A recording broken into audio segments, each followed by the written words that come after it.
of we release games from the 90s, but for some reason there's just this crowd of people who are like, why aren't you releasing games on GOG? It's like, buy it on itch, shut up. Yeah, literally, like their business model failed. And it failed because they didn't have the money to compete with Epic. You know, it's funny, people get all mad at these companies for buying like exclusives, yet when they don't buy exclusives, they fail. This kind of is what it is. I mean, like, you know, if they made, I was gonna say if they made Cyberpunk exclusive to GOG, then that would have cost. If they made like Witcher 3 exclusive to GOG, it wouldn't have made GOG do really well. It would have just Witcher 3 would have failed.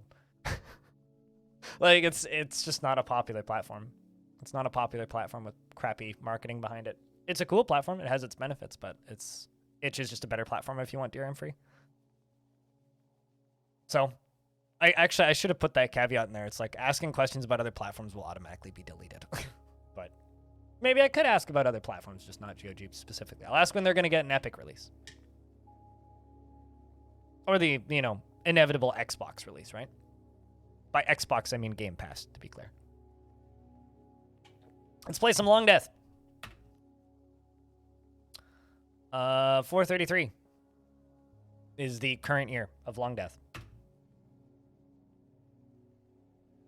But as far as like goals go, I feel like the first fort that I do in Premium is probably going to be a 3rd level cavern fort, if I were to make an assumption, or at least a pretty deep cavern fort, because I want to see Forgotten Beasts. The first stream I do is literally just going to be me like experimenting and fucking around and like digging too deep repeatedly and stuff, and like generating a bunch of worlds and having fun. So yeah, I mean, we haven't seen any of that of the changes on that. I'm just gonna read the dwarves that are alive, and then I'll like bounce off your question. It's our cannon fodder. Dragon, Volleylol, Tygo, Anonymo, Fight Attack, Lethargicist, Anthony, Malden, Disco, Havoc, Diamond Destruct, Air, Aquafunkalistic, Booty Whap. I don't know why I've been saying whap instead of whap, but anyway. Pilot, Cannon Fodder, Mist, Willem Katsu, Zindros, Bloodcat, Hoshan, The Scoid, Rory, Stone, Paranoid Metroid, Arch, Pops, Deadliest, Nyeko, Jimmy Tibby, Lemond, who's a peasant now, who is praying currently. I think I gave you jobs. Shenryon, NetJam Jr., Mr. Mac, Poimu, Erie, Brella, Navy, and Piranha are all here. And we are making Obsidian.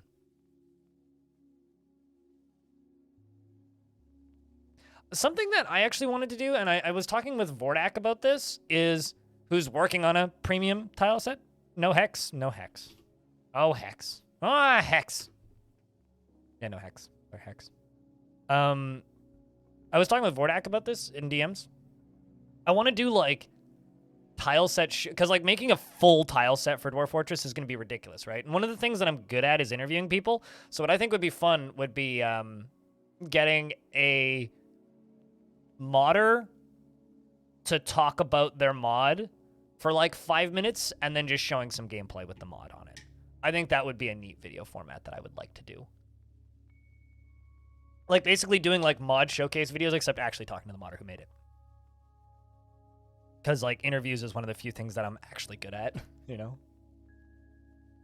Like if I could get, I don't know, like if we get like a an update to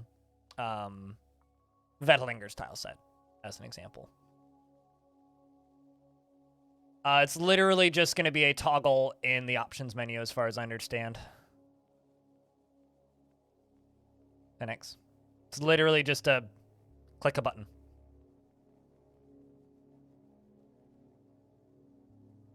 You could watch that?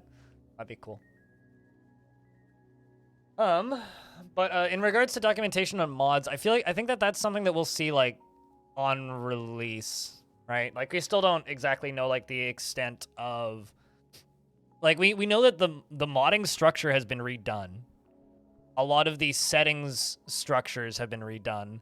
The init files are different, supposedly, and they're all tied into the game now. And like certain things are gonna, like, currently modding a creature in Dwarf Fortress is just make a text file and drop it into your DAT files. Like it's quite easy to mod Dwarf Fortress right now, and the options and things that you can actually do is quite broad.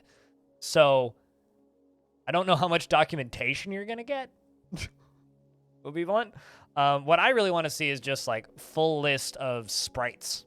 Like if we could, I just want to see the sprite sheets for premium. Like that's the thing that I want to see because like also modding it and how easy is it going to be to mod in new sprites because like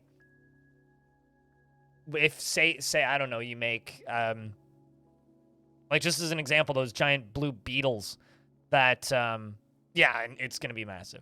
Those giant blue beetles that Krug Smash had in that one playthrough that he did, which I'm trying to remember which one it was. Was that Scorch Fountain where he had the blue beetles? I think it was Scorch Fountain. Anyway, he had those giant blue beetles. Like those would need like at least 5 different sprites. Because you'd need like alive, dead, and then all of the different layers of levels of decay. The elves have arrived to trade at Longdeath in the year 433, early spring. Yeah, the horn beetles. Yeah, exactly. That's the big blue horn beetles.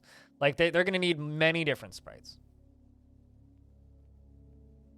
So yeah, I don't know. It's a kind of a tricky thing to point at and just be like, yep, that's the thing that I want to do because I think like the first month post release is going to just be a whole bunch of newbie content, and then after that I'm just going to be experimenting and see what people want. Exactly.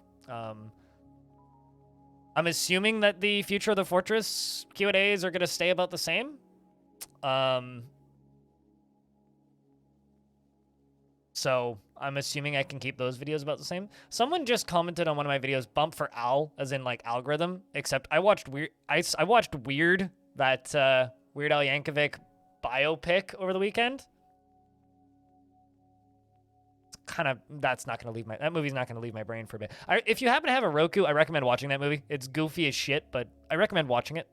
It's like very low budget, but it's just Daniel Radcliffe being weird as shit for like an hour and a half. It's possible it's you. You keep spamming your videos with algorithm text. No, this one isn't you because I recognize your name. Unless your name's Hugo. But I'm pretty sure you're like just 2 down. Another person who like comments a lot, but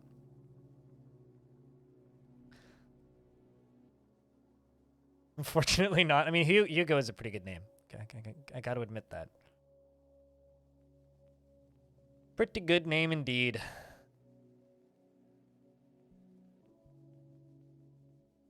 All right, these elves are just slinking down.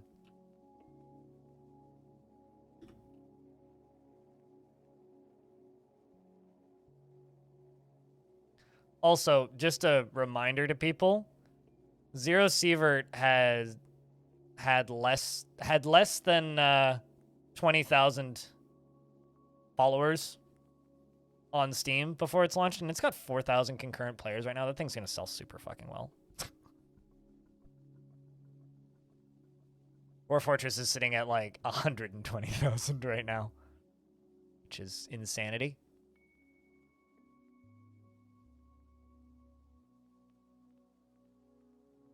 Also, I have to say thank you to everybody who's tuned in, by the way, because, you know, I did get started late today, so I'm a little bit flustered and a little bit, you know, behind schedule and whatnot, but hey, you know, we are here. Considering, like, I just went to, we're gonna sell prepared meals to these elves. Considering I just went to Vegas and got back, like, pretty good. Once again, Thursday this week. It's gonna be exciting. If you haven't submitted a question for me to sift through, yet, I recommend you do. If you need a link to the doc, I can post it too. My late time is perfect time for you. That's fair. Enjoy your lyrics, Pie. Cheers, man. How do I think DF will do on Twitch? Initially, very good. In the long term, I don't know. That's a hard thing to predict. I mean, obviously, I personally hope it'll do really, really well. Like, I see a lot of... I'm in a lot of Discords. Like everybody is. But I'm in a lot of Discords with a lot of streamers. And I talk to a lot of streamers. And the general consensus is everybody's just kind of winding up. And like, considering... I think it was a couple days ago now. It was like a little over a week ago now. Giant Waffle was streaming Dwarf. And throughout that stream, he was talking about how You know, like, man, I'm glad that I tried messing around with this game before launch, and like, I'm glad that I didn't just dive right in because like there's a lot going on here and all that kind of stuff. And it's just like, if Giant Waffle is planning on diving in and playing a bunch of Dwarf Fort, I mean, I just from talking to people at TwitchCon back in 2019 and staring at Discords and the questions that I get randomly from other people that stream, it's like many of the biggest streamers on the site are going to be playing it at least for a week. Like, you got to remember that people like Moon play RimWorld, right?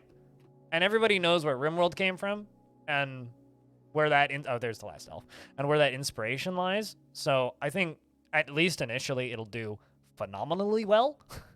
Is my prediction. Like, I think it'll do extraordinarily well. Like, one of my favorite quotes that I saw in a Discord, I won't say who said this, but there's a game called Kinseed, right?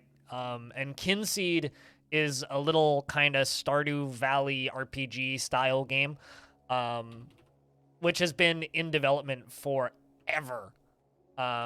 Spelled K-Y-N, I think. Let me see. Yeah, Kinseed with a K.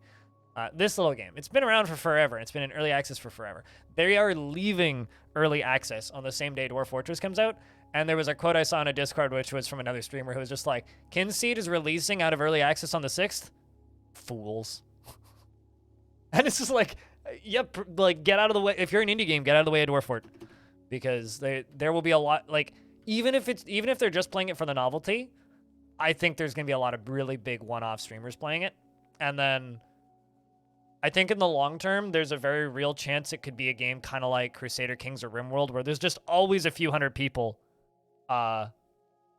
streaming it over a day. You know, like, I remember looking at the stats like a year ago. It's like RimWorld had about 1,000 average viewers 24/7, peaking at like 5,000 and like dropping down to a couple hundred. And there was always at minimum 50 to 100 channels streaming the game.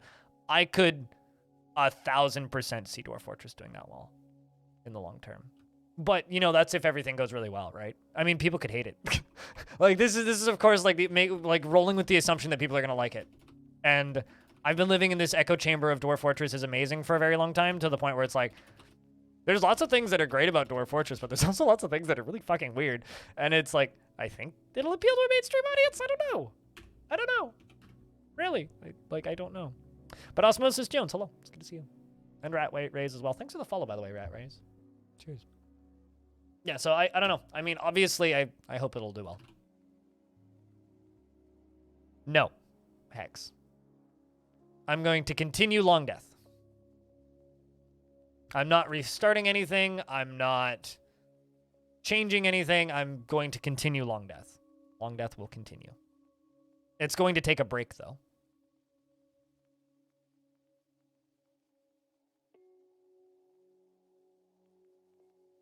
Not lying, but I'm part of what makes it. I mean, you know, I talk about this all the time. I get existential dread about, like, oh no, am I like over promoting a thing that people won't like? All right, so there was blue glass and window. Did someone break these? Motherfucker. The spike of lulling. This is true. Don't lull a spike too much.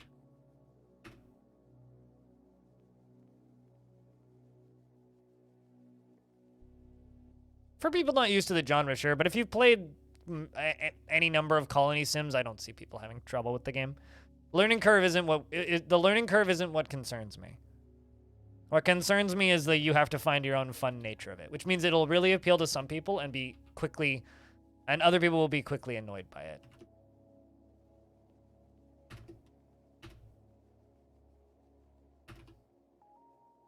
That's my concern, is that other people will be quickly annoyed by it.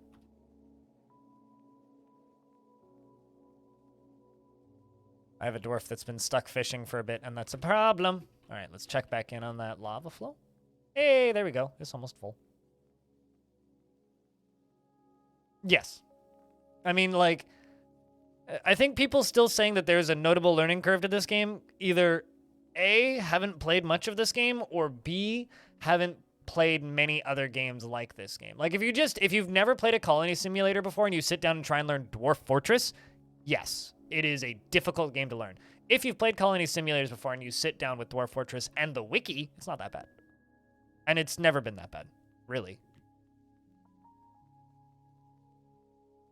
Pretty sure you'll love it, though. I mean, if you're still here and you've been watching me for a while, Civ, I don't see why not, right?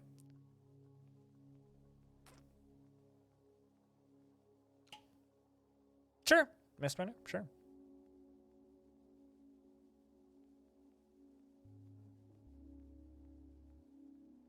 So the whole imagine your own fun thing is an abstract concept for you since you can't actually visualize? I don't think you need to visualize, but like if you have a basic memory that can recognize patterns and like elaborate on stories, you can certainly see fun. Like you don't need to visualize things necessarily.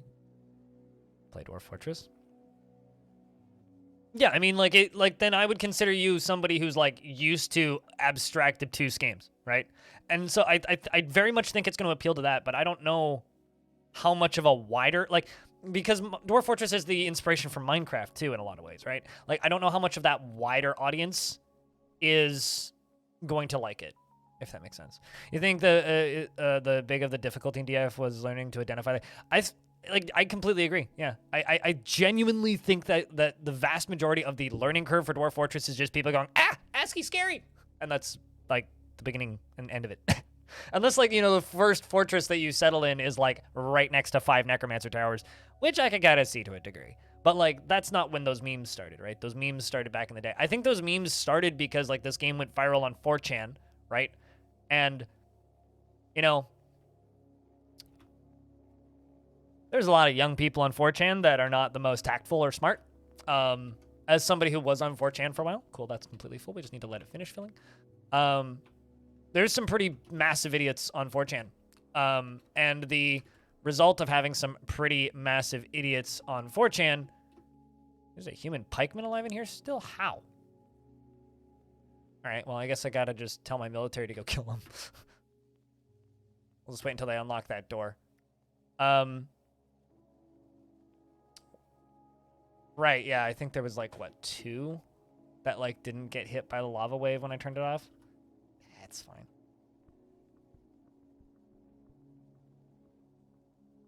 I mean, there's plenty of games that are not games that you win, right? I don't think that's the issue. I think the issue is just Dwarf Fortress has certain levels of jank. But, I could also just be like overly worried, but there is some elements of Dwarf Fortress that worry me. Just like, the fact that it is and will forever be a game in development as well. And there are still going to be some people who tune in and go, what do you mean they jump from tile to tile, right? Like there's going to be some people who do that. There are going to be some people who are like generally I think people are going to love it, but I do believe that there are going to be some people that are just like, but ugly. Nah, generally just don't reply, actually.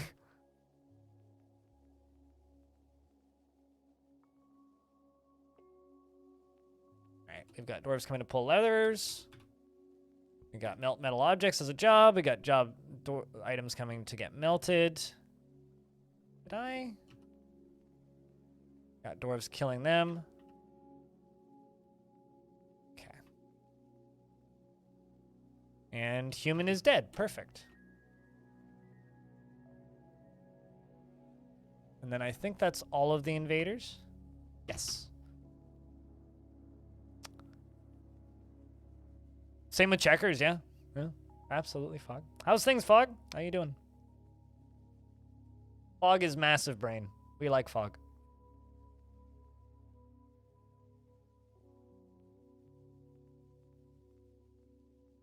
Sure. But I would also say that Kenshi is like Dwarf Fortress in that people don't play Kenshi because it's a perfectly looking, beautiful game that runs really well and has cutting edge graphics and effects and settings and systems.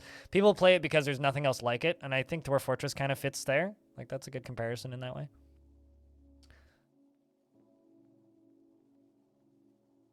Fog, bye! Old friends, bye! Skyhug. To be fair, they did statistics on Minecraft before the Nether revamp that showed that a large majority of players had never been to the Nether, so it surely never went to the end either, thus didn't fight the dragon. I mean, for example, I never finished Skyrim. Apparently that game has a quest line. I don't know, like, I started that game up, and they were like, go here, do this, and I was like, nah, I'm going to that town over there. It looks more interesting. Never played another second of that quest.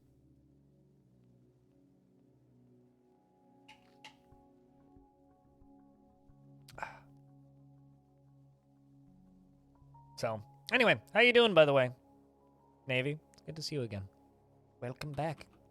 Hope you're in. I hope you booked like a week off for Premium's lunch. Button! First notification of money of the stream. Thanks for the 61st month. Welcome back. Check, and I get a big round of beers for Fog, keeping that sub alive for 61 months. 61 goddamn months. A long time. Almost as long as possible. Almost as long as possible. Long as possible is 65. 61's just long. 5 years, yep. 5 years. A lot of things have changed in 5 years.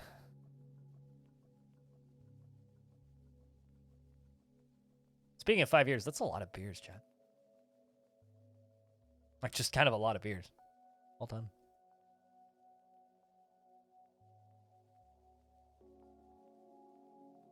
Ooh. Shoulder hurts. I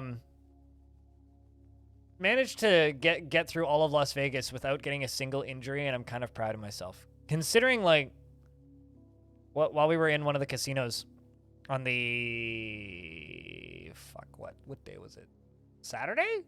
I think it was Saturday. We were just, like, wandering from spot to spot, just, like, taking photos. Like, not even stopping. Just, like, basically walking through each casino, because they're all just, like, completely different in their own weird ways. And we saw this lady in a wheelchair with a vomit bag on her head, just, like, slumped down, getting pushed by security, with, like, 4 security guards around her. It makes sense why they have injury lawyers.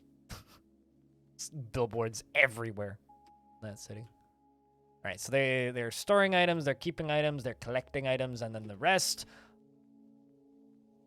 I'm sorry, what? What is that? Oh. Carried a suit of armor for the rain, through the rain, and then all of the blood just ran off of the armor onto the ground. Cool.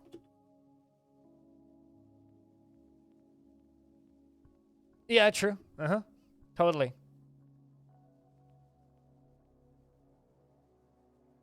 Fog, totally. Although I'll say that I do have a personal preference about Vegas now that I've been. The strip's cool, but everything is too fucking far apart and designed for old people. I'm big fan of Fremont Street, though.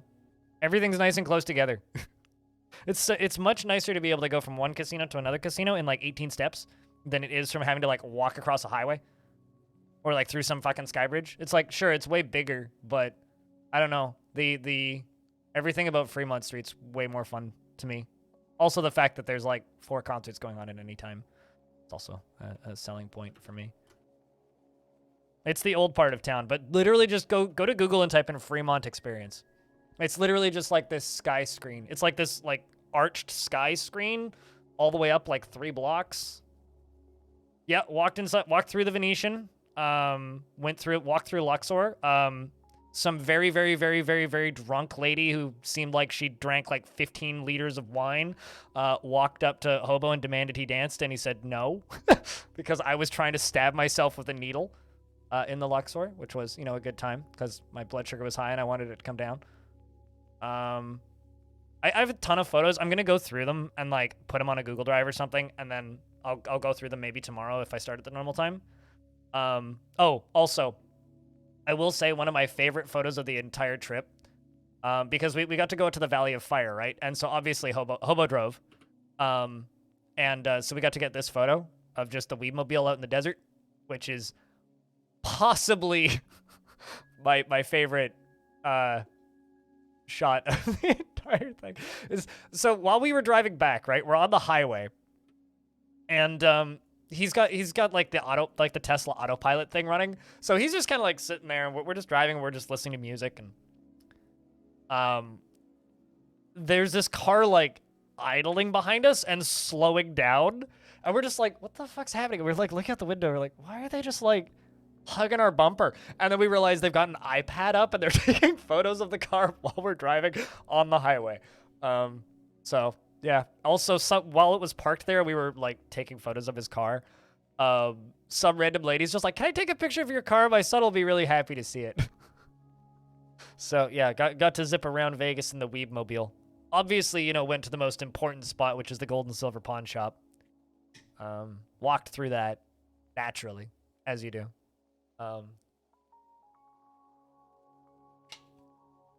The actual reason to go to Fremont Street, though, is there's a giant flaming mantis at the end of the street that shoots fire in time with music.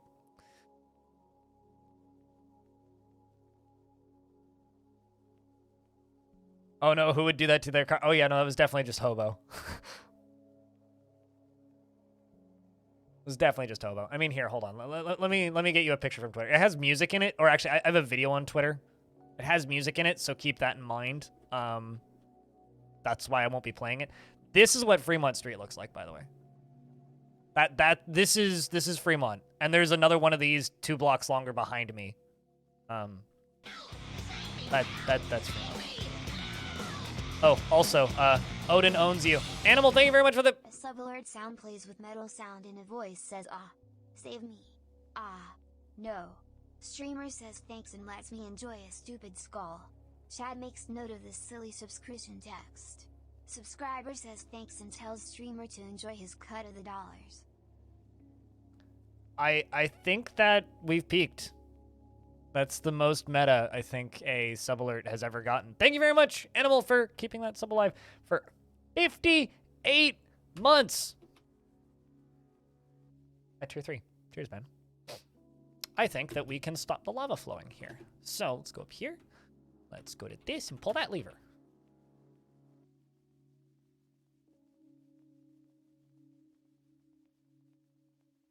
Thanks and enjoy the money. Thank you very much for, like, keeping this stream funded. Appreciate you, man. But I think it got lost in the beer, but that's the flaming mantis.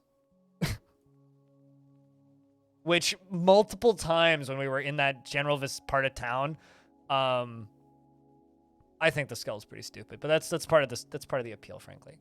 Multiple times when we were in that part of town, it would go off and it would be like above a building or something, like far enough away that like you're not expecting it, and it would just go and like this massive ball of fire would go off, and I just like duck for cover. Like that thing just like scared the piss out of me multiple times.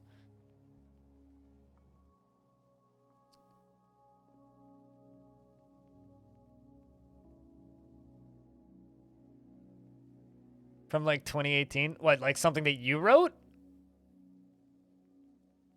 Because that's kind of funny if it's something that you wrote.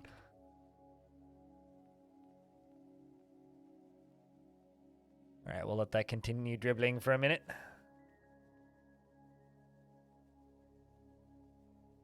Because the problem is that I've just realized is I need this to finish draining. All right, so we'll just let that do its thing for a little bit. Let it dry up. I can, of course, work on this system later. This is mostly just a test run for this little obsidian printer. Oh no, Paranoid Metroid fell into depression again. God damn it.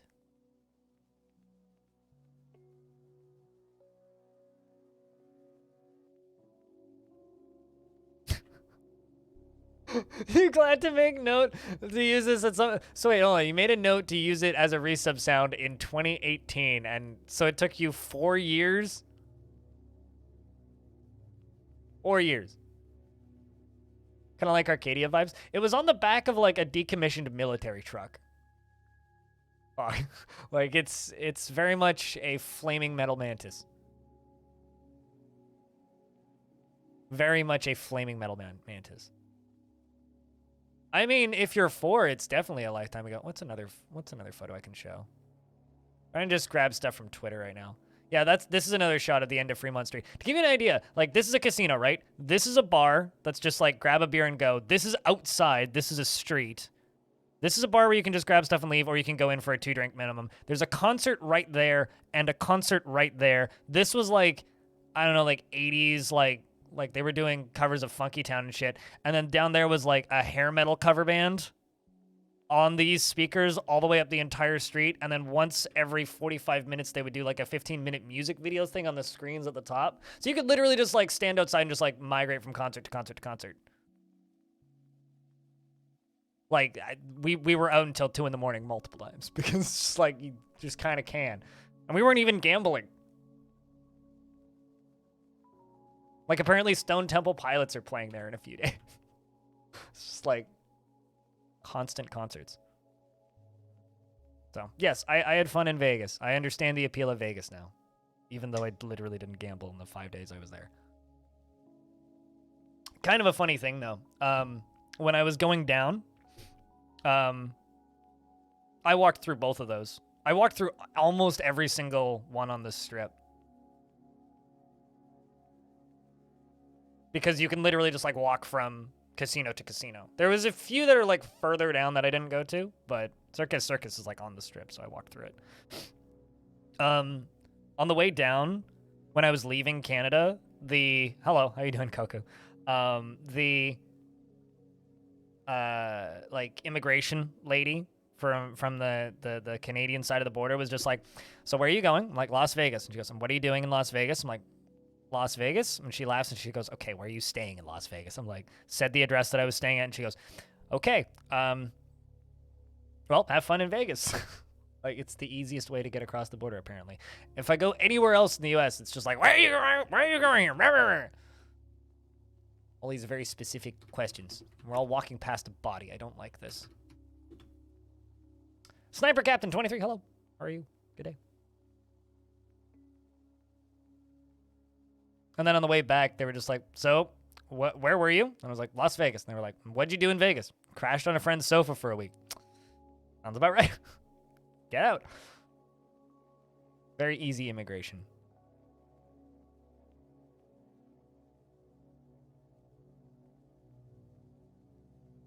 Storing the cages in stockpiles, getting rid of stuff, getting rid of more stuff. But Animal, how have you been? How's things, man? Just doing Vegas things. Yep. Just doing Vegas things. Or is it post-adamantine? So this fort is 427 years old. 28? 28. Yeah, 428 years old. No, we don't have adamantine yet because we don't need it. I haven't even gone down to the third cavern layer. This is an old fortress, and the whole point of it is to keep it going and be old.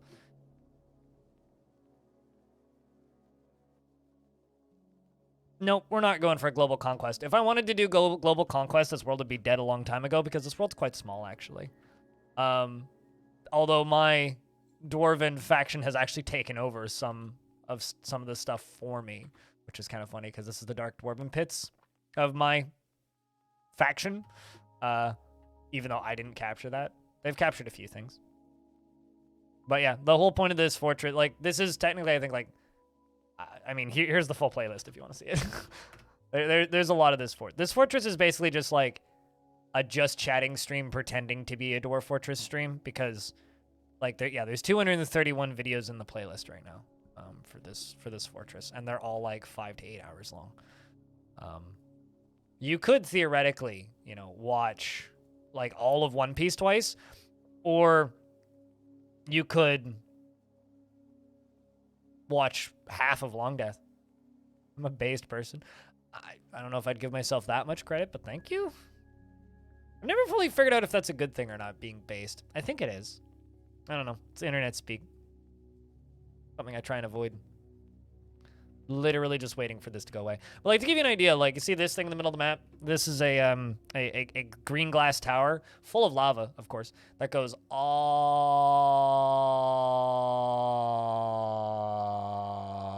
the way down to there. Whoop.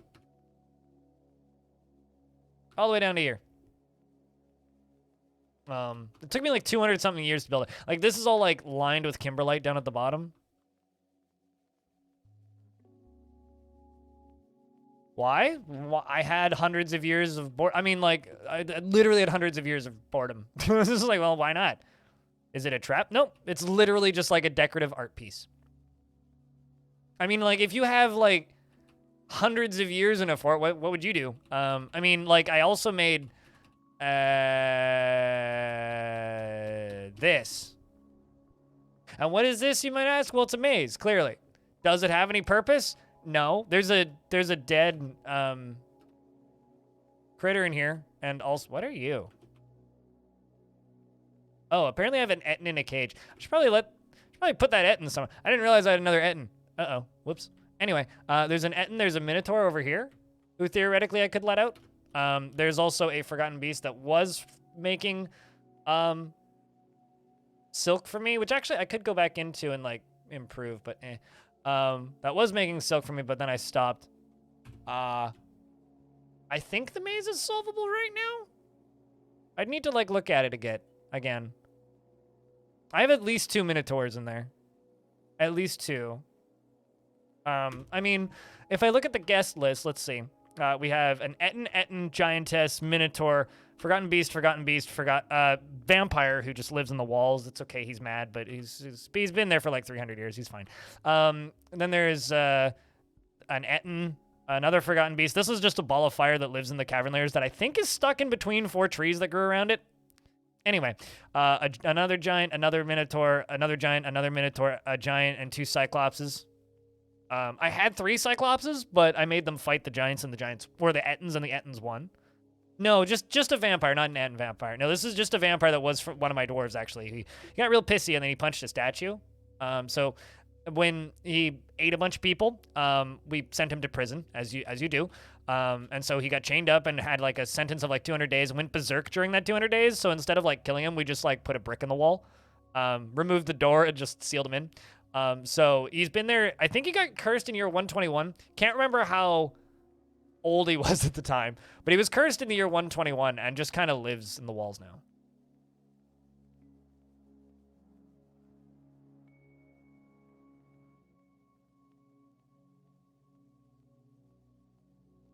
Seems based is to either mean yourself being stoned or on crack. Okay. Maybe they're similar. Have you tried crack? I've never tried crack, but I've smoked a lot of weed.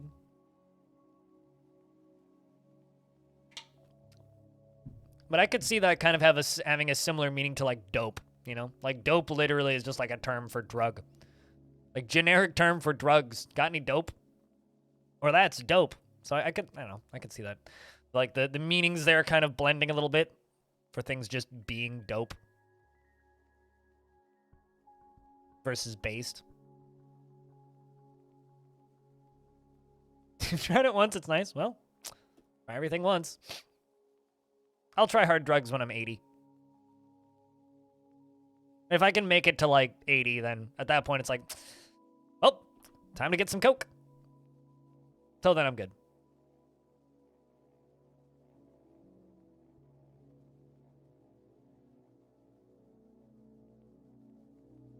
I like the theory of just like when you're 80 or 90 at that point, it's like, yeah. Then I'll try shit. Am I a college professor or somebody? Bruh, I didn't graduate high school. Technically. Well, technically I did. Barely. I'm a high school dropout who went and got a night shift job and has had too many jobs and was homeless for a bit. No, I'm like the opposite of a uni professor. I just play a lot of Dwarf Fort and people watch. And I've, played other things too. What you don't know, you don't miss? I don't think a single drug is worth it unless it actively benefits you, and very few actually do. Most just damage. Not all it's cracked up to be. Hey!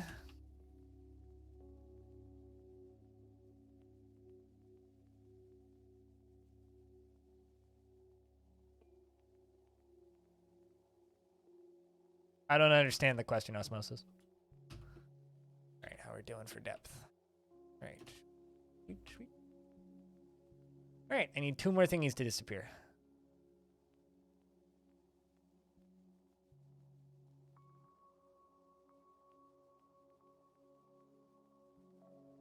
No, I would say not, because roguelites don't exist. They're a crappy term. Opposite of a college professor? Well, not quite. I just don't believe in, like, post-secondary, generally. Caffeine's also a hell of a drug, I'll tell you.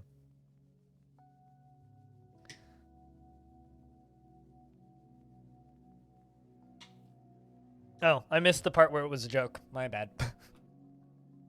All right, well, this is almost done. So essentially what I need to do is I need some sort of block right here, I think, so I stop the lava from flowing up that way.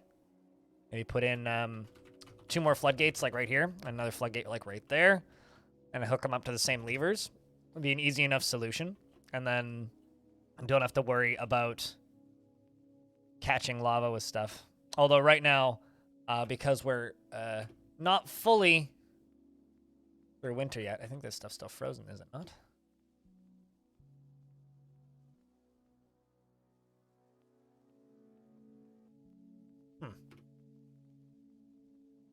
It's all of a sudden, like, drained. What the hell?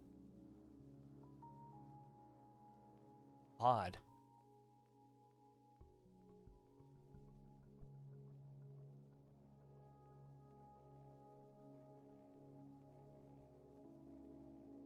I'm in a proper studio with proper equipment and are streaming Dwarf Fortress professionally. I mean, your bad times are over. Such an improvement. Yeah, I mean, no, it's true. No, I mean, I've worked very hard to end up where I am now. That much is true. I'm just very confused by this creek. It was literally full, not this brook. It was literally full not too long ago. I wonder, does the pump actually? Wow, the pumps actually drain it. That's crazy. I had no idea you could actually drain a stream. Huh. Did you guys know that you could drain a stream, chat? I was unaware that, like, they were actually drainable. Well, I just learned something. Interesting. But it's interesting, because, like, it's like 7 of 7, like, right there. I guess it's just, like, the combination of having 2 separate pumps. That's wild.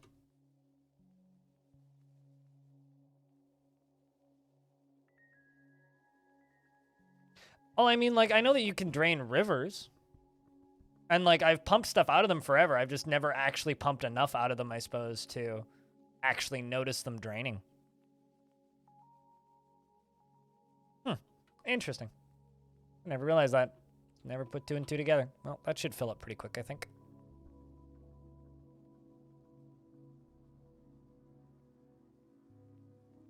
Also, that's not even remotely what I'm talking about that's flooded it, Sniper Captain. What's flooded it, or what's caused it to drain, is I've got pumps pumping water out.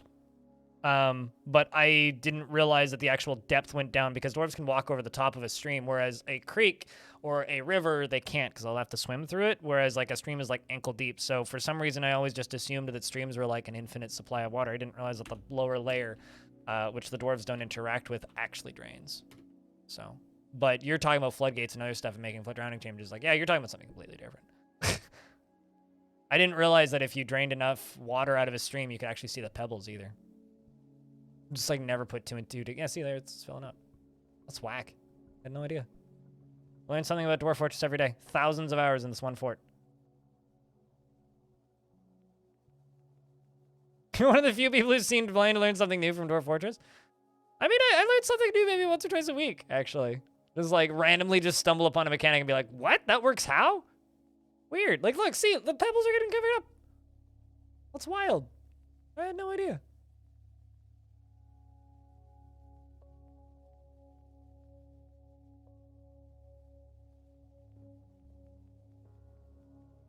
Yeah, I don't really care about player-made challenges, though. Because none of them are really challenges. They're mostly just, like, annoying restrictions.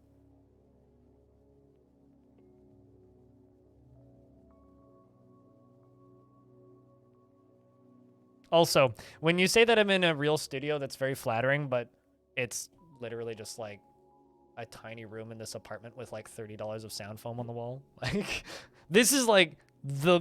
I think of this as, like... Also, I played Dwarf Fortress with a mouse, by the way, if you didn't know.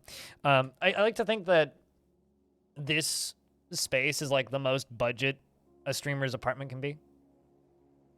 Do diseases kill enemies in trap chambers? The only, like, deadly disease I've seen are, like, Forgotten Beast afflictions. So, no. You feel like Tarn and Zach learn new things about DF regularly?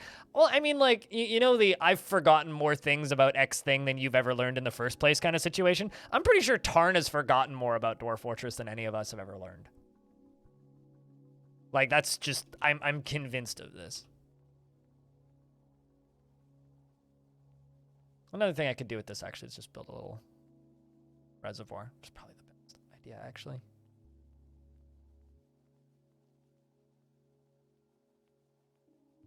Everybody's putting stuff away.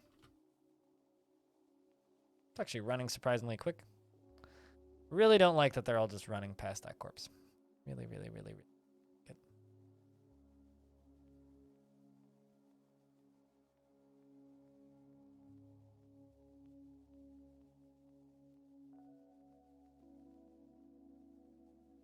There's a few big streamers who stream out of closets. I mean, I've recommend like I was talking with Tekid a little while ago. How long have they been developing it? They started developing Dwarf Fortress in 2003. 2002. Actually, I think technically they first started working on it in 2002. It's been publicly available since 2006. There was like private forum where you could test it and play it for a while, but the first public release was 2006. Ironically, 2 weeks after PayPal launched. And they made a PayPal almost right away because somebody wanted to send them a Christmas gift. And the rest is history.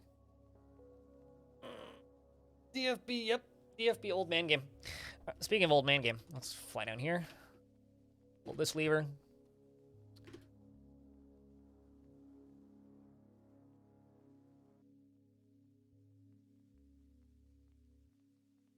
You were one time thinking of streaming from your phone aimed at your PC. A streamer I know who doesn't stream anymore did an experiment once where he streamed Minecraft.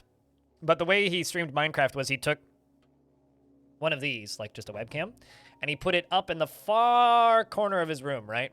Like all the way up, like up in the far corner of the wall. Way up on the wall. And he lay down on his bed with a wireless keyboard, playing on like a square monitor about that big, while lying down on his bed, mostly naked, with just kind of like a blanket on him, just like playing Minecraft with like a wireless. So you can kind of see it was about the size of a postage stamp on the bottom corner of the screen. It was a pretty good time. I actually missed that year. That was a, although he was doing it as like, as he described it, an art experiment. Not as like a serious stream in the slightest. Like it wasn't expecting anybody really to watch him. But like he peaked at like 20,000 viewers at the top of the Minecraft category or something like that. It was pretty funny. Because he was like not a small channel either. Like he was like, you know, a couple hundred viewers normally, but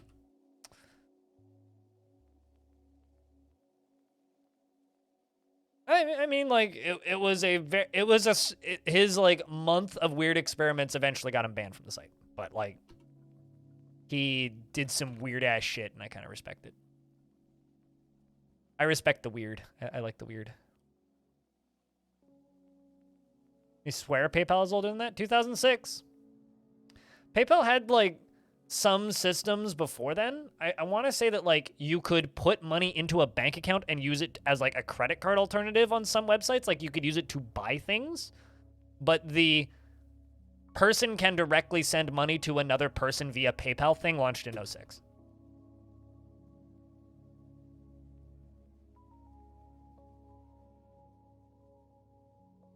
Oh, Resident Sleeper?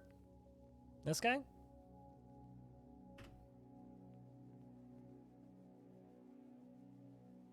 Yeah. But like public mass adoption of PayPal was 06. I remember looking this up relatively recently. It was like a very limited, like it existed longer than that. Back when Elon was on the board. Before they got bought by PayPal, or before PayPal got bought by eBay, but it was it had way smaller reach and kind of had a relaunch, if you were to word it like that, in 2006.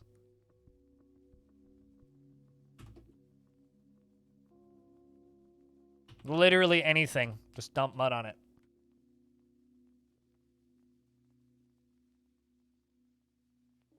Literally just dump water on it.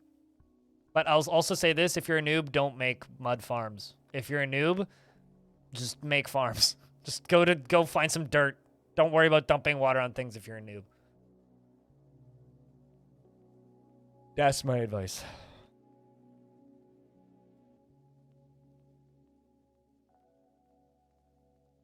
Because water physics in DF get weird.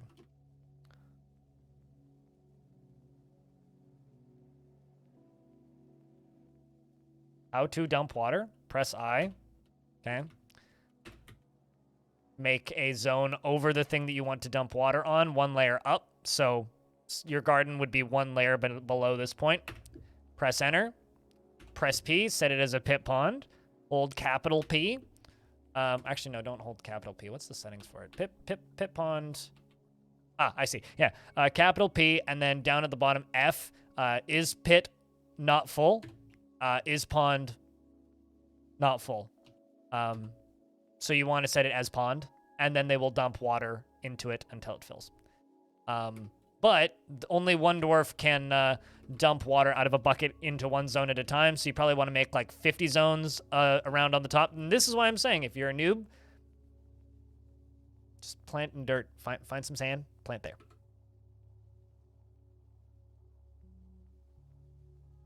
Also, every single dwarf needs an individual bucket, and you need to make like 50 buckets.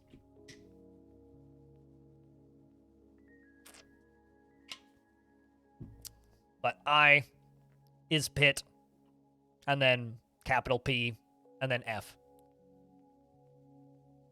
What's funny is, like, if I wasn't actively playing the game right now, I wouldn't be able to tell you that. Like, if you were just like, hey, Blind, how do you fill a thing with water? I'd be like, let me open Dwarf for it.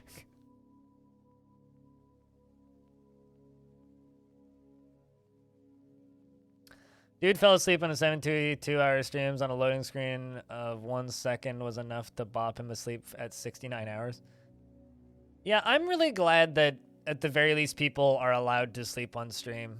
Although I really wish that they just went and said, yeah, 40+ hour long streams, regardless of if you're sleeping or not, are not allowed on the platform. But unless it's a 24/7 bot. Do you know if Tarn plans on adding in diseases and illnesses like cancer, flu, etc.? Well, so there already is diseases in the game. There already is permanent afflictions. And there's already things and like symptoms like fevers. As far as like infectious diseases, I spoke with him once about this in an interview a while ago when he was on the stream. And basically like his statement on it was adding like, and I think it was like literally because like pandemic was at its height at the time. So it was like on topic. And I think basically what it came down to was I don't know how I would make that mechanic fun or interesting. But there are syndromes. So, like, as an example of a syndrome, one of the things that haunted biomes do, and I had this recently, where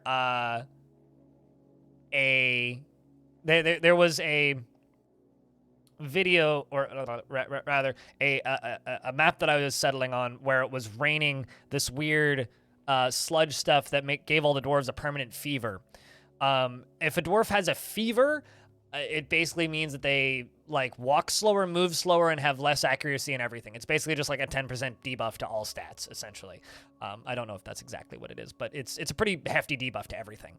And basically suddenly half your dwarves are unusable. Another example of this is I had a Forgotten Beast syndrome once that gave all my dwarves a extreme fever for a bit. But eventually, like, after a bunch of baths and hanging out in the hospital for a couple weeks, like, it eventually winded down. And that's kind of the way it just is like, there are certain things that can give you a sickness, and they will either go away or they will be permanent, and they're just really annoying regardless. So I think, like, for me, I would be kind of sad if we got, like, pandemic diseases. I'd be okay with, like, massive, like, blights and things, like, wiping out entire populations in Legends and World Gen. I wouldn't actually want that as an in-game mechanic, though. Like, if I could read about the Great Plague of the year 220 in the year 342 in a book as an adventurer in some Necromancer Tower, that would be rad. I'd be down for that. But, like, do I want, like, randomly half my dwarves to die because, like, they got the flu? Nah, I'm good, thanks. That sucks. So, that's kind of my feeling. But, like, I don't think it's something that we'll see. Not in like a way that would be like gameplay dramatic or something. I mean, we also technically have like were creature infections, which are about as annoying, right? Now imagine a were creature infection that you can't see. Except suddenly your dwarves just start keeling over. It's like, yeah, I'm good.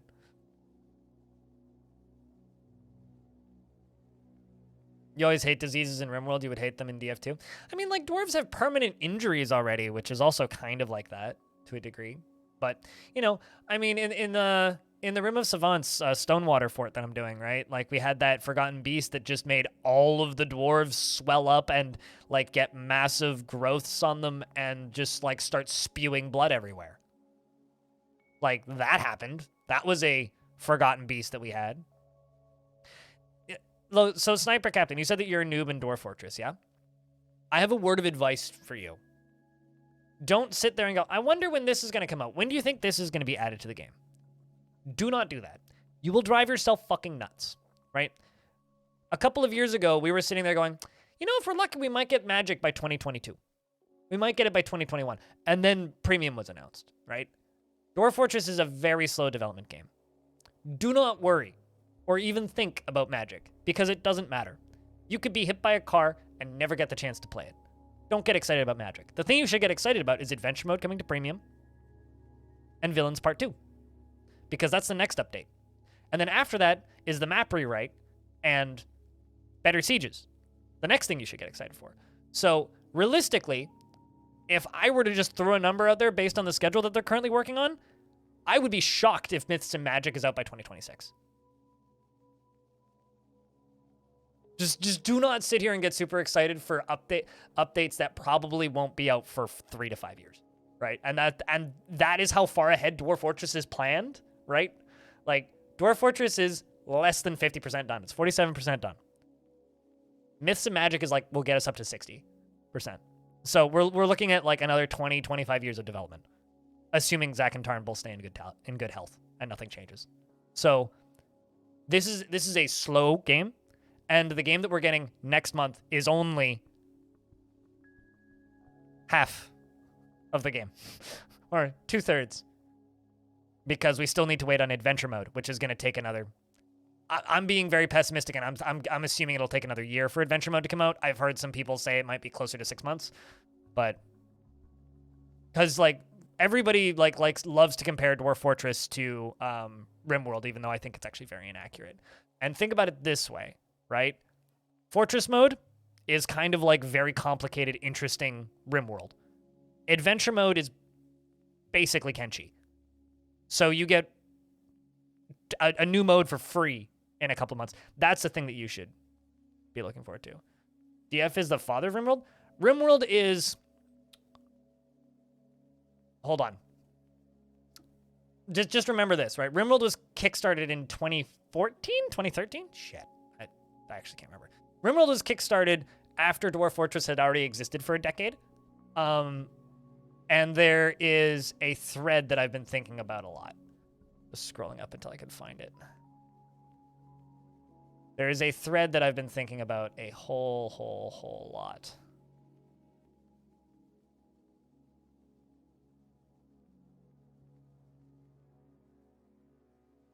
So in Premium, you will be getting Fortress mode and Legends mode initially. And that's going to be the same for Classic too.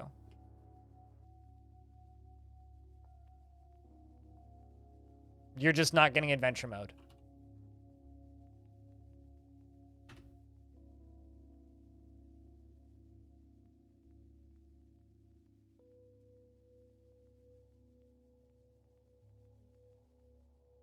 There we go. This post was the one I was looking for.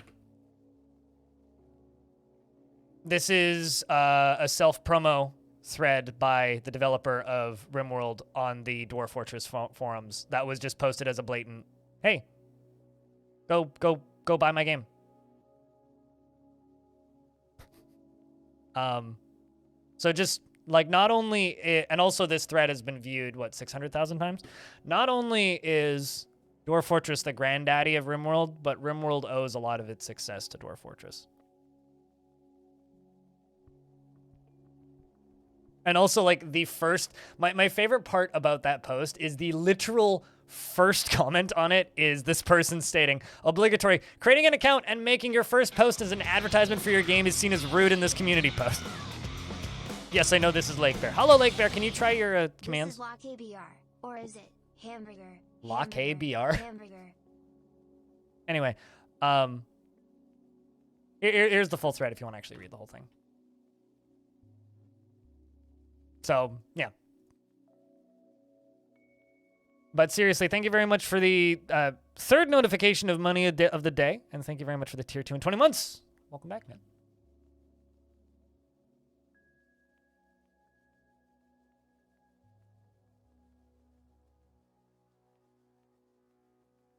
RimWorld was a lot closer to DF in its early alphas. It moved very far away very quickly. I mean, I loved RimWorld in its early access. Thanks for the $1, H2O. And the first bits of the week. Appreciate you. No, RimWorld was much closer to Dwarf Fortress initially, but a lot of the, in my opinion, systems that made it interesting got removed. And so I stopped enjoying the game as time went on. Nah, well, here's the thing, right? You've supported me as long as you have, and that's what matters. Digital dingo. Basically, I'll say it this way. RimWorld and Dwarf Fortress are two games that can completely exist concurrently. But RimWorld owes a significant amount of its success to the Dwarf Fortress community. Do I like beer? Is that a question? I mean, come on, man. No, I hate it. It's the worst shit in the world. God, disgusting. I don't like bad beer. Like, you'll never catch me drinking Bud Light. What systems got removed? Just to name a couple, all of their fear mechanics got removed. They used to have, like, very detailed suppressive fire mechanics, and, like, every character had a meter and, like, a bravery meter where if they got startled or scared or spooked, they would drop their gun and run from a fight and stuff like that. How their tantrums worked got completely changed. Initially, it was like, how do I word this? Initially, it was like if someone just like phased out of existence, they would just walk outside and strip their clothes off, and then like grab a gun and start shooting people. Like there was a lot less control from the player initially. Earlier on, it was a lot like the pawns had a lot more like free will and AI, but people found it annoying, right? And yes, it was annoying, but it's what, to me, made the game a really good storyteller. And I think like they've made it back to being a decent storyteller, but, you know, in order to get those really good stories, you need to basically have all of the DLC. And so suddenly, RimWorld goes from being like, in Canada money anyway, a $40 game to a $140 game. Because that's how much the game with all the DLC costs in Canada. It's like, I don't know. That's just icky to me, and I don't like it. I don't like it. So, also, they removed a lot of the mechanics that I enjoyed, which is also icky to me. Here comes the WADA.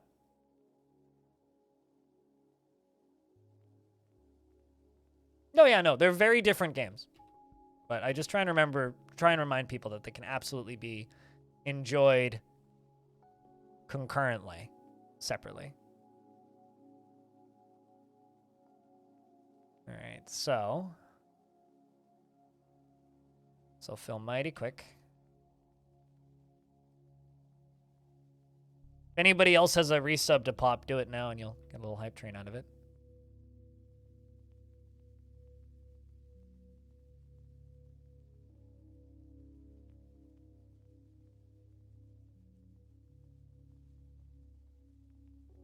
Well, I mean, sounds like it was a good little beast.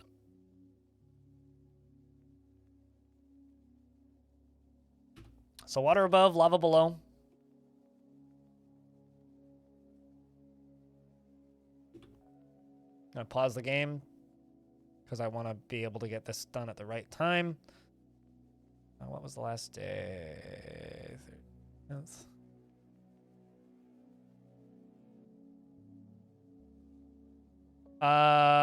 Okay, let's just start at the beginning of this sentence.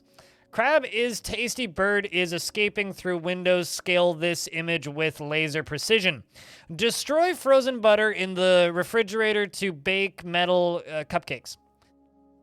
I think that's 2 words technically, but whatever. Dramatical clubs pin flyers to fast cork trees. Puppies fluffy race across the yard. Blender stick bomb got swirled explosively. T. Earl Rogue captivating group geckos farm insects, including buggy burger worms. That is my word. Made no sense, is what I was going to fully say. All right. Let's pull this lever again. Sometimes they're really good. Sometimes they're really bad at it. So you should join the Discord and make it better. Little son, hello. How are you doing? You're going off to sleep? Good night, animal. Sleep well.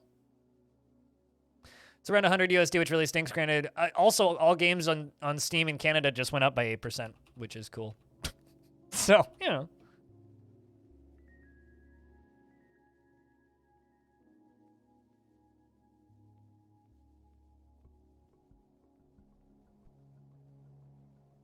Oh no, totally. Like here's the thing, right? While I agree, yes, there are games that are more expensive. I don't like a business model like that, especially when you promised during your Kickstarter that you wouldn't do paid DLC, which RimWorld did. They also said that the game would never go on sale, which it has. So if you're breaking promises, you're charging a lot for things, and we're talking about a game here that's sold multiple millions of copies. As an example, Terraria is still $10. Is the soundtrack for Steam released yet? No. That releases day and date on Steam as well as platforms where you can buy music. So that will be out on Bandcamp and Spotify and all that crap on the 6th. If it was out already, I'd be listening to it.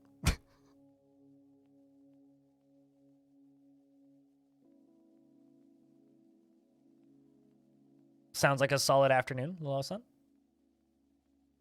I mean, my plan for today is just like normal DF chunk followed by 0 Sievert. And then I'm going to start, and then later tonight, I'm going to start working my way down the very, very, very, very, very long list of questions that I have. Opened a few proc gen loot chests and immediately got 2 radars. I don't know what that means. Okay, cool. Yeah, I bounced off of Terraria super hard and never really got into it. Okay, so let's make some obsidian, shall we?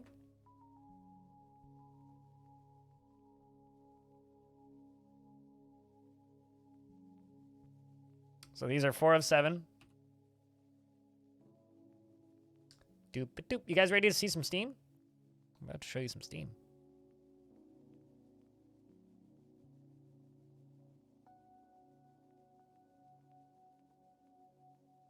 Do I know, like, when you say, do I know him, do I know that he made the music, or do I know him on a personal basis? I mean, he follows me on Twitter, so no. But there's actually, like, a good number of people who worked on the music for Dwarf Fort. Simon worked on it.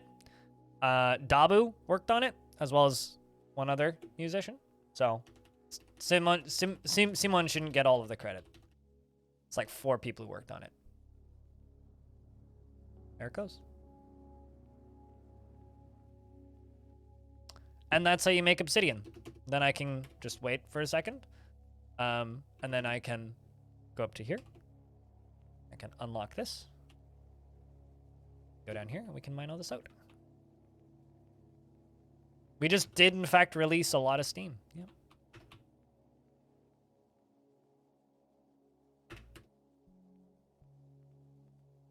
And Disney, hello. Did I hear? Do you know who I am? It's, I guess, the next question. Like, I probably knew before anybody else did. I've known that Simon was working on the project for about 6 months, actually. And it was like super quiet and kept under wraps and very much a secret because Zach accidentally leaked it on my stream. But I knew about it quite a while ago.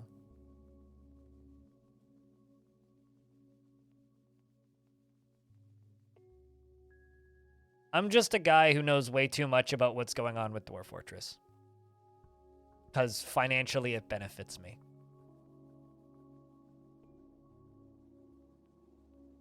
My role in the DF universe? I don't know. Chat could probably say that better than me.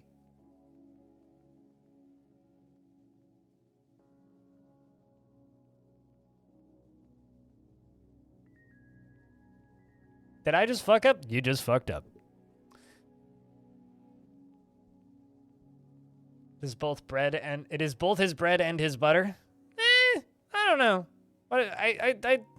What about my cream cheese though? I like cream cheese sometimes. What about like my margarine, my vegan butter alternatives that I eat sometimes? Actually, I generally eat. I had butter this past week for like the first time in like 2 years, which is weird. It's because that's what Hobo had in his fridge. It's kind of true actually. Like I haven't had milk or butter in ages. I'm like not lactose intolerant, but like I try and keep dairy to an absolute bare minimum. Makes me sick.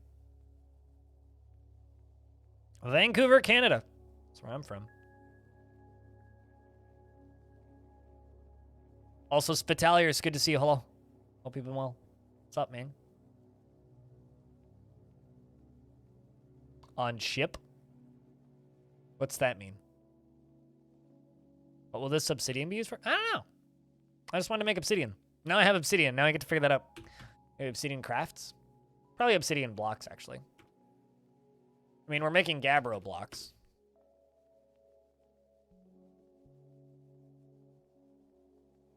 You just can't give up on cheese.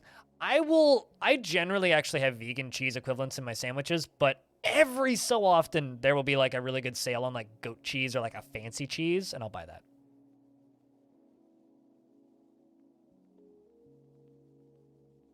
Zomato? Is that like Uber Eats, but with a tomato? Cheese for everyone! Gotcha. Cringer! Holy shit. Hello, dude. What's up, man? Been a minute. How's that Mastodon community growing? What's up, Cringer friends? To those of you who bring the mouths. Chat, they raid with mouths, so we have to give them beer. But, what's up, everybody? How's things, guys? I can nod back at you. Fight the incoming army with beer. What's up, everybody? My name is Blind. If you guys don't know Cringer, I mean, a lot of you just came in from Cringer. But you should go watch the Cringe Man. He's very entertaining. He's got a big beard, and him and his beard play video games. There you go. Go do that. Go give Cringer a follow. Any mods? What's a mod? Technically, yes, but I don't generally mod my chat. Link it. There's no link rules here, but if you link to porn, you'll never link anything here ever again.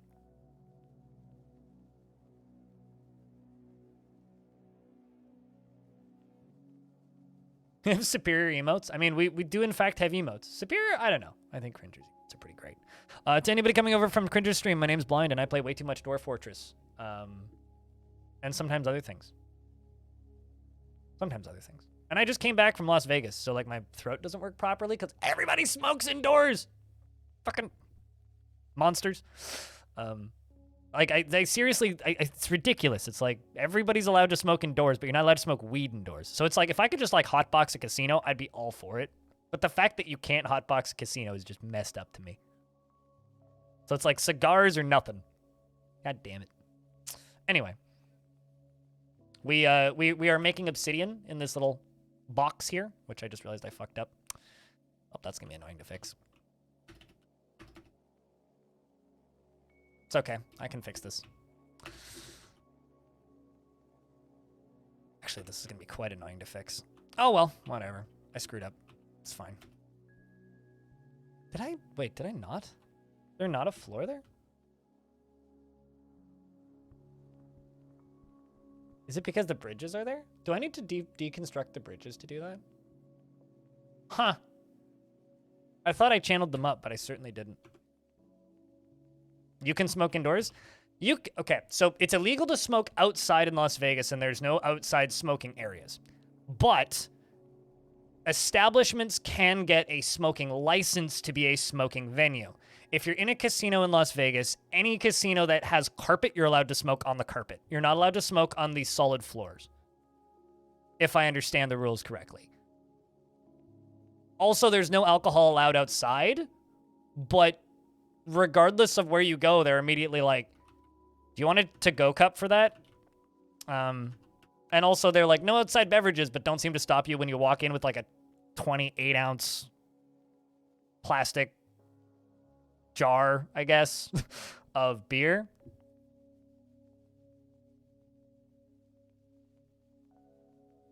Is a second you're not inside losing money. Exactly, which is why I didn't gamble. That's how you win in Vegas, is just don't play. But and then just like people watch and watch people get dragged out. So yes, to burnable carpet. I mean, there's a good number of fire extinguishers around. I assume those don't happen particularly frequently. Although a good chunk of shit, which one was it? The one with like the indoor river. I think it's the Villaggio. Be around. Or no, the Venetian is the one with the fake Venice in it. Anyway, that whole area, the upper floor was like getting renovated, and the areas that hadn't been renovated yet felt like there was some severe water damage. So I wonder if they flooded a bunch of it, because like I was just walking around, it's like the carpet's like doing this as you're walking around. It's like, wow, this is weird. It's like, did they flood their own thing? Yeah, I mean, I feel like I have a cold, but I certainly don't. It's just literally just from, like, smoke. It makes sense why smoking is not legal indoors, you know?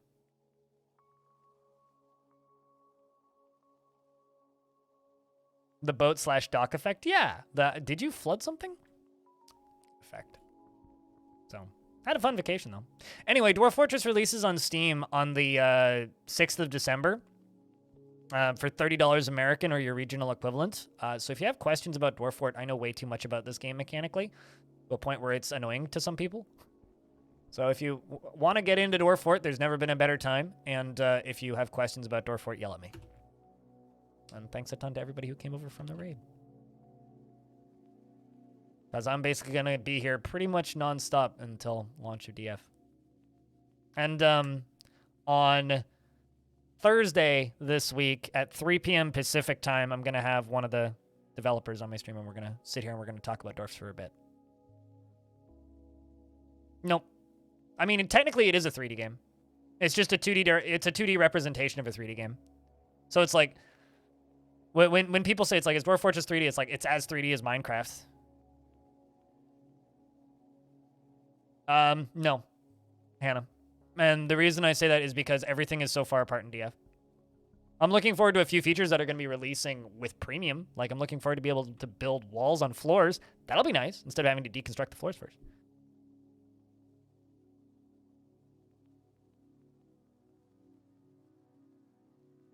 Is there going to be something to play in it? In regards to what? I mean, like, Fortress mode will be in the Steam release, which is what I'm playing right now. Legends will be in Steam release, right? Because there's 3 modes in Dwarf Fort, right? There's, just like to speak on simpleton's terms, there's Fortress mode, which is like massive brain RimWorld, right? Then there's Legends mode, which is just like the history of your entire world that you generated. And then there's Adventure mode, which is Kenshi. And Adventure mode is not going to be in the premium release initially and will be added in like as an expansion after like 4 months, 8 months, or however long it takes them to redo the UI for that. So that's what will be in premium, is the part where you the mode where you build a fortress, and the mode where you can read the history of your world. which confused you. Yeah, I mean, there's a lot of terms flying around with Dwarf, and to me, it's not confusing at all. It's like there's premium and classic. It's like, well, premium is just the version you pay money for, and then classic is just the free version.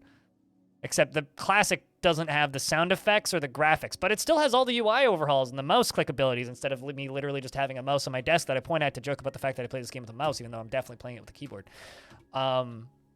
So, you know, it's like just this weird mix of things that's like, yeah, it's confusing people.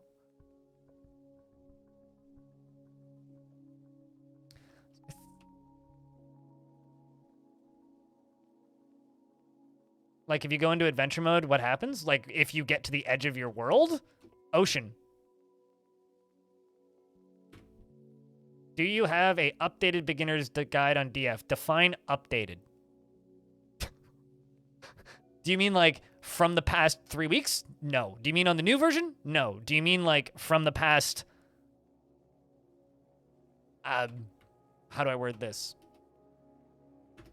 Like, in the past few years? Yeah, I made one a couple years ago. I made like a basic installation and like start your game up guide. But just follow the starter wiki or watch Krug Smash's tutorial. Just literally go to YouTube and type in Krug Smash your first fortress. Chat could probably link it, but that's the one that I recommend to people because it's like mine but worded better.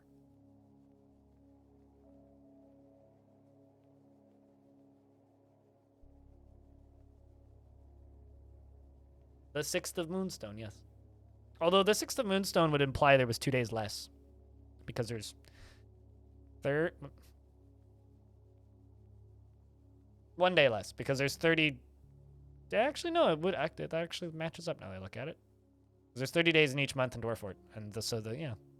Never mind, it would work. Although I think it might just go to the 29th and then roll over to the 1st. It's either it would be 1 day sooner or not. Anyway. But yeah, watch Krug Smash's tutorial if you want to start playing right now. Because that's the most expansive. Fox streams on the same day. I thought my streams are the perfect background stream, Civ. Come on. How dare you? How dare you?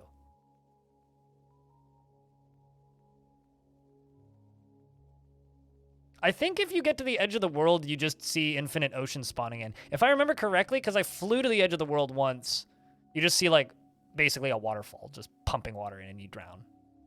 So it's like a wall of water, I guess. You enter chat sometimes. Fair, true, but YouTube chat blows, so. Would make some sense. I would not recommend a tutorial that's older than 5 years.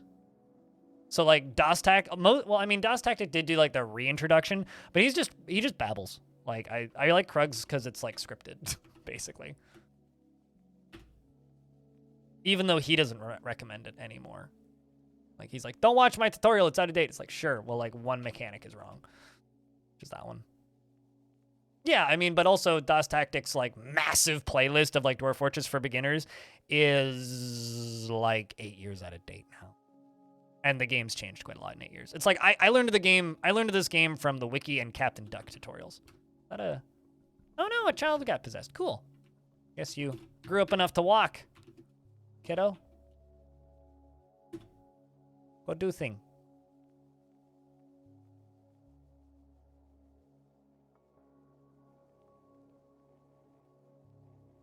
But yeah, I mean, like, many of us learned Dwarf Fortress either through various tutorials and whatnot, but, like, Krug's tutorial is just the quickest, most concise, and the easiest. Like, but, like, genuinely, like, there's a guide on how to play this game on the wiki. Also, kind of not major news, but kind of small news about the DF wiki that's neat. Let me see if I can just find it for you. This kind of snuck out, and there was a post about it on the Discord. If you go to the DF wiki now, it says, sponsored by Kit Fox Games. And there's no ads on the wiki now. There used to be ads on the wiki. Now it just says, sponsored by Kit Fox Games. And they have a new logo. Yeah. And some of the art's been updated already. So, Kit Fox is just paying for the hosting for the wiki, which is cool. How goes the dwarfing? I mean, it's pretty good. One of them is legendary. Is he legendary in mining, though? He might be legendary in speech or poetry or something else equally useful.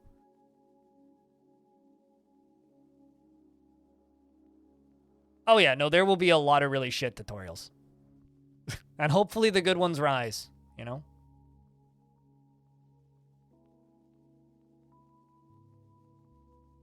Legendary shell. Well, I mean, oh, that's good that he's a legendary miner.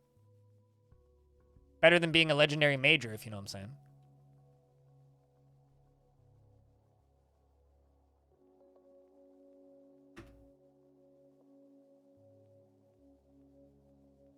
At most, they'll fall down 1Z level. This is fine.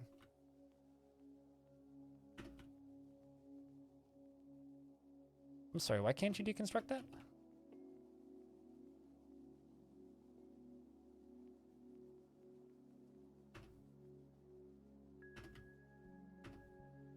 That's bizarre.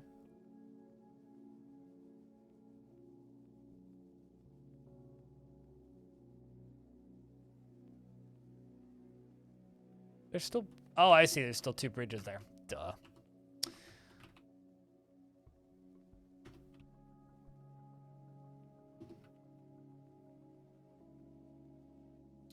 Turns out bridges screw things up.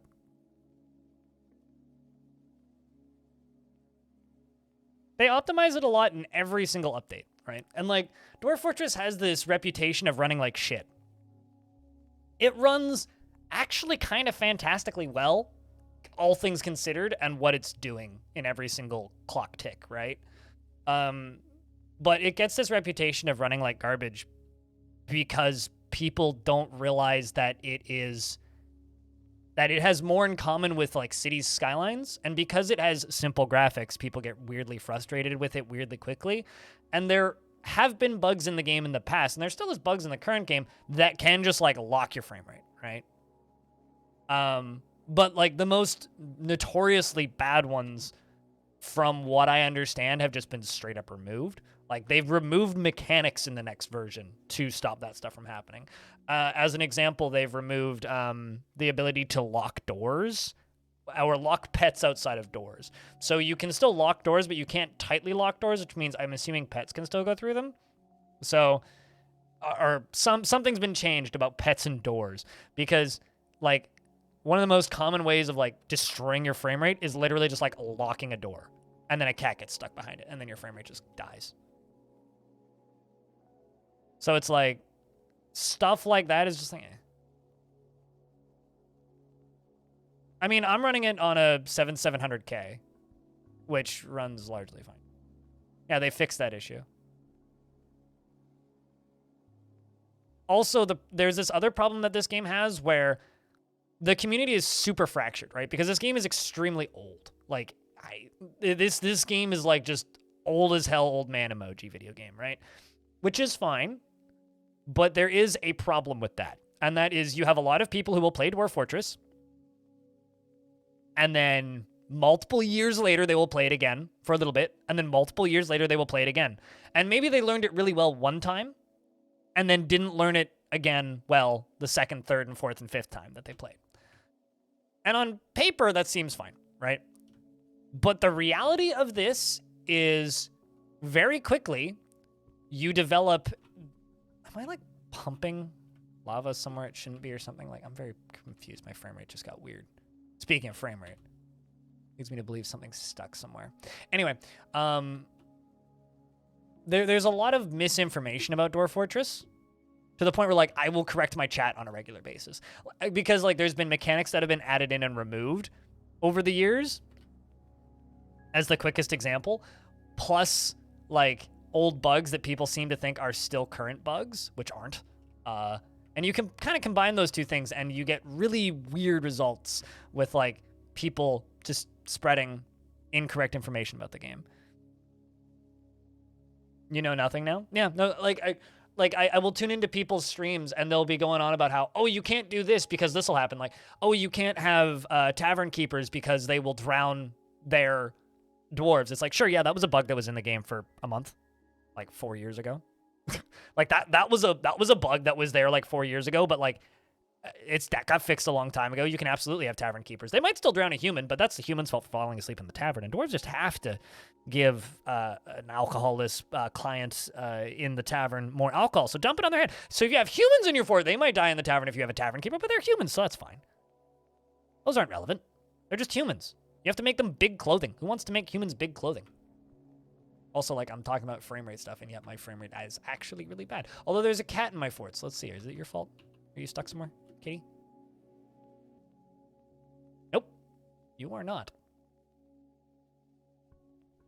Let's try this.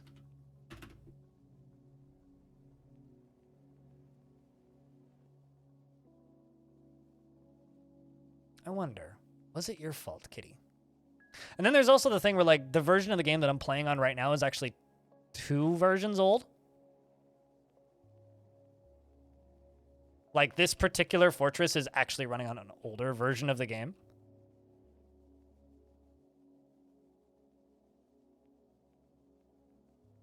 The humans should make their own clothes or just wear small ones? No, humans are much bigger than dwarves. They need much bigger clothing. Would you willingly walk around in, like, a mini skirt and, like, a crop top instead of your proper kilt and turtleneck? I mean, come on.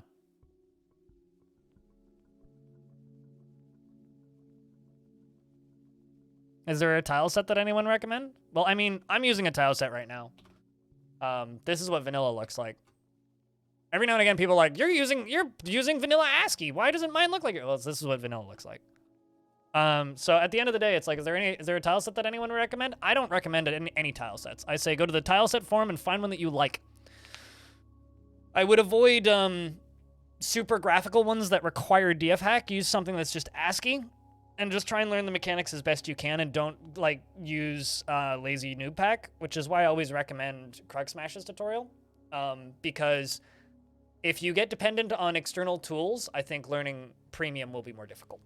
Because it's like basically playing Grand Theft Auto with a trainer and giving yourself unlimited money half the time. Like, it's way too easy to cheat, in a way that will actively make your game less pleasant to play. So now that I've broken and reset everybody's jobs, let's unreset those jobs.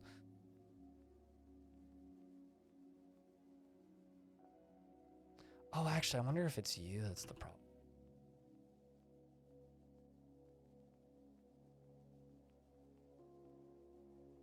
Do not use lazy noob pack. That's all I have to say.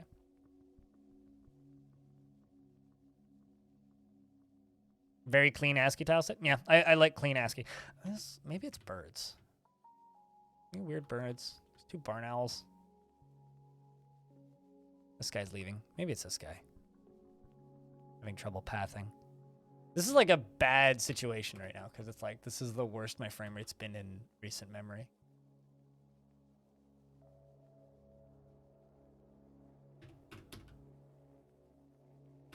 So just cancel jobs.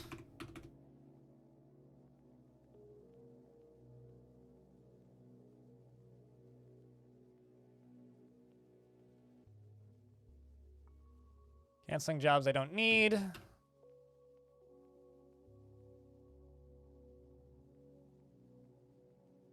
Yeah, this fortress is weird. This fortress is just so old that every now and again something will happen where it'll just scream to a halt for a little bit, and then it'll run just fine.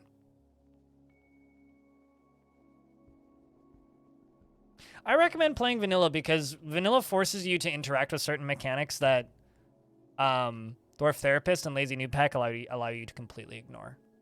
And I think that those mechanics are important to the experience of playing Dwarf Fortress, and not even in just like a hipster way, but just like in a general, you will have a much better time with this video game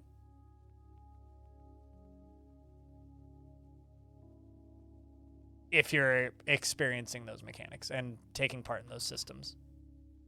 You know, it's got to just be the number of doors I've got running up this hallway. Can I go down to here?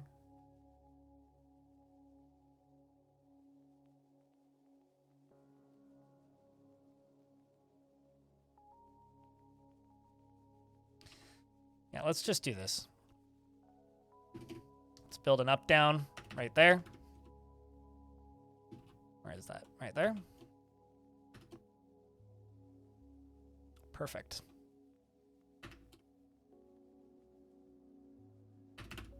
Remove that floor. Put stairs there in a moment. I'll take them a second, but might help.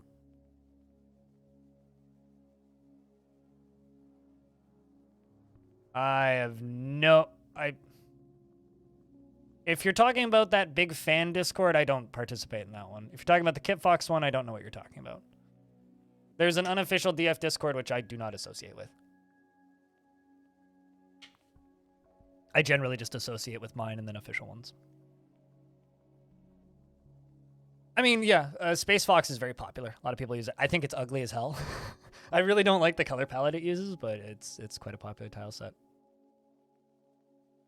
Also, investments are open for those of you who care.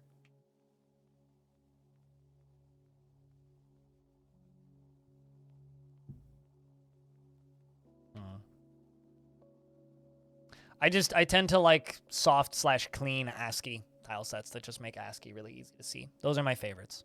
Ones that just make ASCII really, really easy to see.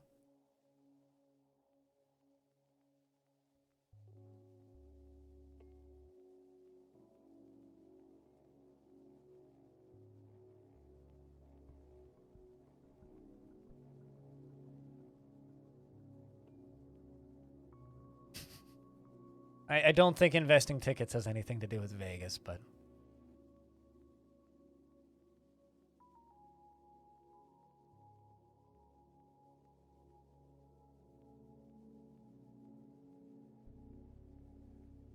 I mean, that's not too bad. I mean, like, Dwarf Fortress is, like, the classic desert island game for basically everybody who plays Dwarf Fortress.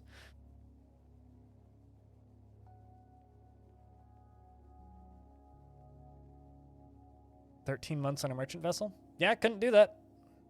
Sounds like a lot. You love your time out there? I wouldn't be able to do that. No question there. No way in hell I'd be able to do that.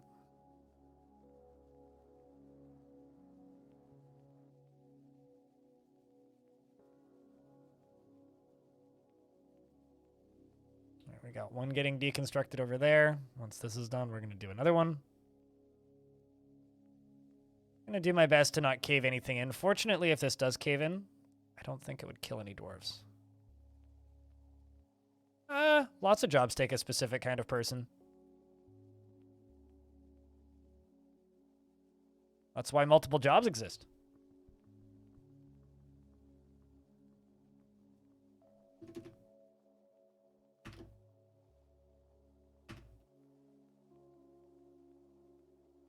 I think just putting a pathway there will speed this up. I'm pretty sure it's all these dwarves pathing in here that's causing problems.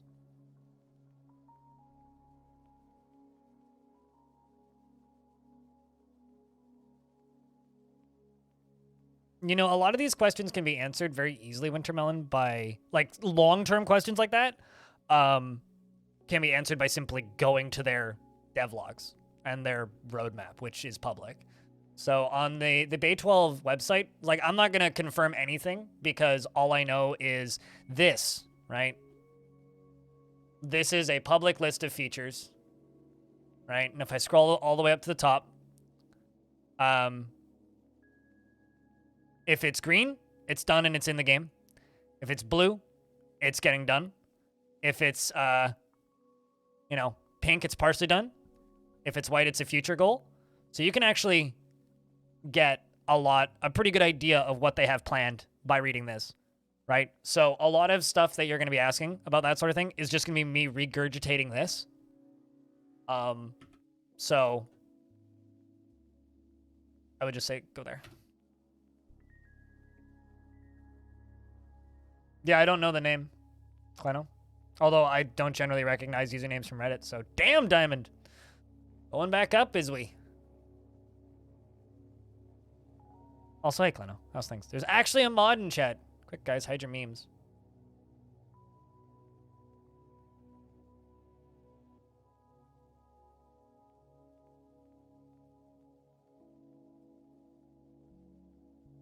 Cleno, my frames are actually bad right now. Just an FYI. It's one of those eras of slow Longdeath. People, as somebody who's been on the internet making content for a long time, people disappear sometimes. People disappear.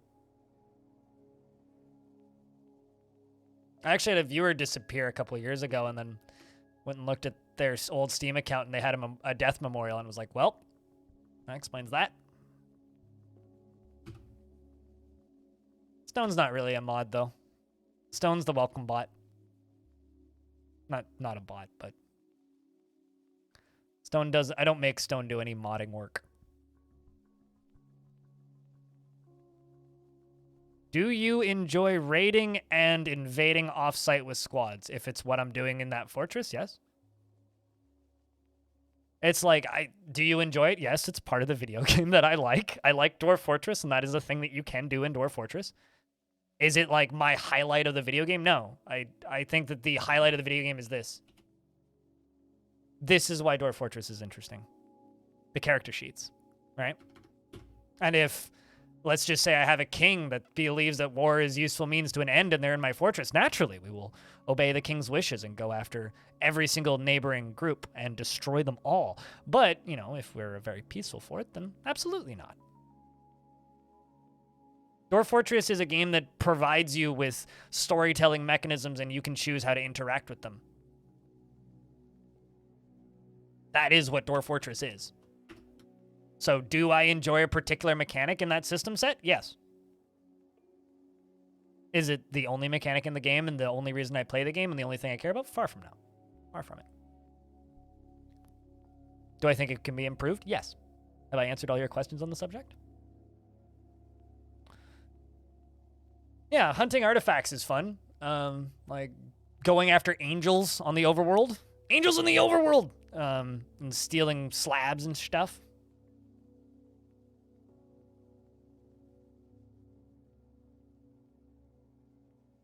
Would that improve the king's mood if they're war hungry? You know, it's kind of funny because if you have a king, and I noticed this in this fort, if you have a king in your fortress, right, or a queen, and they like war, and you get attacked, if you look at their thoughts, while enemies are dying, they keep getting this repeated thought, which gives them a positive moodlet, which says, I have defeated many great foes. It's like, bruh, they're just like in a lava oven burning to death, and you're just like taking credit for all these kills. Douche. So, yeah, I would say so. Does it actively improve their mood if you're fighting offsite? I have no evidence of this, so I don't know. But it is quite funny seeing the I've defeated many great foes while they're on the map. It's like, you fucker, you're not even holding a weapon. You're hanging out in your room and drinking ale. I guess that's pretty accurate for most kings of old, though.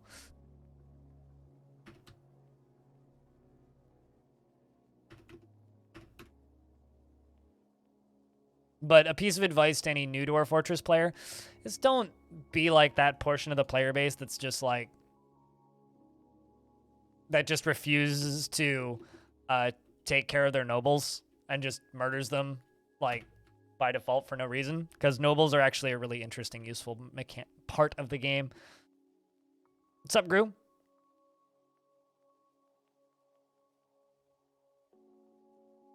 You've seen a crap load of DF chat as of late? That's cool. I'm looking forward to it. Honestly, like, you know, I mean, Cringer, who rated me, knows this. I don't even know if he's still lurking, but like, I've been around Twitch for a long time and never had any runaway success. I've just been around Twitch for a long time. So I hope it does well.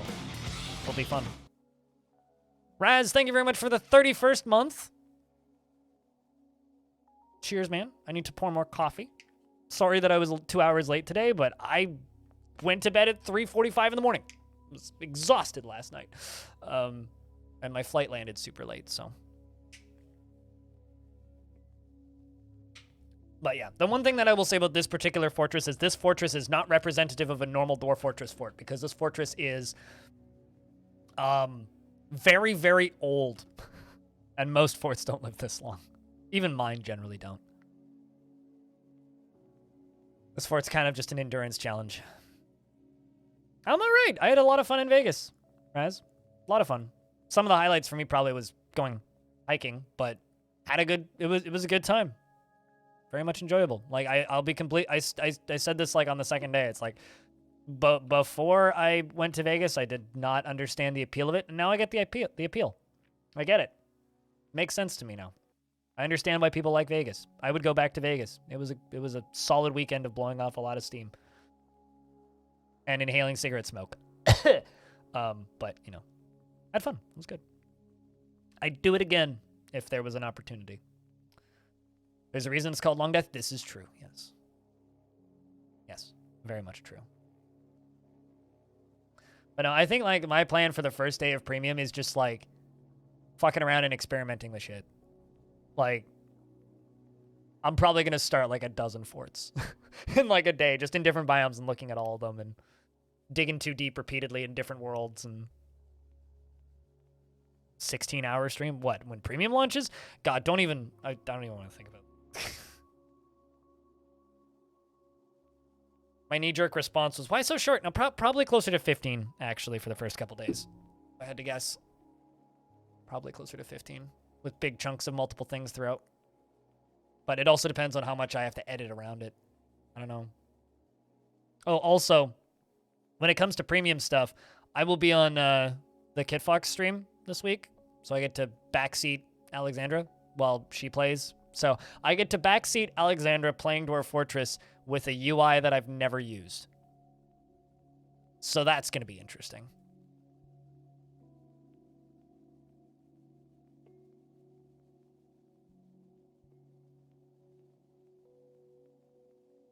I was going for 24, but that would kill me. I mean, like, realistically, I could do, like, the bullshit uncapped stuff where it's just, like, stream for 45 hours and just, like, run a VOD when I'm sleeping. But I don't know. That stuff just seems weird to me. That's, like, a part of modern Twitch that I'm like, this, I'd rather just raid somebody and then come back in 8 hours.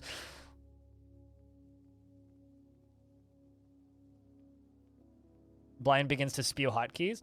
I mean, it's less of a that, more of a, okay, find this menu. Where's that? I don't know. Run 2,000 years of World Gen for 3 hours? 3-hour nap. What if the game crashes, though, on year 3,486? It's a great opportunity to guide her to screens we all want to see. I mean, that's literally going to be my goal. Is like literally the first thing I'm going to be is like, hey, can you show us the options menu? Can you stay in the options menu for a bit? Okay, I just want to stare at this. I don't think I'll be able to refund it because I'm assuming I'll get a key for it.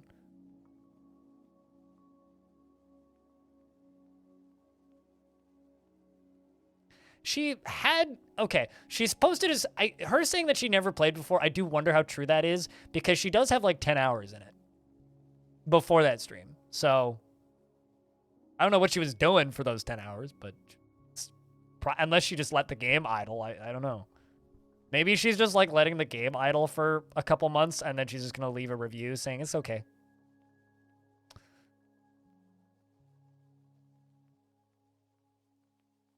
But I only got to see the first half of the stream because halfway through the stream I had to get up and like go catch a plane.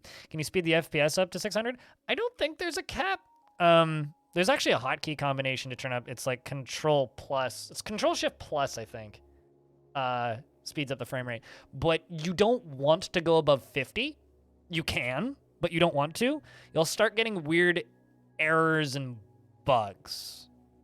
Like, because this game works on, like, a clock timer, right? So the game processes everything that happens, and then the game moves up by a tick, basically. It's like, it's a tick-based turn system, essentially. Even though it's running in real time, it's still a turn system. And because of that, if you crank it up, like, the game runs as fast as the frame rate runs. So you'll start, like, you'll basically crash your game, is what it means. But, like, the game's designed to run at like 50, 60, and then slow down naturally as your forts get bigger. And it will, because you can't speed up and slow down time in Dwarf Fort. But yeah, it's one of those things where it's like, yeah, you can. I wouldn't recommend it, but like you can. Set your game to 600 frames a second and see what happens. Everything will go really fit. So I think it was like, you know, I'll say this, Civ. streaming is a skill. Streaming is a skill. And you know, it was kind of funny because I had Krugs in my chat the other day, and he was talking about, he's just like, you know, yo, since I started streaming, he's like, I have a lot more respect for what you do. He was like, this shit's difficult. Like streaming a lot, like especially to a large audience, is overwhelming and not easy. So I kind of feel for her a bit, like doing like your first stream in God knows how long, and then having 1,000 people watching is a little bit like, but you know, I mean, they could have hired me to drive, but you know.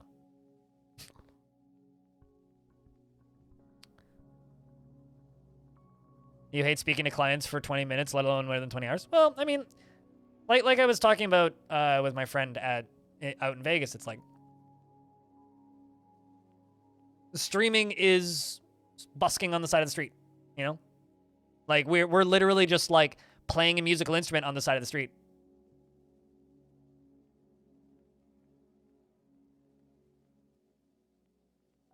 So it takes an element of performance. It takes an element of personality. It takes an element of just getting noticed. And it also, you have to, also, if anybody's wondering what I'm doing right now, I'm chiseling out my obsidian from the top layer here because I kind of screwed it up. Should have channeled up. Instead, I just dug it out because I wasn't thinking, and ended up with a bunch of wasted crap here. So we're going to have to rebuild a bunch of things, but it's fine. Including a bunch of bridges, but should also go pretty quick. As long as I build everything out of the right material, should go pretty quick.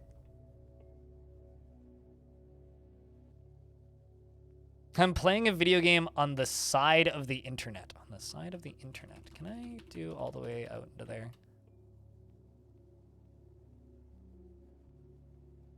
I'm just eyeballing this. That looks halfway, right?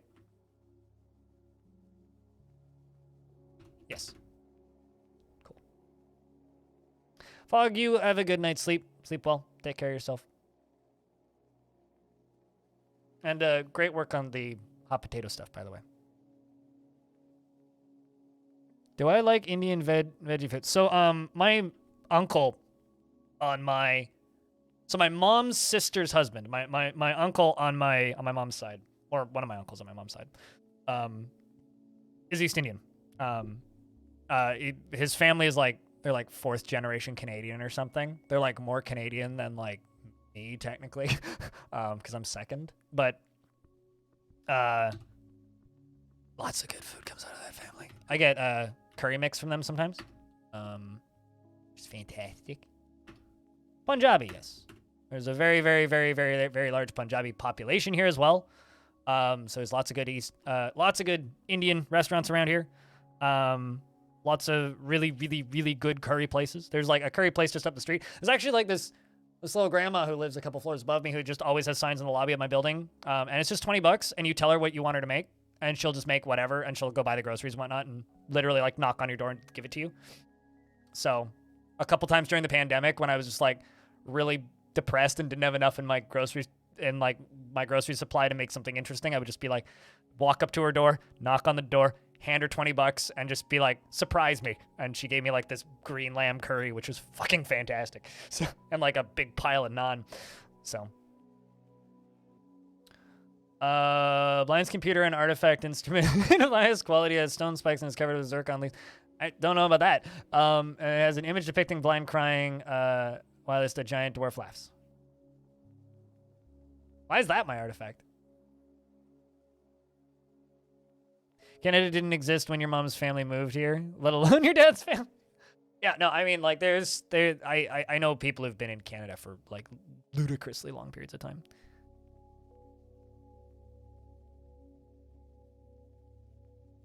You wish that you had an Indian auntie neighbor? Yeah, no, I mean, she makes great food. I mean, I've done some gardening for her as a thank you as well, because I garden for fun. So I seeded a whole bunch of mint plants, and I've planted them around her hedges over at the other side of the building. Because mint is super easy to seed, and she wanted some specific varieties of mint, so bought the seeds online and did that in exchange for food. Which, you know, this kind of works.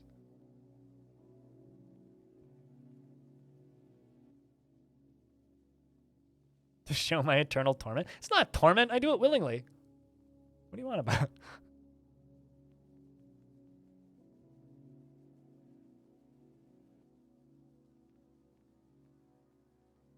Fair enough. Yep. I know what regions you're speaking of.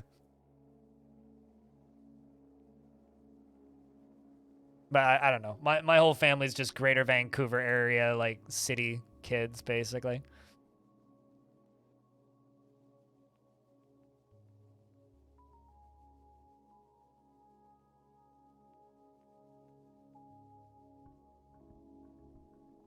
Hundreds of years, you lose contact? Oh, for sure. Yeah. Although, like, I don't know why this is reminding me of, like, this article that I saw go viral on Reddit and other places relatively recently, which was, like, these two kids, this brother and sister were both, like, this brother and sister who were twins were both abandoned at childhood, sent to separate foster homes, met in high school, and almost got married. For some reason, you're just reminding me of that story right now. And they got a DNA test at some point because they were both, like, adopted, right? And they're like, well, let's find out where our families came from. So they just took a DNA test on chance and found out that they were not just siblings, but twins. Classmate who bullied you as a far cousin? Okay. I mean, my cousin bullied me, and he was just my cousin, so, like, that's not too far out of the norm.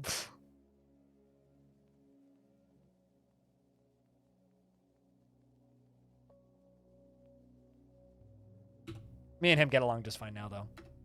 He used to just kick my ass in Mario Kart and make fun of me for it. I mean, obviously he kicked my ass at Mario Kart, because he was the one who owned Mario Kart. Yeah, exactly. I've also just been bullied by cousins. Why do some online people disappear forever? Have you ever had someone that you know die? People on the internet die too.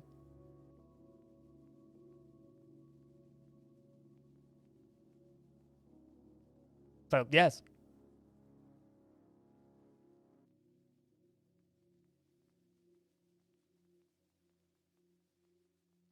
In fact, I can tell you for a fact, there's multiple members of this channel's community that have passed away, and I've only been streaming for like 10 years. Walked in on a depressing conversation. Well, I mean, Sniper Captain asked a depressing question, so I gave a depressing answer. What's up, Orange? How are you? I survived Las Vegas somehow, and didn't actually get hungover once, which I'm still kind of fucking amazed by. Yeah, I got sent a suicide note once. That sucks. People passing away is part of life, and it doesn't bother me. But to the fallen, to those who didn't make it to the release of Dwarf. Yeah, no, I mean, like, when you're a public figure on the internet, some people develop strange relationships with you, right? Regardless of how well you know them. That was possibly the worst week of my life. Or one of the worst weeks of my life, I would say. Up there, H2O. At least the worst week of my streaming. Didn't get hungover. No, not once. I think the most fucked up we got, though, probably was Saturday night. I think we actually drank more the night before, but we drank way more on Saturday because Saturday we... What order do I put these lids back on? Saturday we basically went to a nightclub. We went to this place called Area 15, which is just like kind of a nightclub district with like a few art installations. And we had tickets to a pretty fucking cool little rave thing. And we went to that, and yeah, I think I had like 6 gin and tonics or something. Yeah, no, I mean, you guys are like a wall of text, right? Like...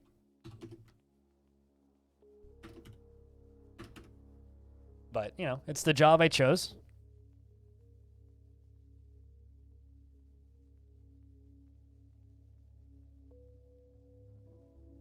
Also, I have to scroll back up and read this wall of text from Gru.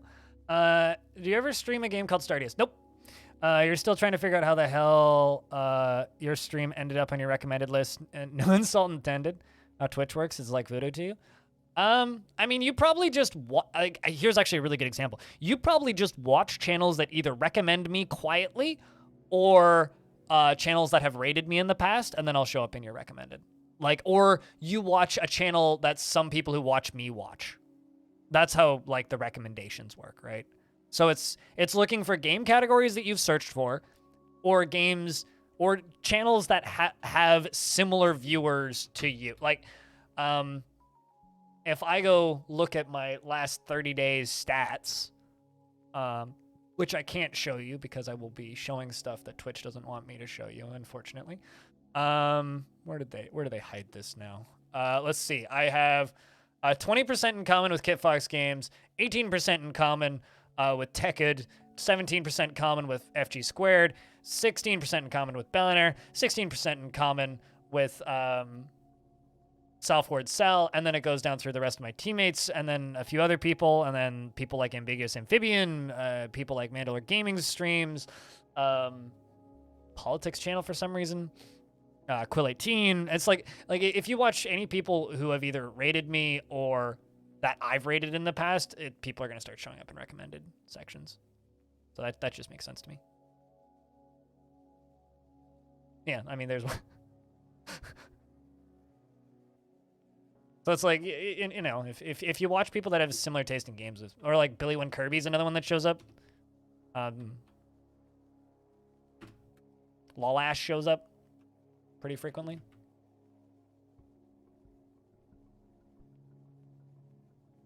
Yeah, I don't know.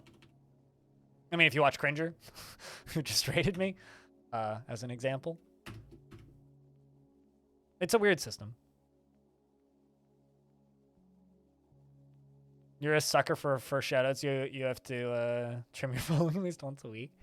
I don't trim my following down that often. Probably should. 2 injuries happened at your work today. You drive the first one to the hospital and get back to the workplace, and they're like you're just in time to go back in. What happened to them? Also, you had to drive them to the hospital? You're in Canada. Call a fucking ambulance. I think H2O means that they follow too many channels. I mean, like, at any given time, there's like 70, 80 channels that I follow. Online. I don't actually know what the total number is now. They both should have been wearing steel-toed boots. Ah, well, I mean, that's a worksite safety issue, which means they shouldn't have a job. That's ridiculous. That's all I have to say to that. Like, they send you at home at McDonald's for not having proper footwear.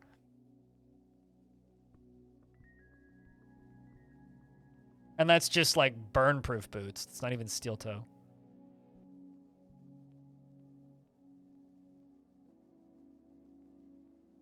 Doesn't seem like a good place to work, Orange. That's all I have to say. Lower the priority on this a little bit. Really wish I didn't have to rebuild this. This is kind of finicky and awkward. Not something I wanted to do, but...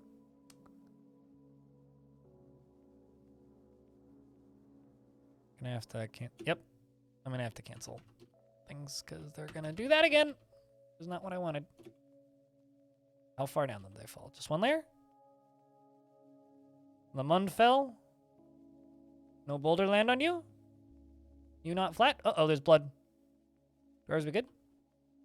Mild cave-in. Made an oopsie. Hops' blood? Aw, poor Hops. Hops is, like, unable to walk and hasn't been able to walk for a while. Seems like you're fine. Lamund just got dazed. You've got... Okay, your hand is mangled. But the rest of you is just bruised. Yeah, you'll be fine. We just need to, get the dock up here.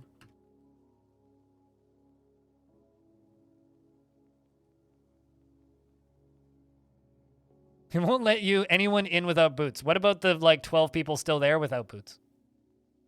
I love that he's promising... Your boss is promising you this. That's kind of fucked up.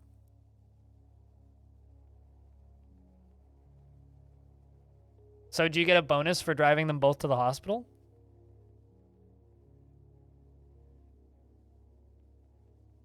Like, I think they at the very least owe you a beer. Well, that's good.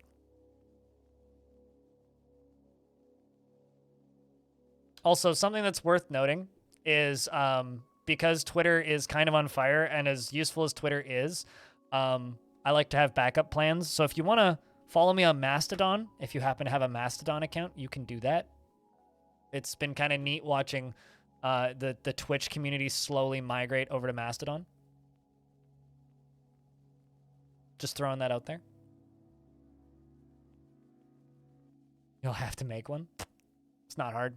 I think there's still space on Mast.to. You can follow me and Cringer there.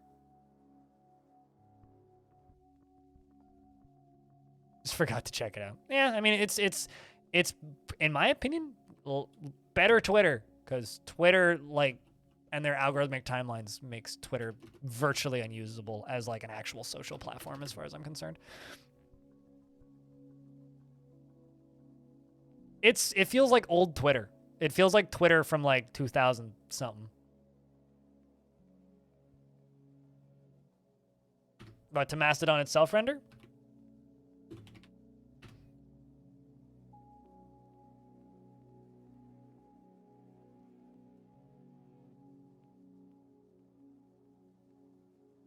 That'll explain what it is. But the link to follow me is at blindirl at mast.to.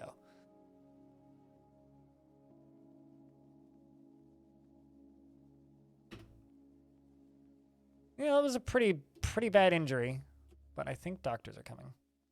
Yes, we do in fact have a doc coming. Let's follow the doc. Specifically the mayor. Hey, the frame rate's picking up slowly. That's nice. Kendo is in like whacking people with sticks?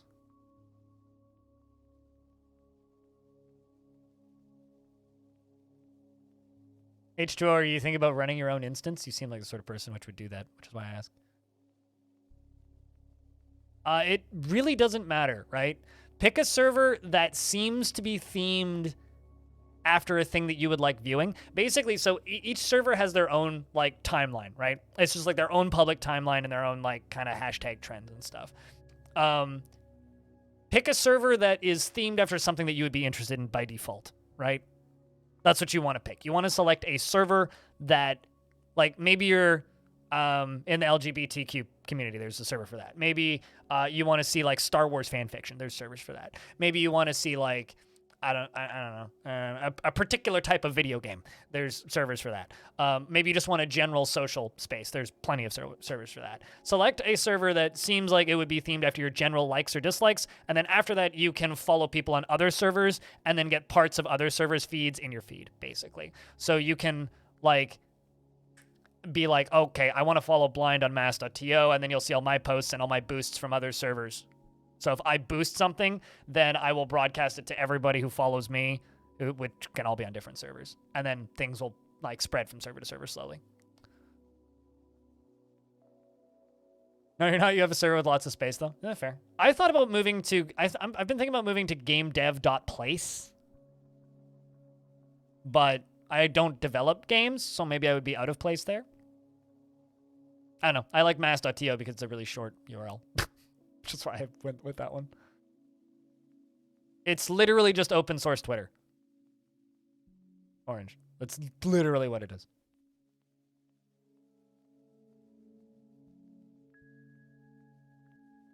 I haven't played it, so I can't tell you. But they make performance increases with every update, and go watch some footage of them playing the Steam release, because it seems to run just fine. But I can't tell you facts about a thing that I haven't played and tested, right? They've stated it's supposed to be better, but I haven't played it. So, do I know? I don't have an answer for you.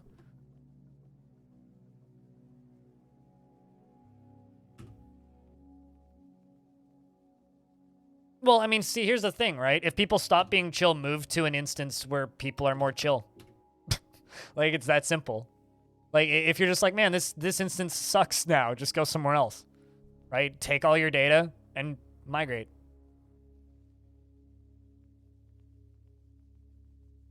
Yeah, I saw at least one person say that, yeah, so... I mean, like, they're not going to give me a key until they give people keys, right? And I don't know when that will be. And I don't have one yet, so it's kind of a null point issue, right? You shall sleep? Well, sleep good. I will be on earlier tomorrow. I was on late today because, like, I flew home from Las Vegas last night, so I'm a little tired. Okay, why did that bridge cancel?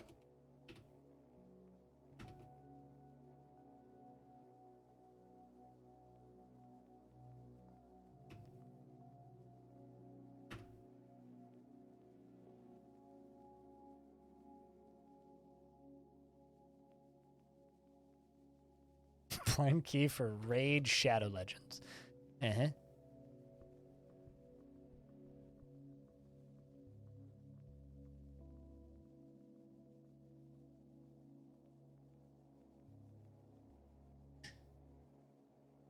They should do that for April's Fool's Day. Just change the title of Dwarf Fortress to Dwarf Fortress Shadow Legends.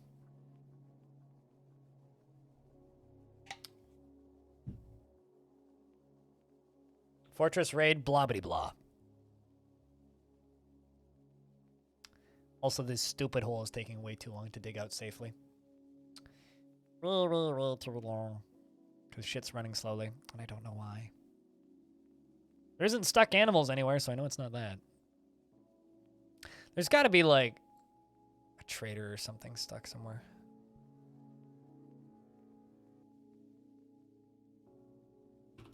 Let's just slaughter all of these marmots and see if that helps.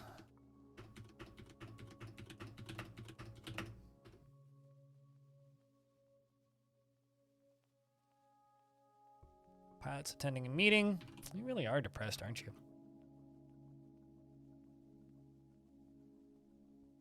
But yeah, no, they'll give me a key as soon as they're ready to give people keys.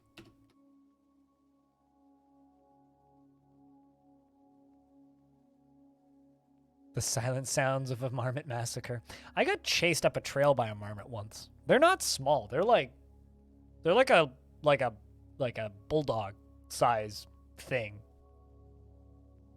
And it just like sprinted right at me when it saw me, to the point where like I feel like people in that park feed them. I think the piercing squeaks might actually be the cavies.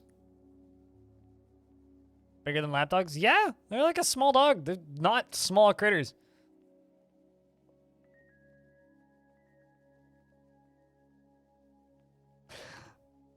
We should do more Eurist the Tourist runs in other games.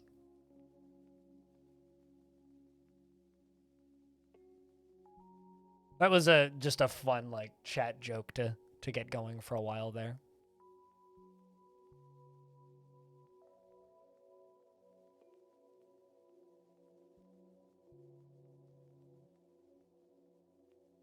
PayPal's adding a lot of new features. You can now schedule payment transfers. That's kind of neat.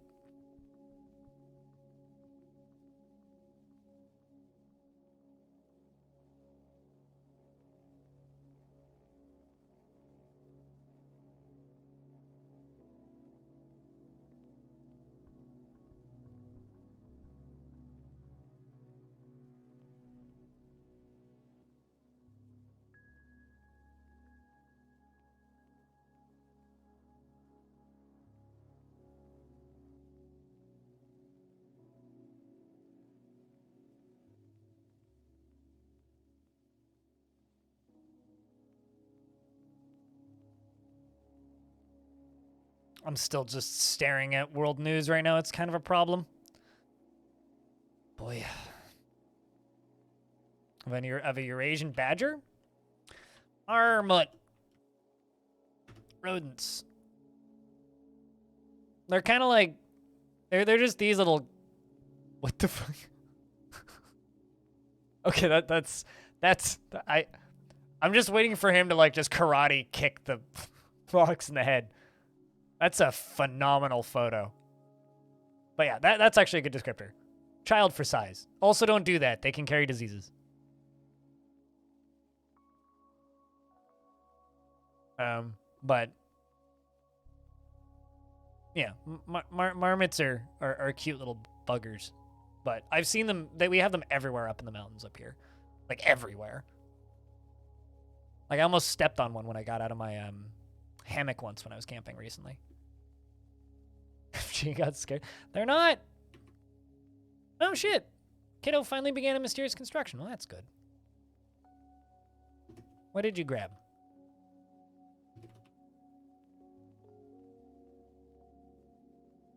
Bill and bars, pigtail cloth, nickel bars, raw green glass, lay pewter, alder logs, cave spider silk cloth, and mudstone. Well, best of luck there, kid.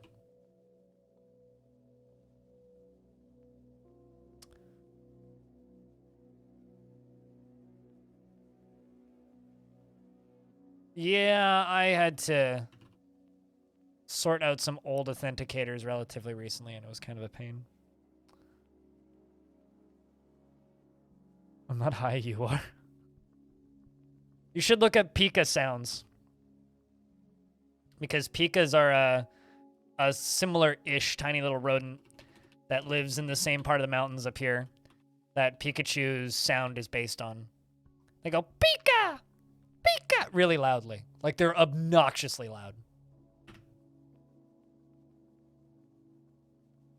And there's a few really good pictures of them on the internet, just like with their mouths all the way open, screaming Pika.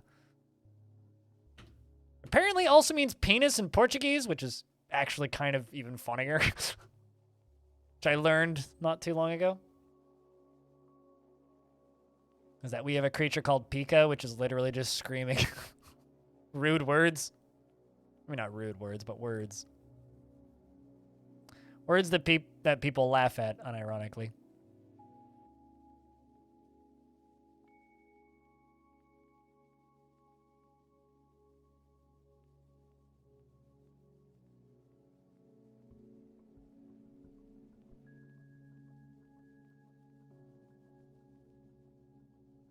Yeah, no. I think that interesting little critters, I'll say that.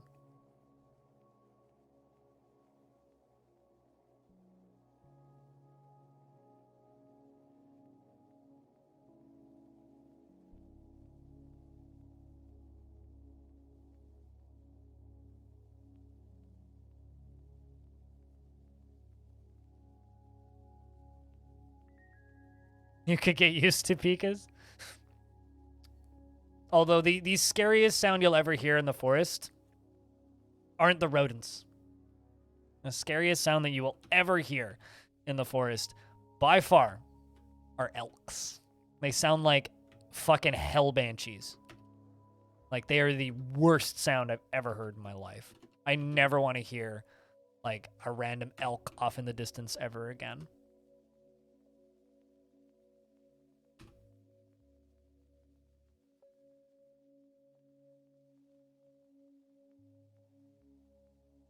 Foxes are brutal as well. I've never heard a fox, but I've heard what fox sounds sound like. Elk. Elk. I mean, naturally, we have huge elven populations in our forests up here in Canada too, but no, not elves. Elk. They sound like a woman being murdered. Yeah.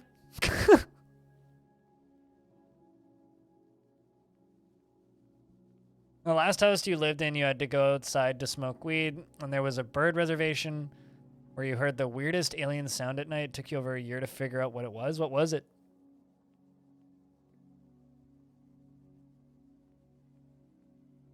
I mean, what the fox say? Lapwing. Oh. Huh. Weird. I just like ravens in the middle of the night. Love hearing ravens. I gotta say, we were kind of disappointed when we went on the hike in the middle of the desert because there was a big sign in the like gift shop area that was just like, look out for these creatures. It was like various types of turtles and various different lizards. Didn't even see a bird. Like, we saw nothing when we were out there, just cactuses. Pretty flowery cactuses, but still just cactuses.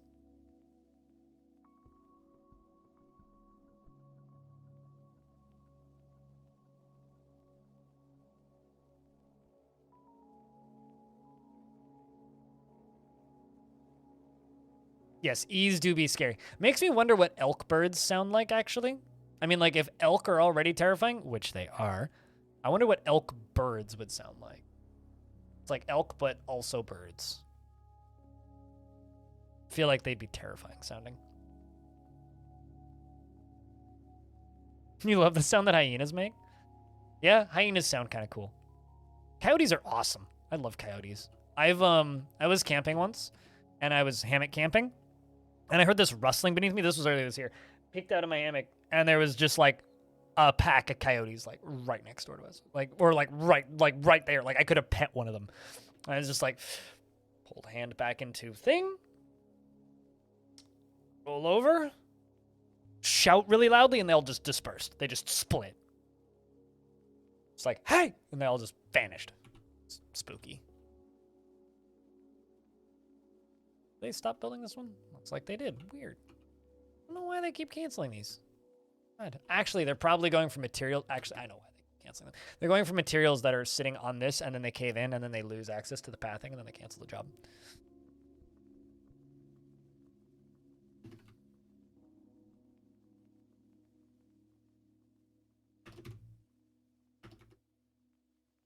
Makes sense. To me, anyway.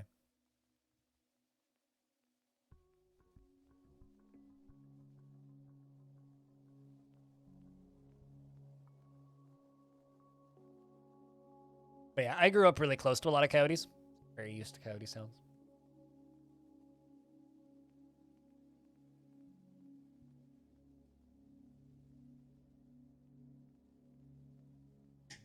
And also good night, Diamond. Sleep well. If we going... guess we'll find out tomorrow if we're going to war or not. I'd say the odds are unlikely. But who knows. Dallin, what's up? It's good to see you. Hello. How's thing? I would say it's rather unlikely, but you never know.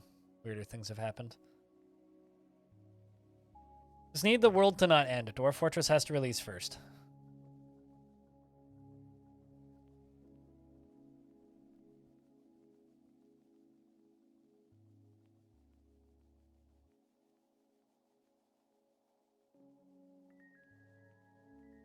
How is everyone? Doing pretty good. Curses, welcome back.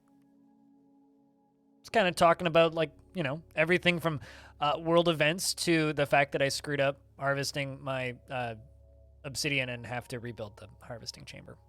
I'm supposed to channel it. Instead, I didn't.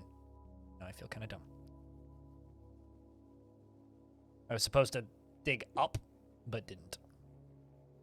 Canceled another one. Cancel this one next.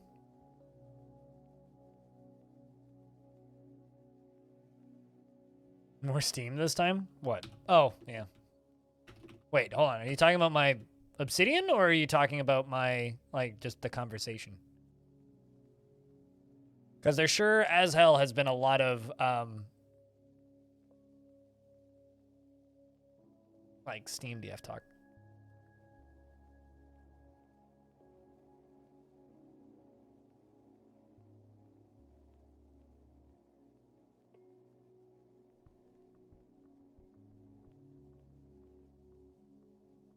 Big blind IRL Steam release. The big me Steam release. I mean, it is a big Steam release for me. That is true. I mean, it's not an incorrect statement.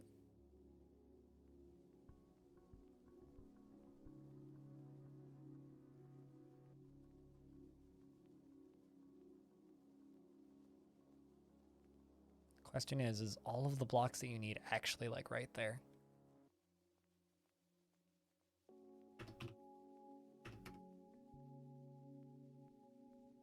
Only got 2 more lines to dig out, and then we can just build the bridges. Frame rate seems to be picking up. That's a good news. That's a very good news, is that the frame rate's picking up. An eerie Brella. The Dwarven child has made a mudstone crown and claims it as an heirloom in the name of the family ancestor Cog Boardskasailed, which I'm 99.9% certain is your parent. Nope. Not your parent.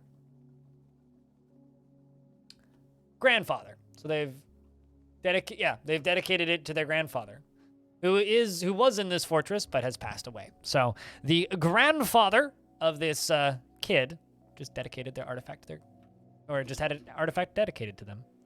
What year are we at? 433, meaning the fortress is 428 years old. But as for the artifact itself, the delightful point, also known as a Mythlogem, This is a mudstone crown. All craftworship is of the highest quality. It is studded with lay pewter and encircled with bands of cave spider silk and nickel. This object is, of course, adorned with hanging rings of billin and menaces with spikes of green glass. On the item is an image of Tapioke, Cobalt Nose, the dwarf, and dwarves in mudstone. Tapioke is surrounded by the dwarves. The artwork relates to the ascension of the dwarf Tapioke to the position of Baroness of the ignited creation in the early spring of 23. I remember that dwarf. They got their leg ripped off. On the item is an image of a ram in alder. The ram is screaming. The artwork relates to the slaughter of a ram in Longdeath in the early spring of 178. On the item is an image of dwarves in pigtail. The dwarves are laboring. The artwork relates to the foundation of Longdeath by the eternal adventure of time of the ignited creation in the year 5. This kid's done their history. Damn. Damn. I like that one. Wow, what we wowing at. Guys, what we wowing at.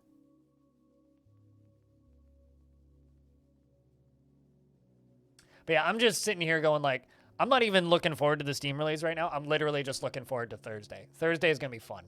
That's my big much excite day. Big much excite day. Very excited for Thursday.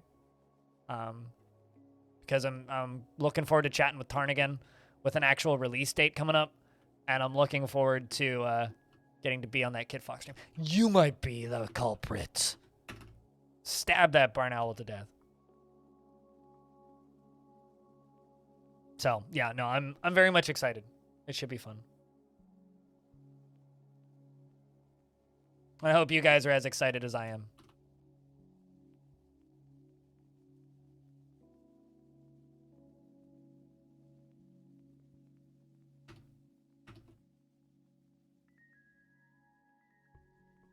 Try this.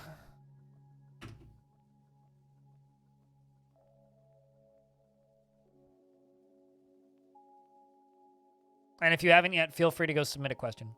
You're off to bed now? You have a good night. Kind of a rhetorical question, but did I watch the Kit Fox tutorial video? Well, I mean, it's not much of a tutorial video. You mean the live stream? What they did?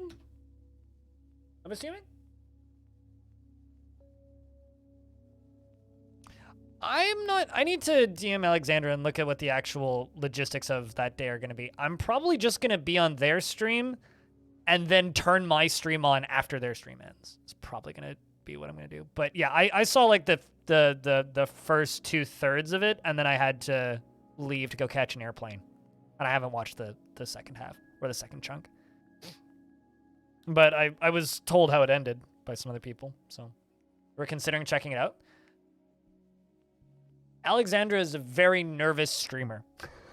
But, I mean, there's definitely some interesting stuff in there. I mean, it was interesting seeing Alexandra misread stuff in the tutorial and then Zach saying, nope, we need to make that more clear. Same with Tarn. Like, basically echoing the same things. Like, yep, no, we just need to improve that. So, like, that part's kind of neat. Like, seeing them do QA in real time is kind of interesting. But, like, largely, for me, everything that I saw in there was stuff that I'd seen already. It's just neat being like, able to witness it in real time, I guess, and seeing like the little button animations are kind of neat. Like the tutorial actually like highlights buttons that you need to click, which is more than I was expecting, and like little animations in places that I wasn't expecting them and stuff. So I don't know. It's worth watching. I mean, it's got like 100,000 views, I think. I'm kind of hoping, like something that I need to ask them that I'm hoping is, I'm hoping they'll let me like make a highlight reel from my channel. Because that's something I'd like to do.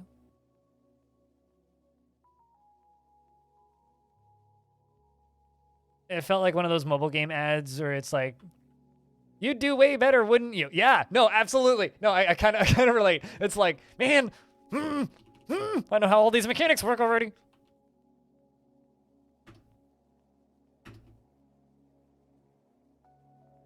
But yeah, no, I mean, I will probably go back and watch the end of it either tonight or tomorrow night now that I'm home.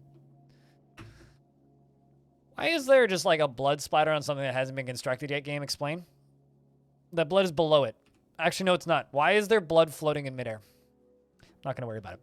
It'll get melted off when lava flows over it anyway. You go over there.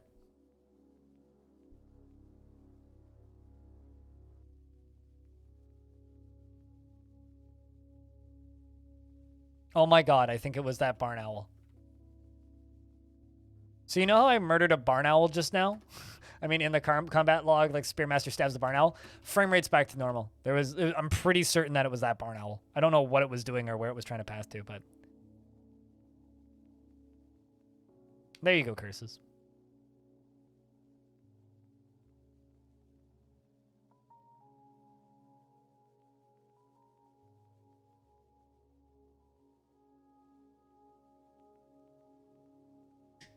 I will say, like, having watched the Kit Fox stream and knowing that I think they cut it a little bit for the YouTube video, I really wish that they'd, like, reached out to me or something to, like, go through OBS settings, because there are ways of capturing Dwarf Fortress that are very consistent and work really well. There's also ways of getting other people's face cams onto stream that are very consistent and work really well.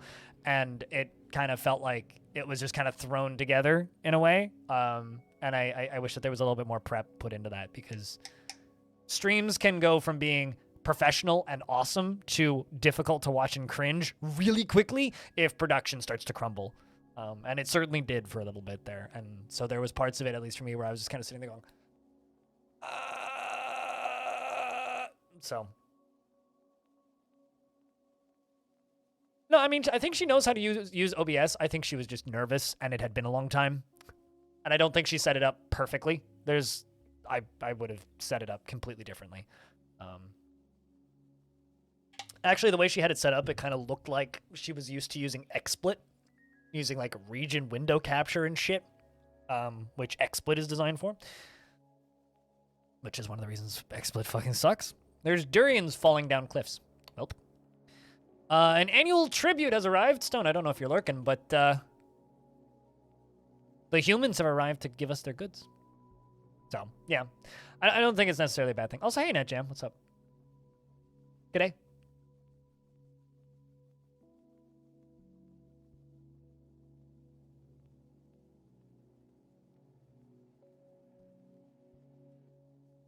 Vibin'? Is your dwarf still alive? I actually can't remember. Yes. Yes, you are. You are, in fact, not dead. You are 5 years old. You personally see you see family as one of the most important things in life after gaining a sibling in 431, and your younger sibling is Whitcode, who is dead. I'm not actually sure why Whitcode died, but your older brother Orange is also dead, so you know, I'm sure you're used to it. But you genuinely believe that family is one of the most important things in life. Your dead family is the most important thing to you. Exactly, that's the right attitude.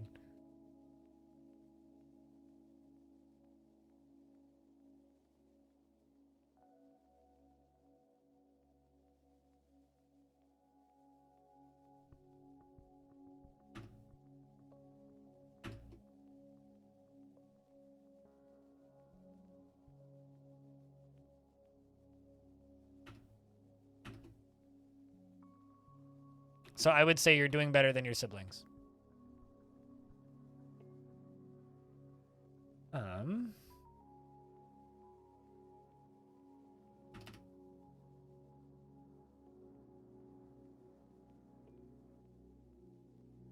Once they're older than 5. Rana. Sounds like an origin story of a necro. I mean, can kids even become necro?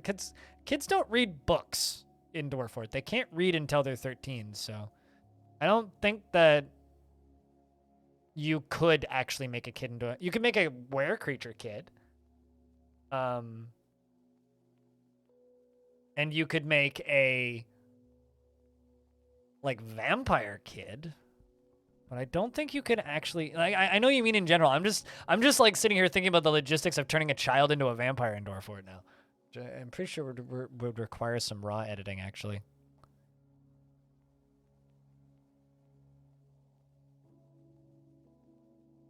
The thing that I'm the most curious about with the premium release of Dwarf Fortress is, do you think more people are going to watch my VODs on YouTube when premium is out Because like currently I'll upload a VOD of like Longdeath, right? And it'll get like 300 to 500 views. On a less viewed episode, they'll get 200, which is perfectly fine for numbers. In fact, I think that's pretty good for just VODs. But I genuinely wonder if that number is going to change much when Premium is out. Because I know that there is actually quite a large portion of my YouTube audience that just like doesn't watch the VODs because it's ASCII. I do too, and I'm really curious to see how it does. I mean, I just hope that I grow as much as possible in that period of time. It'll be like, I think there will be 2 periods of DF hype, actually. I think there will be the initial one, and then there will be a second one when Adventure Mode releases.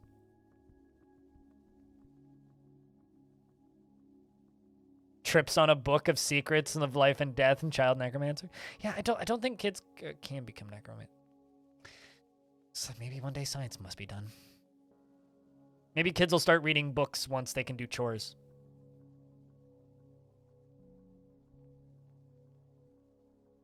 That would be funny though. I mean, I had an undead baby once, which was sad because it just had baby AI. So all it did was just like crawl around in random directions. That was obviously not a necromancer. That was a baby that died. That then came back. Stone, heads up. We've got tribute, but I think you're AFK. So I'm going to just simply screenshot and plop into Disco. DMs for Stone.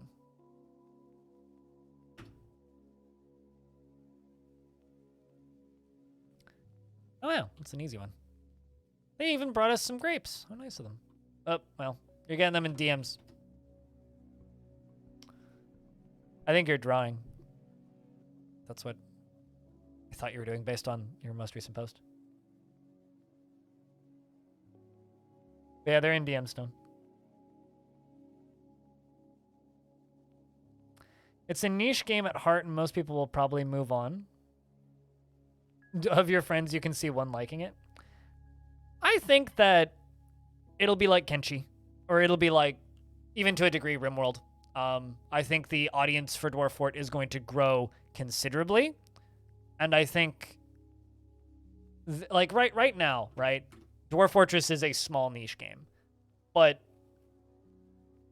I basically gained 10,000 YouTube subs and like an audience of like 50 to 80 concurrent viewers off of it being a small niche game. I think it's going to go from being a small niche game to a big niche game, if that makes any sense. Like, I would describe RimWorld as a niche game because there's another Discord server that I'm in, right?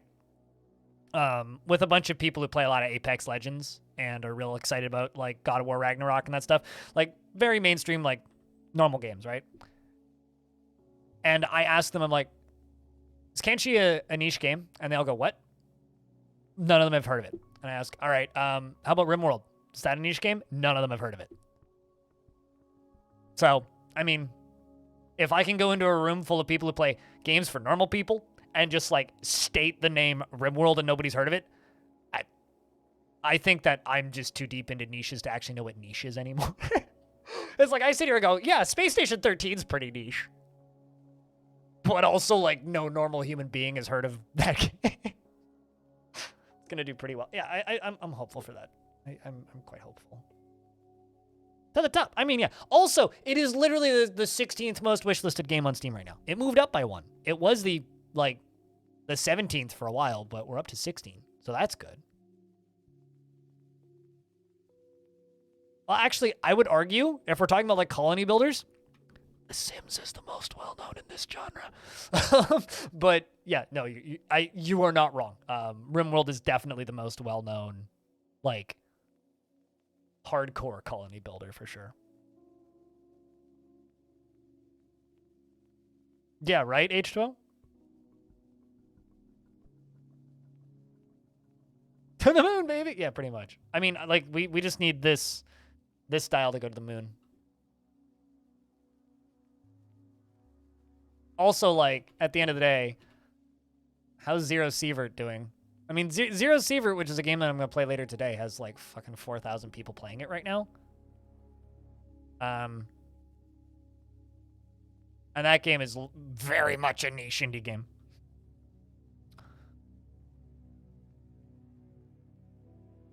Very much a niche indie game.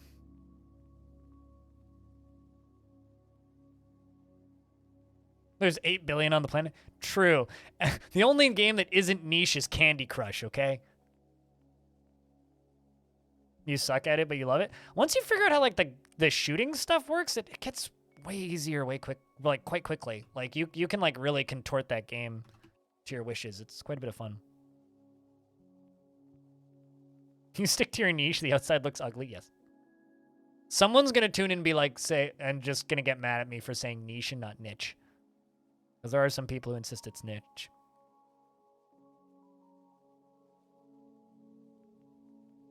DF will be actively played a lot if the controls feel smooth. They should. I mean, like, here's the thing. I can't actually tell you that the controls for Dwarf Fortress Premium are smooth because I haven't played it.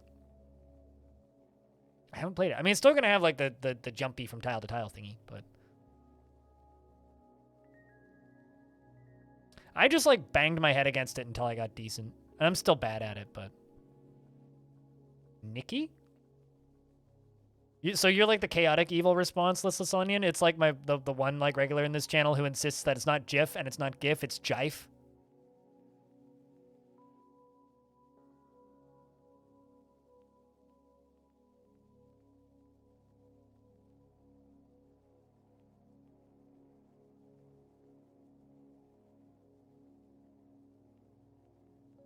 You assume that niche is a French word and they ruled us for a bit?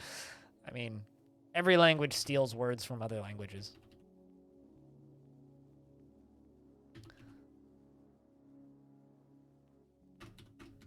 But, like, I don't know. You can call me crazy, but I actually think that these controls right now in the vanilla game feel pretty good. But that's just because it's just actual Galaxy Brain Mavis Beacon teaches typing. And if you can get the items per minute, it's actually, like, or the keystrokes per minute up, it's actually really quick and very efficient and easy to play. Well, I mean, I knew that. Is that a new name for Outpost Liaison? Two-Ball? Stone, help me out here. Is this a new person? You're just chaotic stupid. Fair enough. I'm chaotic and stupid. Depends on the morning. But I think this might be a new Outpost Liaison. Two-Ball says, I am a liaison from the Mountain Homes. Let's discuss your situation. Let's just see with this stuff. Okay, let's just request fancy metal. Let's go with brass, steel. All right, well, we got to get a description then. Probably look pretty similar to the last one, but... Unless it's one of the last few genetic lines. You also got to make a statue. At least as of the version of this game, I don't think so. You never even drew Zahn? Oh, no. Well, you got some doodling to do. As for this one. But yeah, I haven't had a single one form in this world. So to my knowledge, I would say no. Okay, so farewell. I look forward to our meeting next year. Our fortunes rise and fall together. They actually like go to the mayor's office to have their meetings, and this mayor's office is just full of used laundry, which is just kind of amazing. All right. What is your name? Outpost Liaison. Blue Abbey. Two-Ball Blue Abbey. Stat. Gold. Iron. Blue Abbey. Sweet. Queued up. You'll get around to it? Well, here. His sideburns are clean shaven, and his very long mustache is neatly combed. His very long beard is neatly combed, and his hair is tied in a ponytail. His small lobed short ears are very flattened, and his cobalt eyes have large irises. His eyelashes are quite long, and his nose bridge is somewhat concave, and his hair is gray with a touch of ecru, and his skin is sandy taupe. He's wearing pigtail, cave spider silk dress, a nice leather vest, some silk cloak, leather cap, some a nice pigtail hood, some pigtail gloves, spider silk mittens, some socks, some sheep's wool shoes, and it's covered in water.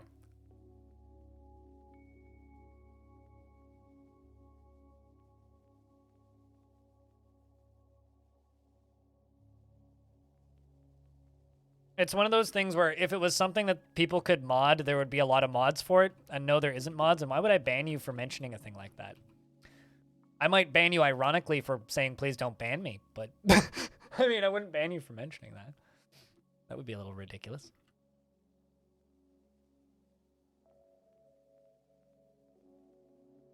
Turns out saying, please don't ban me is actually a really good way to just get ironically timed out. But, yeah, I agree. That's something that definitely could see improvement in Dwarfort. Is interactions with the outpost liaisons.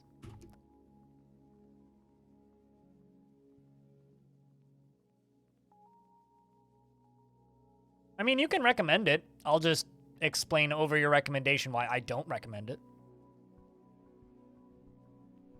It's the same reason I don't recommend modding Minecraft the first time you play modded Minecraft. There's no reason to do it. Play vanilla for a bit. Learn the game. Then play mods.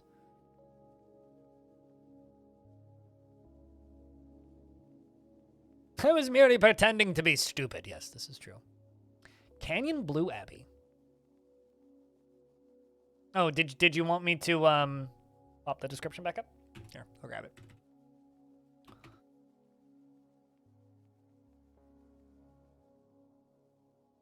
Shout when you got it, Stone. What if I say I'm not like the others? What if I say I'm not just another one of your games? You're a pretender. What if I say I never pretend? Sorry, it's a problem.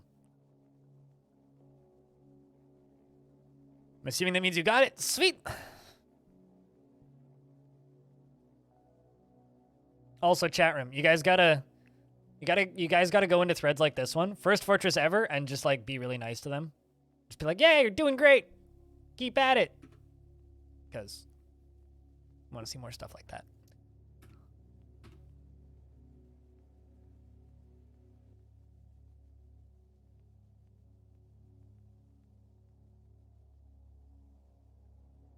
I do like this thread of this person yelling about how every single artifact has an image of this one rabbit that died. Because somebody stabbed it with a spear. Ugh, it's very funny. Very, very, very, very, very funny.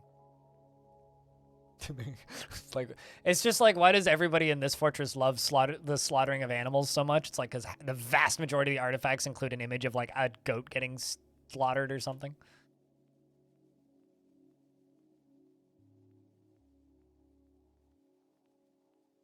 It's a very well-known rabbit. You took a refresher over the weekend to relearn how to play. It's nice to know the basics enough to establish yourself at least. Well, I mean, it's nice to know the basic minimums of Dwarf Fortress, which is dwarves need beds, beer, food. If you can get all three of those things, you're well on your way to making a successful Dwarf Fort. Actually, it's beds, booze, and food. Beds, booze, and baked goods? I'm trying to think it's like the 3 Bs. Beds, booze, and brunch. Beds, booze, and beets. Something like that. Beds, bools, and big meals? Beds, booze, and biscuits actually works because they do make biscuits. So, I kind of like Curse's one. Beds, booze, and bread. They don't make bread. You can make flour, but the dwarves don't know how to make bread out of it. They just simply, like, roast the flour. And so you'll have, like, a supreme like rice flour roast, and it's like, okay. All right, black, bronze, rose gold, electrum, steel, brass, steel, bronze. Don't need the bronze. Rose gold, black, bronze, silver. Why not? I'll take some of the silver, not all of it. Steel, brass, black, bronze, silver, steel, blah, blah, blah. Da, ba, da, ba, da, ba, da. Perfect. Yes, well, I mean, So I was drinking a Belgian triple at this Thai place that I went to over the weekend, and we were talking about how great Belgian. No, it was a Belgian quad, not a triple. So it's basically like beer syrup, right? Like very, very, very thick, dense beer. And we were talking about how like various things that you can do with like that type of beer that's really tasty. And one of my favorite things to do with the Belgian quad is to just put it in like a saucepan and boil it down just a little bit, and then use it as a drizzle on ice cream with a little bit of brown sugar. So yes, I have actually cooked with beer. On multiple occasions, I used it to make a sauce, technically.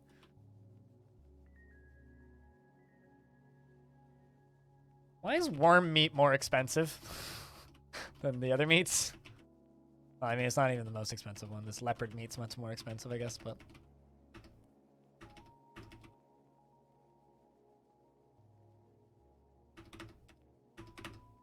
I've had some imported Dutch ale.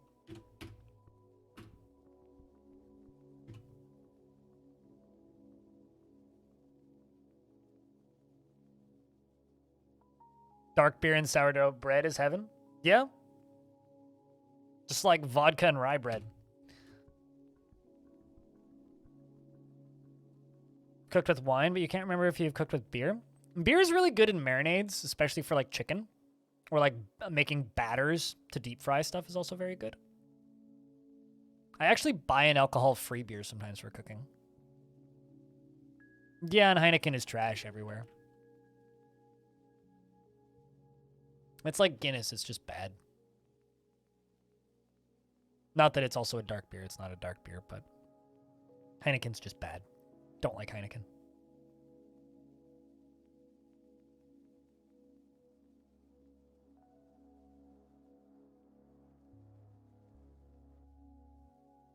Although whenever I tell my dad that I don't like Heineken and also mention to my dad that I don't like Guinness, he looks at me, he's like, you've just insulted all of our family heritage. What the hell, man?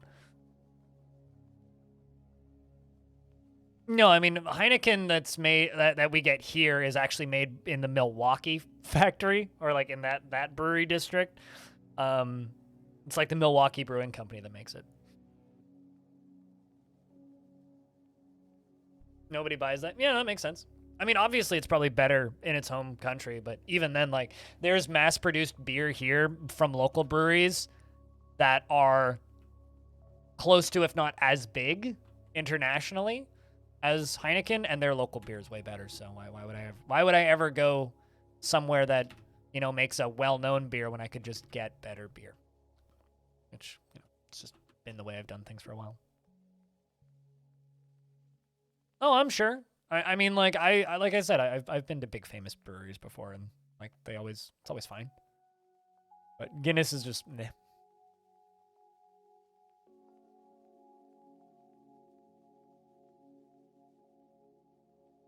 And you see, that's the thing. I don't want a beer that goes down easy with not much taste. Because then I'm just wasting my money. At that point, you might as well just go buy, like, a fucking, like, bottle of hard liquor and just get drunk.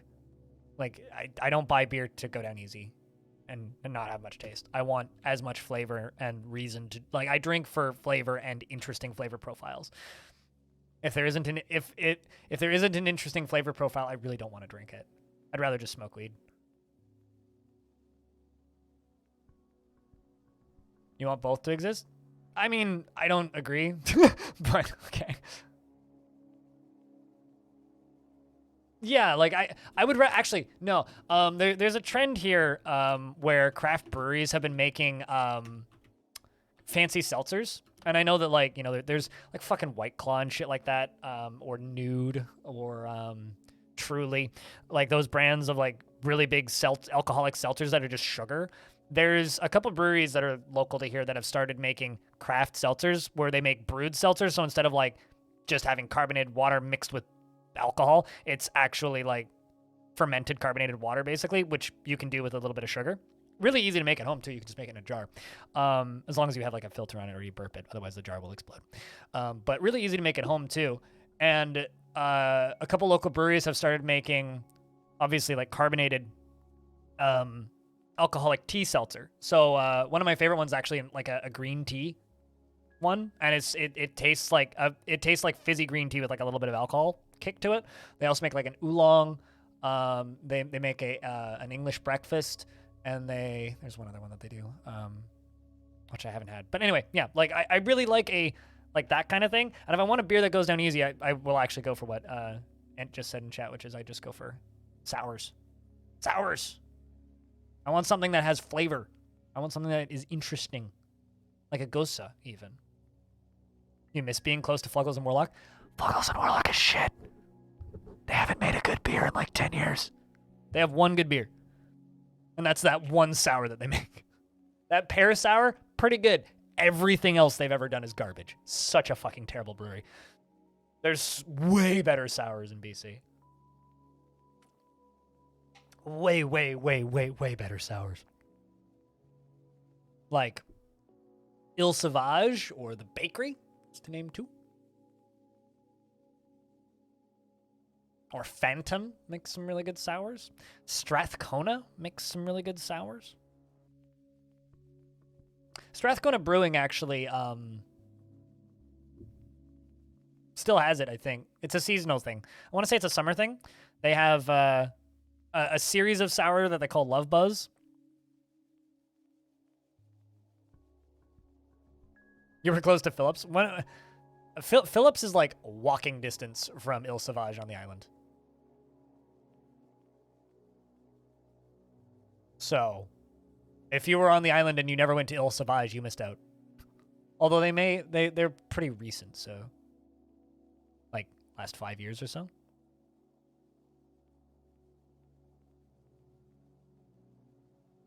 I'm sorry, but like I don't want to drink like mildly beer flavored water, which is what Heineken tastes like to me. Same reason I don't drink Bud Light. It's like I don't want to drink beer flavored water. I'd rather just drink water or a mixed drink. If I'm going to drink beer, I want something that tastes good, and I want something that tastes like beer and good beer. All right. I think our bridges are done, so we can fill this up again. Let's run it again.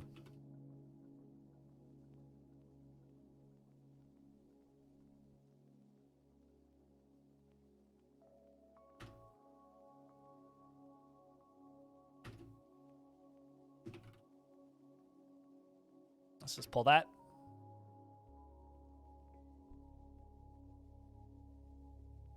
I'm not familiar with Sneaky Weasel.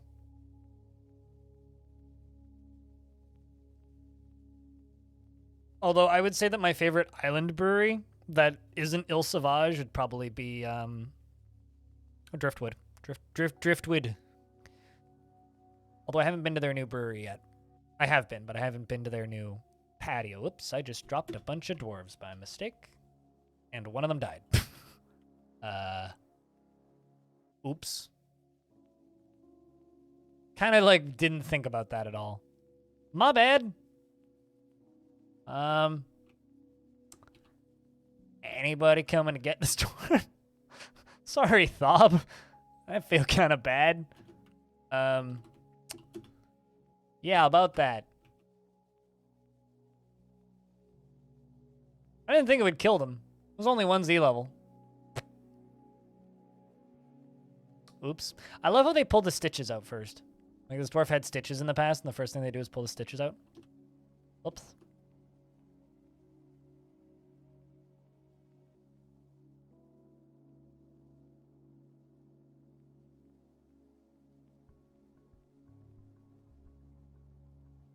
It's okay. It wasn't a dwarf that lives here permanently. It was just a merchant, which sucks, but hey. Which means we probably have more clothing to sell now, actually. Yep. Pour one out for Thob's mangled corpse. Yep. I really should. Oh. Actually, I mean, the real win here is that the frame rates come back. That's the real win. Although it isn't Dwarf Fortress if I don't accidentally drop somebody a couple Z levels and cause their legs to break.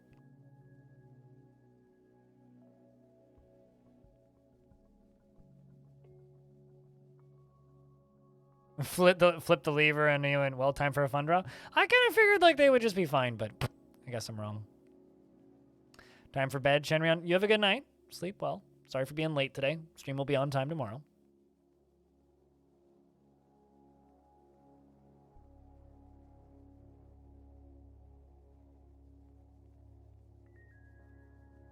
Move up a couple levels.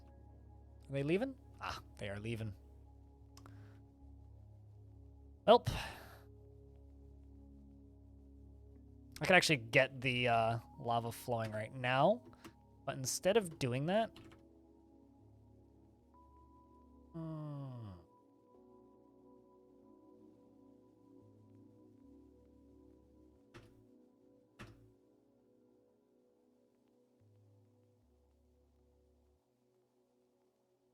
I'm going to put 2 more floodgates in so it's easier to stop this thing.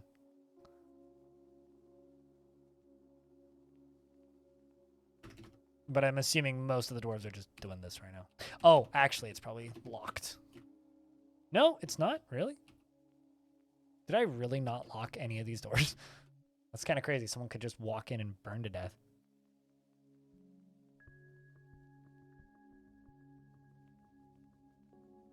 I bet dwarves here have a saving about playing with lava. Keep it hot. Because when it cools down, it's no longer lava.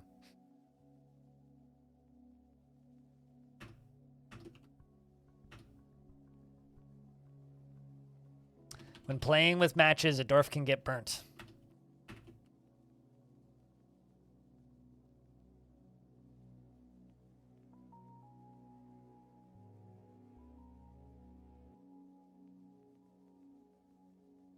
Navy comes down here to do this thing. Pour it while it's hot. Yes. And they also have another saying, which is burn the enemy! What?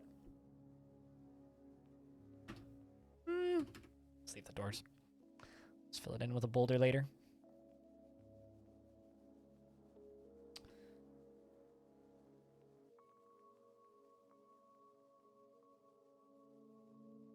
Every culture has that saying? I don't know about that. Depends on the culture.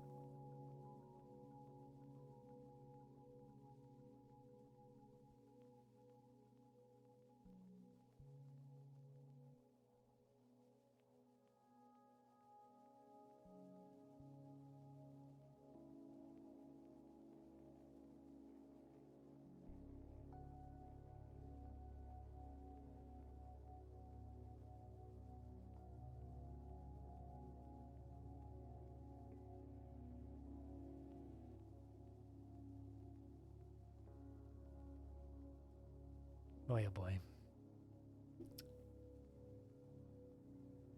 Said burn the enemy out loud. No, I'm just like staring at Reddit again. Gonna close Reddit again, I think. I still have the world news subreddit up. Just kind of glancing at it occasionally. Need to just not get into reading comments, because if I start doing that, I'll be here for a bit.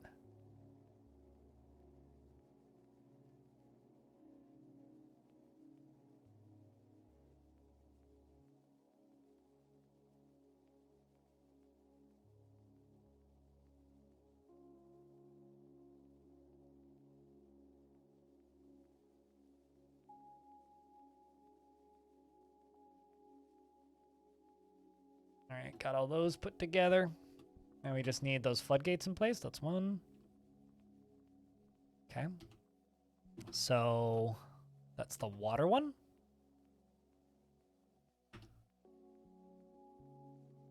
Let's just go with the iron mechanisms. We're just waiting for the second one to get plugged in, which will be a moment. And then we just put a wall in there, and then we're done. Then we just put a wall in there, and then we're done. And then we can run the lava through again, and it'll be great. Everything will be fine. Right? Right? No one will burn. Unless they get stuck in there.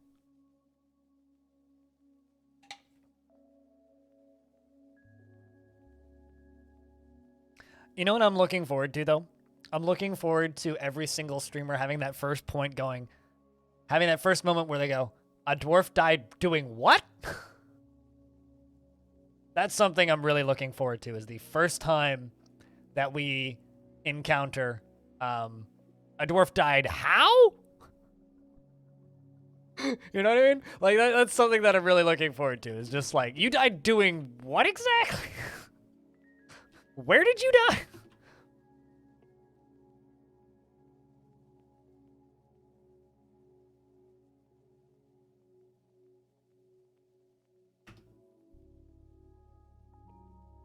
because I feel like that's a very common thing to have happen in Dwarf Fort. Is just like you just get stupidly surprised by somebody dying somewhere. Very classic Dwarf Fortress feeling. Lions and tigers and dwarfs, so my. H2O.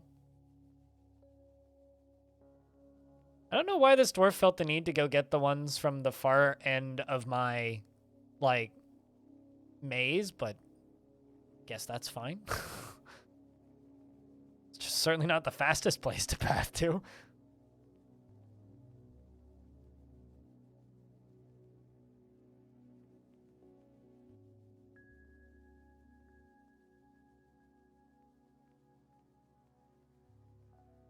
You guys really like that plot emote, don't you?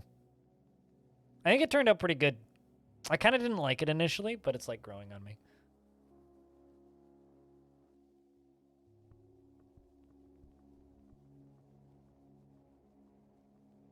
Get over here, Hoshan.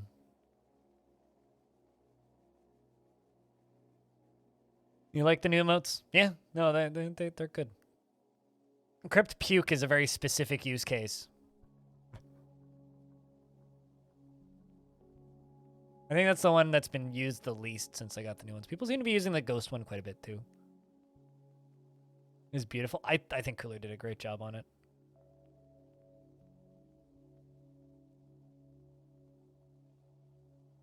Hold on a second. You bruised its tongue?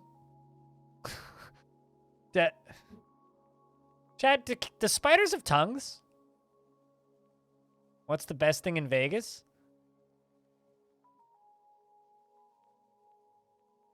I mean, I don't know if I can definitively say because I didn't see everything in Vegas. Are you asking like what I had the best time doing in Vegas?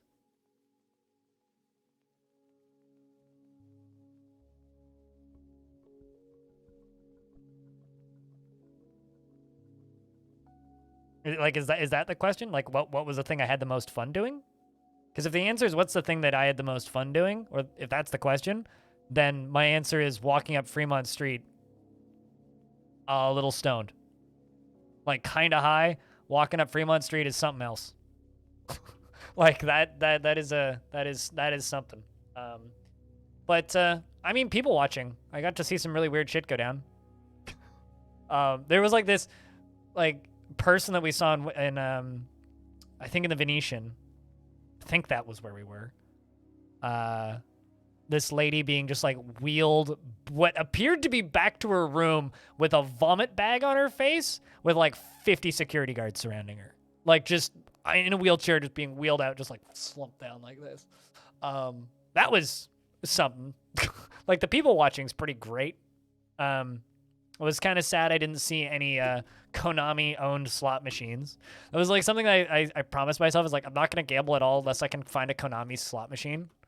It's like if I could find a Konami slot machine, I would have used one, but didn't find any. So I was sad about that. Yet there was a fucking Angry Birds and Farmville branded slot machines, which is interesting.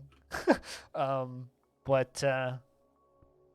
I mean, like the first day, basically, I landed at like 8:30 p.m. Stoned Hobo My Mod picked me up at the airport.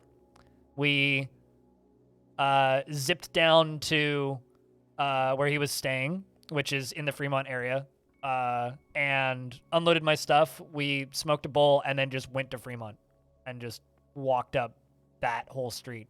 And if you've never seen Fremont, literally just go to Google and type in Fremont experience. It's like just this massive screen on the ceiling with 1, 2, 3 stages in it and a zip line that goes down the, like, that's a fucking wild photo. But like, it's this thing is kind of nuts. You wonder what lady billionaire or actress it was? I think it was just the fact that she was vomiting. I don't think it had anything to do with like them being a famous person. You're more of a forest person? I mean, no, totally. Like, I'm not a party scene person. Like, that's not the thing that I care about. But it was a fucking cool-ass light show. Was it just as crowded? No. Here, let me go dig up my pictures from Discord of the first day. I haven't posted the vast majority of them publicly yet, so I'm still going through them. But I jammed them all into my family Discord, so like that's a shot of it from the first night. It was pretty crowded the first day because it was a Thursday night. Friday night was also pretty busy, but after that it was not too bad. Let me grab a couple other photos. Like actually, here's a pretty good example. This is right at the start of it. That's about how crowded it was for the most of it, I would say. I mean, people like bunched up around the street performers and the like random half-naked escorts just standing in the middle of the road trying to get you to take photos with them and shit. So people bunched up in places, but like there was plenty of walking space. Yeah, like the entire seal, like, because it's basically just Old Town, right? Like that, like Fremont Street was where the original first few casinos opened, and then the Strip kind of took over and just became a much, like, obviously they had more money, so it was a much, like, bigger budget thing, I guess is the right word. Also, there's a actual real-life Forgotten Beast at the end of Fremont Street. It's a fire-shooting praying mantis on a military truck that shoots fire in time with music, which is pretty great. Also, there's like signs everywhere that's like no smoking, no tobacco, no weed, no alcohol, no open alcohol. And there's just like a dispensary, a cigar shop, multiple smoke shops, and bars just like on the side of the road. Like just like walk up, grab a glass, walk away kind of bars, which is really funny to me where it's like there's these signs everywhere that's just like no smoking and everybody's smoking. It's like, okay, how does this work? Rules are meant to be broken, I suppose. And then there's like every like 100 meters or so, there's a different casino along that street too. So you can just like, if you need to get away from the loud noise of outside, you go into the casino and like they say no outside beverages, but as long as it's like branded like the bar that's right next door, they don't care. And they almost never check your ID. And then you can just loiter in there for a bit. And then you loiter back outside and then you watch another show. Like, on Friday night, we saw... Okay, so Friday, we started the day off by driving around a little bit. We went to, like, Gold and Silver Pawn from, like, Pawn Stars and that kind of crap. And so we did that on Friday morning. And then we went to, like, the edge of the Strip, which is where Brooklyn Bowl is. And we got a big-ass plate of barbecue and some beer. And then went and saw... really fucking great show of Amon Amarth. For anybody who hasn't seen Amon Amarth is just like a masterclass in how to do death metal really well. Like they're just an extraordinarily well-rehearsed, well-practiced, great band to see live. So Amon Amarth put on a phenomenal show. We were there for most of the set. We saw all of the openers. Which was Carcass, we missed Cattle Decapitation, which was the initial opener. We saw Carcass, and we saw Obituary, and then Amon Amarth. And then after that was over, we're like wide awake because around halfway through, Hobo just asked me if I wanted to split a Red Bull, and I was like, yeah, sure. So we got a Diet Red Bull, and we split a can of Red Bull, and that woke us both up, and it's like 11 o'clock midnight-ish. And we're like, let's just go back to Fremont. So we go back to Fremont, and there's this hair metal cover band playing called Spandex Nation, which are just covering hair metal songs. And, you know, we both like hair metal, so we just kind of hung around and just, like, basically started a mosh pit in a wall-to-wall crowd of boomers. And so we were there until 2 in the morning, because that's when their last set ended. And just kind of, like, bounced in and out of, like, the different casinos and drank a bunch, and then got back to his Airbnb, which is like a block away from Fremont Street, at late at night. Okay, so we're good up here. And then we watched the Weird Al Yankovic movie, which, by the way, pretty funny. If you have a Roku, I recommend it. It's a good movie. Your friend is a total Amon Amarth fangirl. I've seen Amon Amarth before. Amon Amarth is just like... They're a very easy band to see live because, like, they're... As far as metal goes, they're very approachable, and they're just, like, good fucking fun. And, like, even if you don't know their songs, all you have to do is sit there and go, I, and you'll get along just fine. most metal is better. Yeah, I'm generally that way now. It's like I really like listening to new metal and more technical stuff, but when it comes to like death metal especially, yeah, no, I'll just do it live. It's a really good live performance music. Also gotta forbid this so I don't sear dwarves. Let's fill that up again. What time of year are we in? Late autumn. Cool.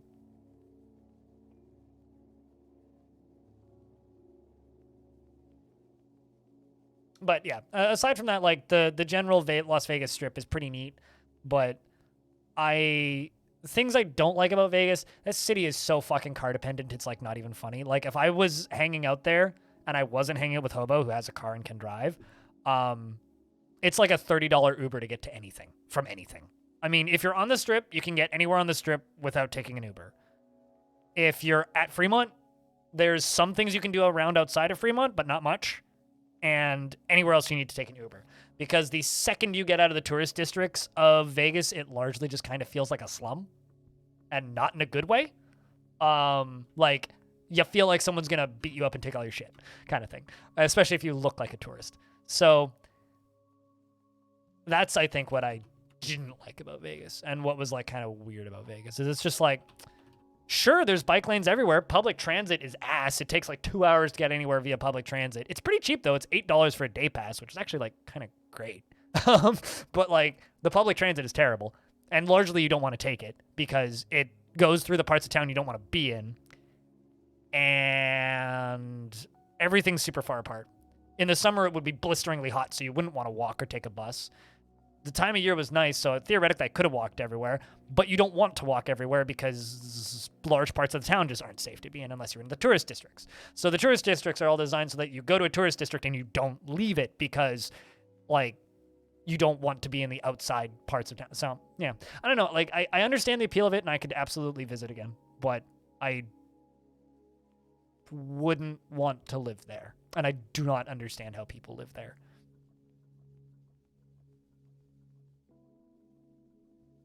Can cross your country on a bicycle in a few days. You could cross my province on a bicycle in a few days. Then you just got like 9 more to go.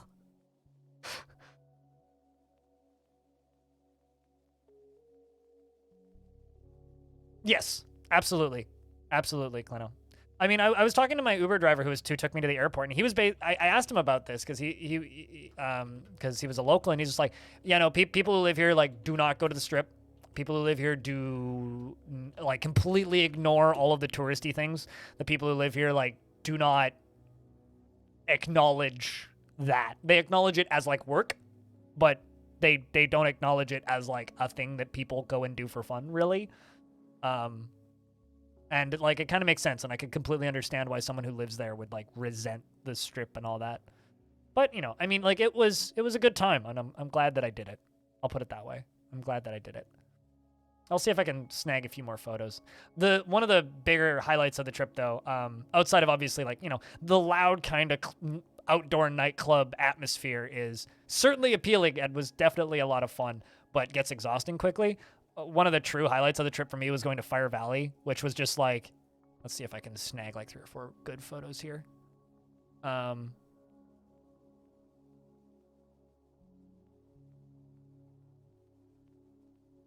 While I accidentally zoom out the game. But it's like an hour's drive outside of Vegas, and it's just some of the neatest rock formations I've ever seen. I'm gonna grab a bunch of photos and just show these. Still scrolling up. Hold up. Still grabbing more photos. Good one.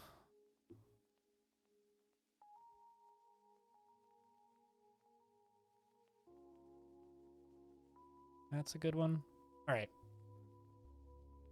Like, look at this. Like, this is the coolest shit ever to me. Like, this was an hour outside of Vegas in a massive park. And it was just like, there's little trails and stuff and loops that you can do. Probably the same as Ibiza, where it's basically the capital of Europe for a couple of nights. But then you just want to go home. Yeah, no, totally.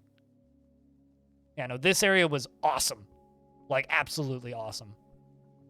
And we were actually there after it rained, and there was these large puddles in places, which was super cool.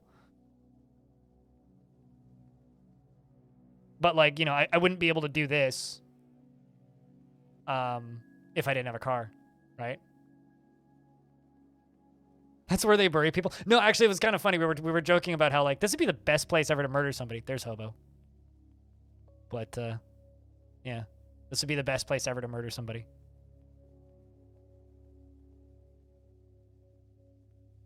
I think, yeah, you mentioned that. I think I heard you mention that. I can't remember the reason for why you bought a new Jeep, but I do remember that. You love a German, but Germans in packs.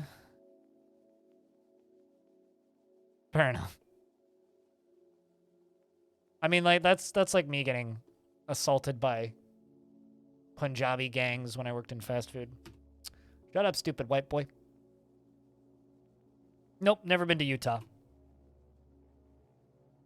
I mean, there's good hiking like anywhere that has a lot of country, right? And a lot of flyover states have a lot of good hiking. The issue is I'd need a reason to go to Utah. Vegas is a reason to go to Nevada, right? So, like, you go to Vegas, okay. Now that you're in Vegas, okay, Grand Canyon, okay. Valley of Fire, Red Rock, and, like, a few of those other really big, like, hiking spots that you can go to around there.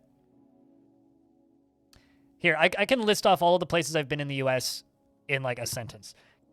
California multiple times, generally LA. I've been to San Diego, LA, San Jose, and San Francisco. I've been to Seattle. I've driven through Portland and been there briefly. I've been to Boston, and I've been in the Chicago airport. Those are the places I've been to in the States. That's it. I've been to way more cities in Canada. Been to almost every major city in Canada, with the exception of, like, Whitehorse, although I don't know if I'd count Whitehorse as a major city. Oh, and I've never been to Ottawa. I've been in the Ottawa airport, though. I've also technically never left the Toronto airport, but I was locked in it for almost a full 24 hours once. So, due to flight delays, which was pleasant, shall we say. Investments are open if you want to invest your tickets. You barely leave your city? I mean, that's fair. I mean, like, go to places you want to live in. Go to places you want to be. Places you like to be. Right? If you like being in your city, stay in your city. I've just kind of come to terms with the fact that I live in one of the most desirable places in the world to live in, right? I live in British Columbia, Canada, Vancouver area. It's one of the most desirable places to live in. And whenever I speak to people who aren't from here or who have never been here, they either A, want to visit, or B, have visited and love it and want to live here. You literally can't do invest all. You have to type in tickets and then an amount. I've told you this before. That is a Nightbot feature, and I don't use Nightbot. Anyway, it's like whenever I do talk to people who are from here or who have been here, they often were like, yes, I could live there. And that's the thing that I get repeatedly. Oh, yeah, shit, Diamond gave birth to another boy. I got a brand new baby boy. If anybody wants to be a brand new baby boy in the Fortress, raise your hand in chat. And I just kind of accepted that. Like, I live somewhere that's desirable, and I don't really want to leave because I understand why this place is desirable. We have literally everything here. We've got good weather. We have oceans. Nice typo. we have nice weather. We have nice oceans. Curses gets the baby.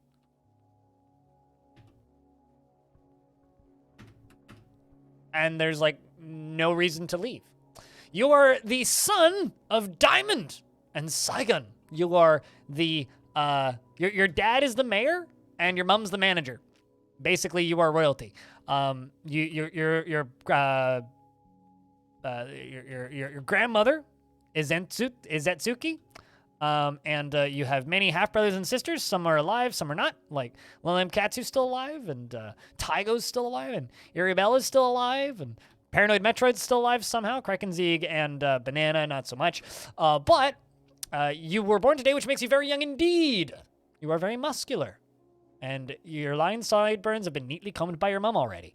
And your very long mustache is also neatly combed, and your very long beard is arranged in double braids. Your very long hair is braided, and your very narrow chin. And you have a very narrow chin, and his nose is narrow, and his ears are somewhat narrow. His head is somewhat short, and his hair is a crew, and his skin is sandy taupe. He is very strong for an infant. You have healthcare? All of Canada has healthcare, dude. That's not unique to BC. That's all of Canada. All of Canada has free healthcare. Although some things are covered in some provinces that aren't covered in other provinces. Which means if you have specific medical needs, it's like look up what province is right for you. He likes conglomerate, platinum, amethyst, and giant red-winged blackbird leather. Red-winged blackbirds are awesome, by the way. Pigtail fabric, rammy paper, and warhammers, and flasks, and alpacas for their jutting teeth, and the sound of the chant of blossoms, and when possible prefers to consume chinchilla, and gutter cruor, and donkey's milk, and absolutely hates flies. You like the most disgusting drink in the game. Gross. Personally finds leisure time wasteful, and dreams of mastering a skill. He has a very calm demeanor and prefers to be alone. Generally is quite confident in his abilities when undertaking specific ventures, and doesn't cling tightly to ideas and is open to changing his mind. He, pretends to prefer a little tumult in day-to-day living, which means crying a lot because he's a baby, and is personally quite ambitious. And he generally acts impartially and is rarely, isn't particularly ambitious. And is rarely moved to mercy, and he has a sense of duty, and he likes to keep his things orderly, and he has a greedy streak. He is rarely happy or enthusiastic, and he's conflicted by this as he values parties and merrymaking as an abstract concept. And he does not go out of his way to help others and runs his fingers through his hair when he's annoyed. Needs alcohol to get through the working day. Good win, age 12. S for Trevor.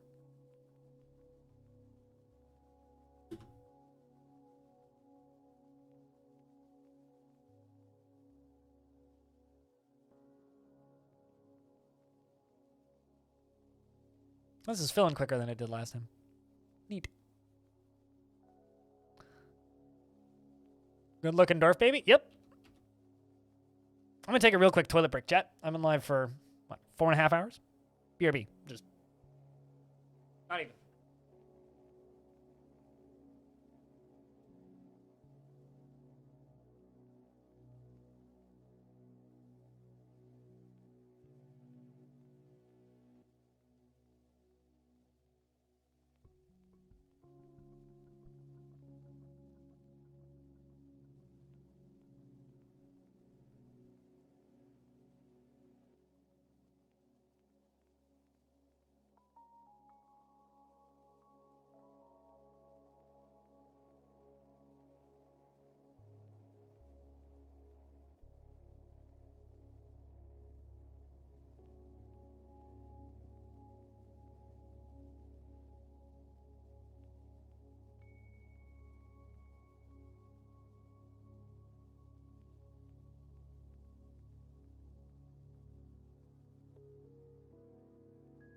Oh, sweet. The game saved.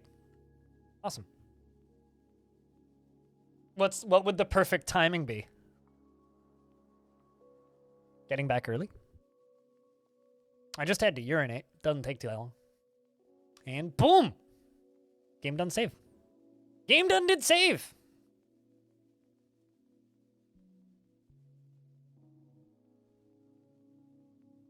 I beat perfection, unfortunately.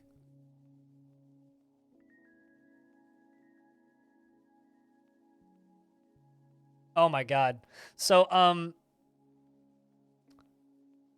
Clino, are you still lurking? I know that you said, how many questions do you think that there will be about release dates? That shouldn't be the thing that you should have bet on.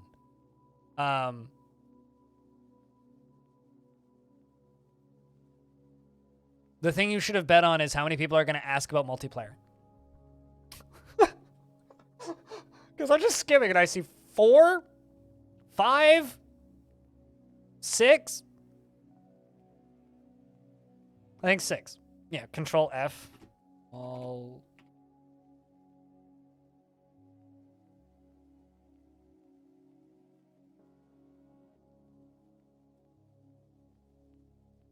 Is co-op a thing? Is any form of multiplayer co-op in the fute? Will there be multiplayer option the world can maybe play friend with co-op? Okay, that's English. Will multiplayer be available in the future? Have you considered adding multiplayer?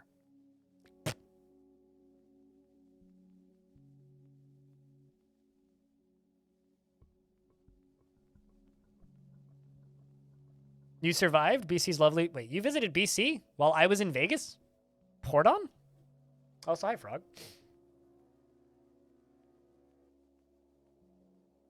Like, because if so, then, man, we planned that poorly.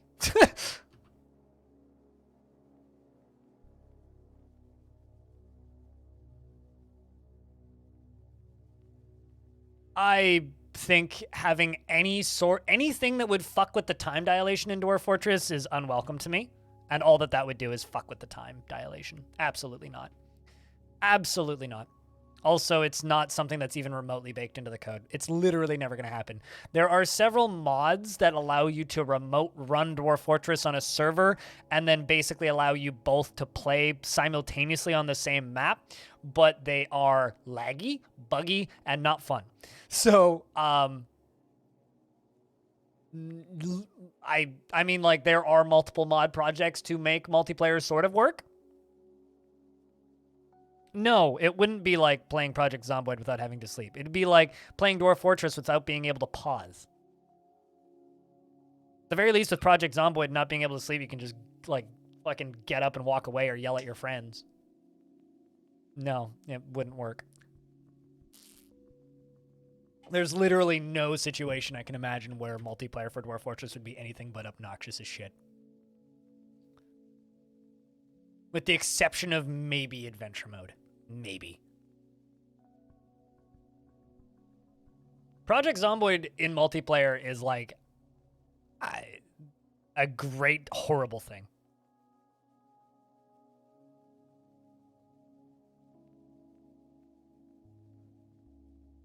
Who needs to pause anyway? Bet. That's all I have to say to that.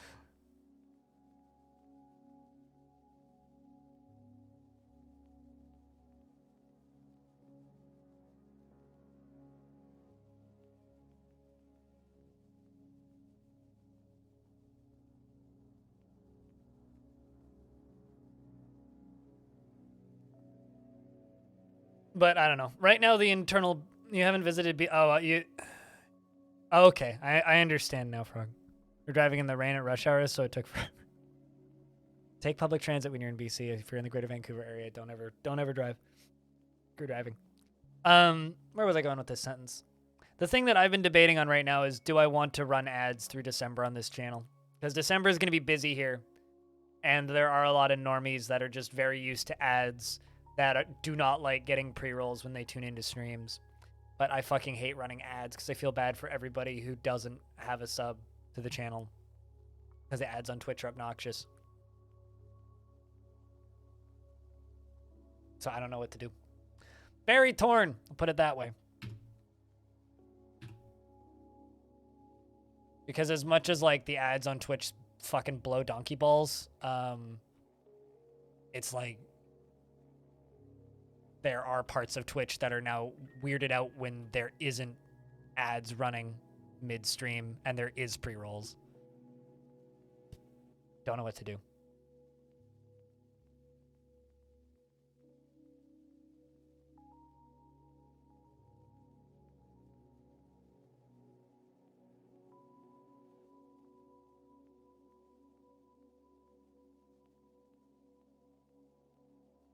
Yeah, absolutely.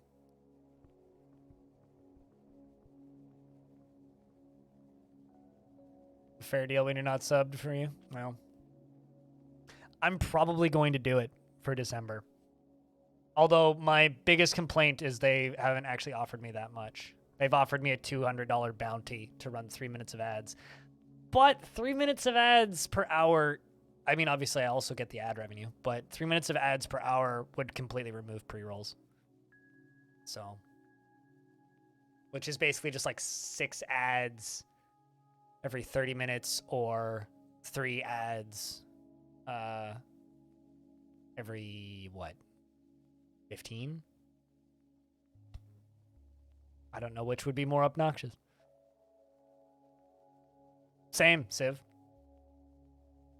But I'm subbed and it's your job. Yeah, I mean, like, I'm also against ads on principle, but December is going to be my biggest opportunity to grow this channel in ever.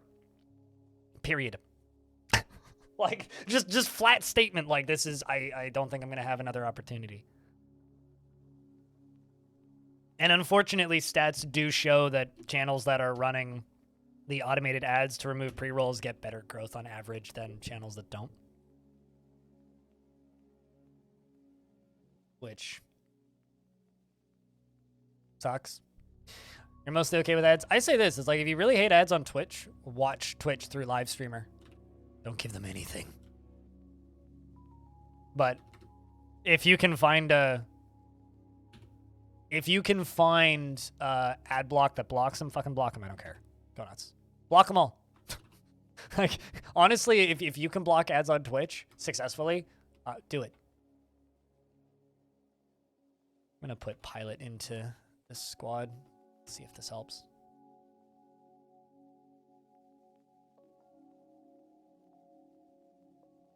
If you don't like him, complain, and then maybe someone will gift you a sub.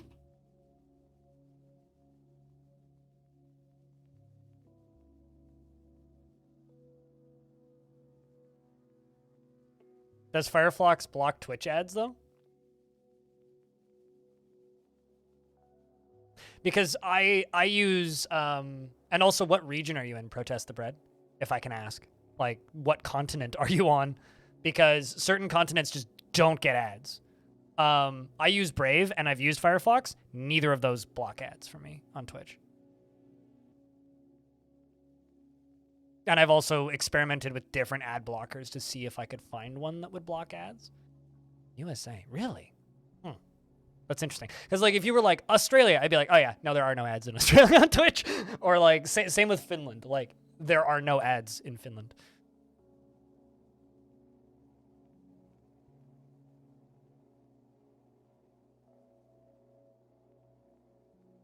Careful with VPNing yourself into different countries on Twitch, though, Hannah, because that can get you IP blocked. Like, Twitch will just straight up block you.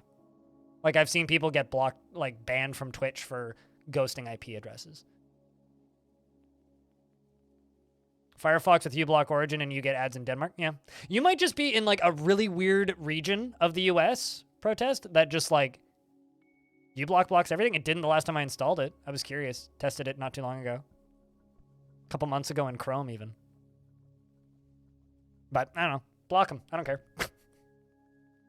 And if you really like the stuff I do, chuck me $1 a month on Patreon.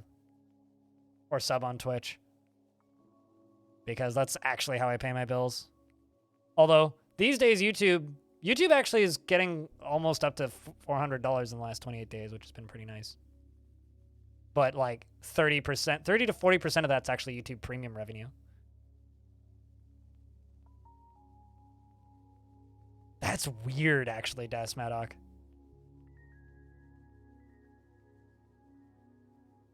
I'm gonna go look that up. Hold on. Just please don't link it in my chat, because Twitch don't like that, obviously.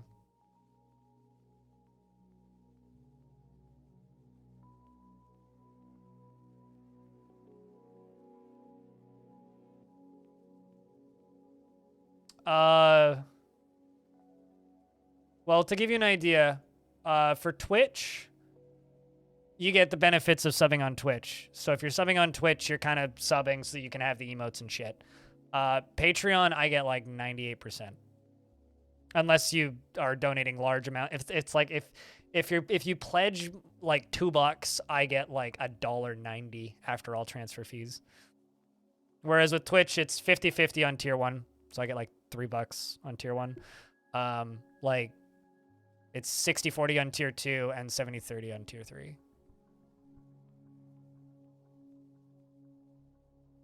And then on Patreon, if you give me like $7 a month, you get these. Coffee doesn't take a cut. There's just transfer fees. But same with Streamlabs. They don't take a cut. Like, literally just tipping via Streamlabs and coffee is identical. Amateur, what up? How's the fort? You got some free time dealing with wife's medical issues? Hopefully things are all right, man. Fort's going all right. We're making some obsidian, although I fucked it up the first time and had to redo it. But yeah, the sound commands are these. To anybody who's been around a while, you might have some of them memorized, but they only work if you give me money. Partially to stop them from being too frequent and obnoxious.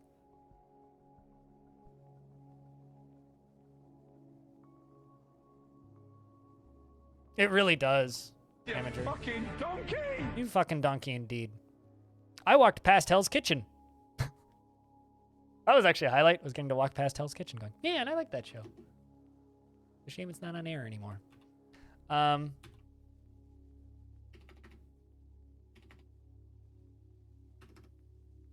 Let's do a melt metal object.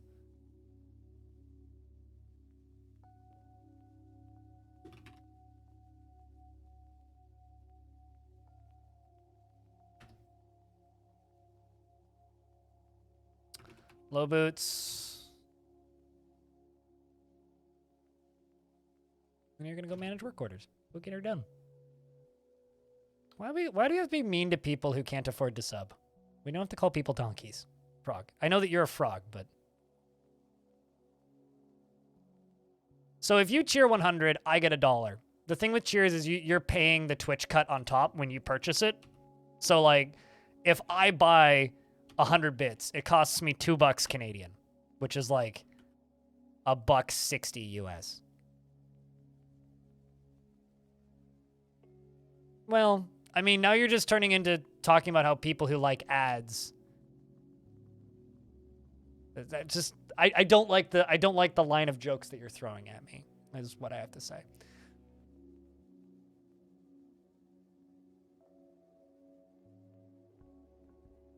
Oh, also, there's something else that I need to mention, which is if you happen to subscribe on Patreon, tell me so that I can add you to the list of things so that stuff happens. Otherwise, I won't know and won't be able to add you to thing.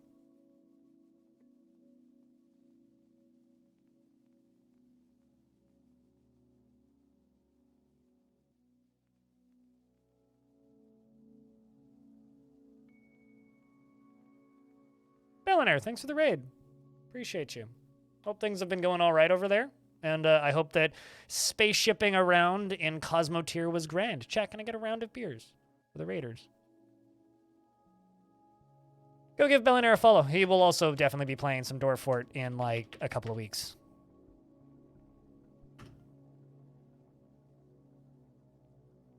Your space scorpion is nomming the galaxy. Good. Space scorpion must grow and consume. Hey, chaps.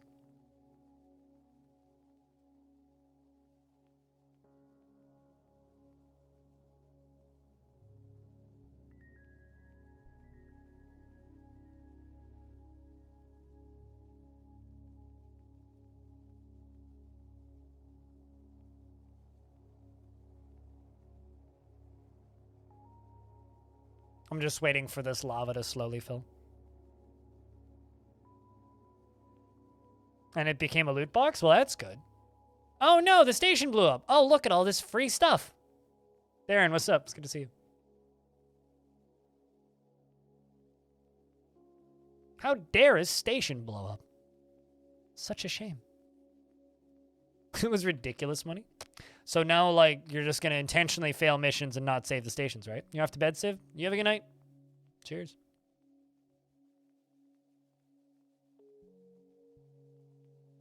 Didn't even take all it. Can you go back and get it later?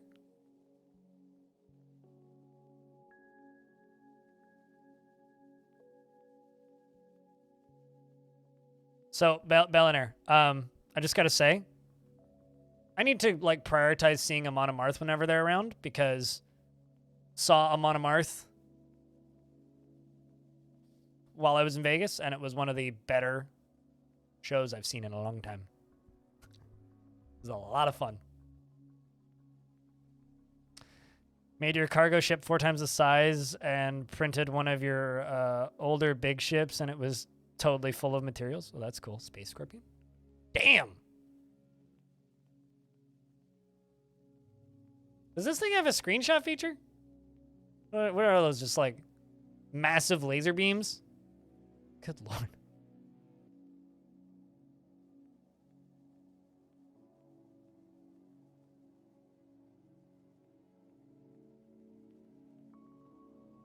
How come you're not filling now?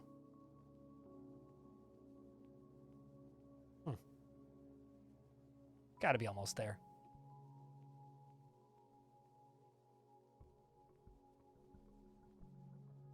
What is that? That is this. The spaceship. Yes, it's a spaceship from a game called Cosmoteer, which I played like 2 hours of and was like, this seems like a lot and very grindy.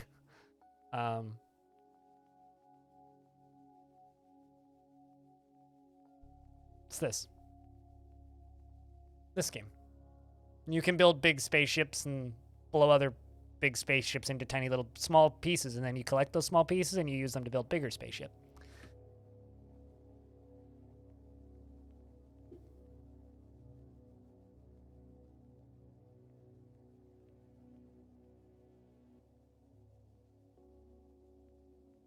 Hey, Gascon.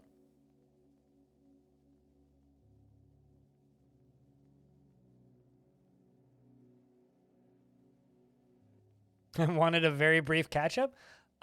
Today in Longdeath, I dropped the Dwarf Z level and broke both their legs and they died. And we were sad. Today also we had a kid. A baby was born and that was good. An artifact crown was made and that was also good. And that's about it today. It's been a chill day, I'd say. Nothing crazy. How have you been? Although it is Longdeath. Things don't generally happen that are super crazy in variety here.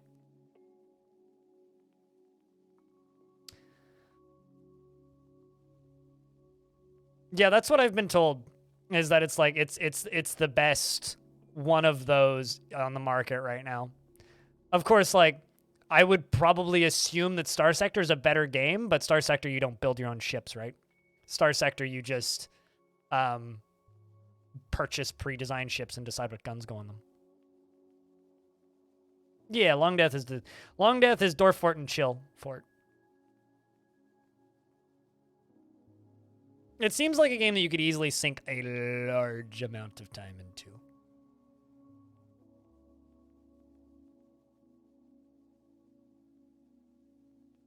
Yep.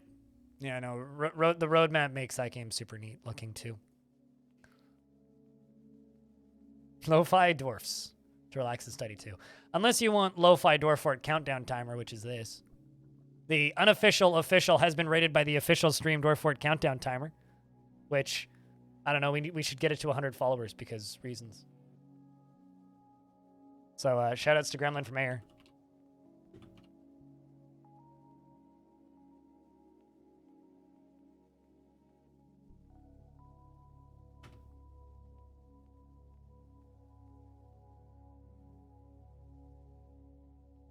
Oh, also, Bellinair. Since we've been discussing ads for the last hour or so, on and off. Good news is the Dwarf Fortress Wiki now has no ads and is sponsored by KitFox Games. So you don't even have to worry about blocking them because it's now ad-free and sponsored by KitFox, which is kind of awesome. So you click it and it takes you to their website. But like, very quiet, small,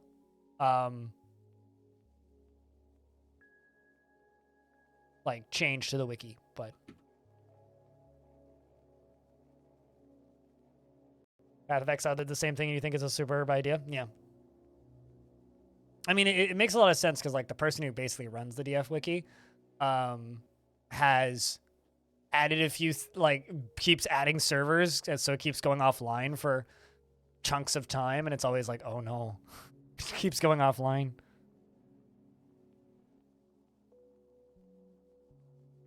You're new to Dwarf Fortress. You played lots of RimWorld, vanilla, and slightly modded till it crashes in probably thousands of hours. You want to give DF a try. What should you expect? General advice as a newcomer? Play vanilla, and remember it's not RimWorld. Play vanilla. Take your time. This is a make-your-own-fun game. Dwarves need booze, beds, and food. Don't overthink it. There's a lot of tutorials out there that will make you overthink it. Just download the vanilla game and start playing. Don't worry about modding it. Just, if you need a tile set, there are multiple videos on, I mean, literally no war crimes because dwarves won't butcher sentient creatures. So intelligent creatures you can't butcher. So war crimes are kind of impossible. There are crimes, but war crimes are minimal in DF, which is kind of by design. Like, yeah, I mean, a baby will get thrown off the wall and go splat, but like, that's not a war crime. That's just mom being clumsy. And there being vomit on the floor. Unrelated, of course. Yeah, no, I mean, your first few forts will probably die. To be completely honest, when it comes to war crimes, I fucking hate it when people make memes and jokes about war crimes. It's part of the reason I stopped playing RimWorld, is because I found that sense of humor to be so insufferable. So, like, yes, you can be an asinine, horrible person in Dwarf Fort, but it's generally frowned upon.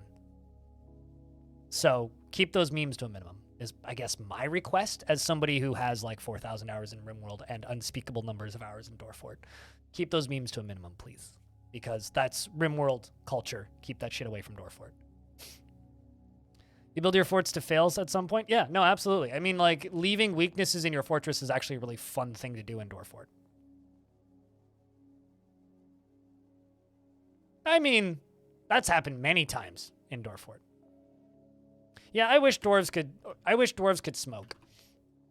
Because, like, one of the most dwarfy things outside of, like, booze is fucking Gimli grabbing his pipe. But RimWorld, or unlike RimWorld, Dwarf Fortress has hemp. Well, unless they added hemp to RimWorld. I don't know. But there is hemp. Yeah, so for those of you who don't know, Clinodev in chat is the Dwarf Fortress moderator for like, basically everything. Mods on the Dwarf Fortress subreddit and on the Steam forums. And I have a suspicion that there will be some heavy thunkings in the heads of war crime memes. Because war crimes aren't funny. Don't try and make them funny. And I don't really appreciate that RimWorld thinks that they're funny. On Steam to start DFing it? I mean, dude, it's out in like 20 days. So yeah, I would wait too. If I didn't do this for a living, I'd be playing other stuff as well.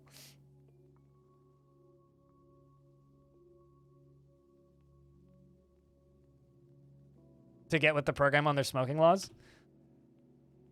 Just come to Canada.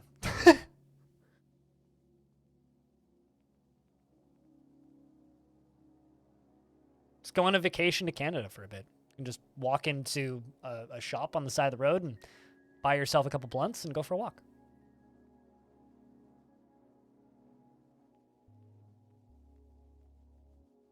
It's like the Dwarf Fortress community is like, okay, so think about it this way, Cosmic King. A community around a game tends to end up with similar values to the people who make it. And in the case of Dwarf Fortress, the people who make it don't like those kinds of jokes, right? So if the people who make it don't like those kinds of jokes, the community adopts that, right? There's been times in the past where there's been things in this game that were very exploitable in a very RimWorld-y fashion that were quite disgusting. And the community just largely goes, nope. Once the developers go, okay, that's no longer a thing that you can do, right? I don't want to be specific, please, Hex.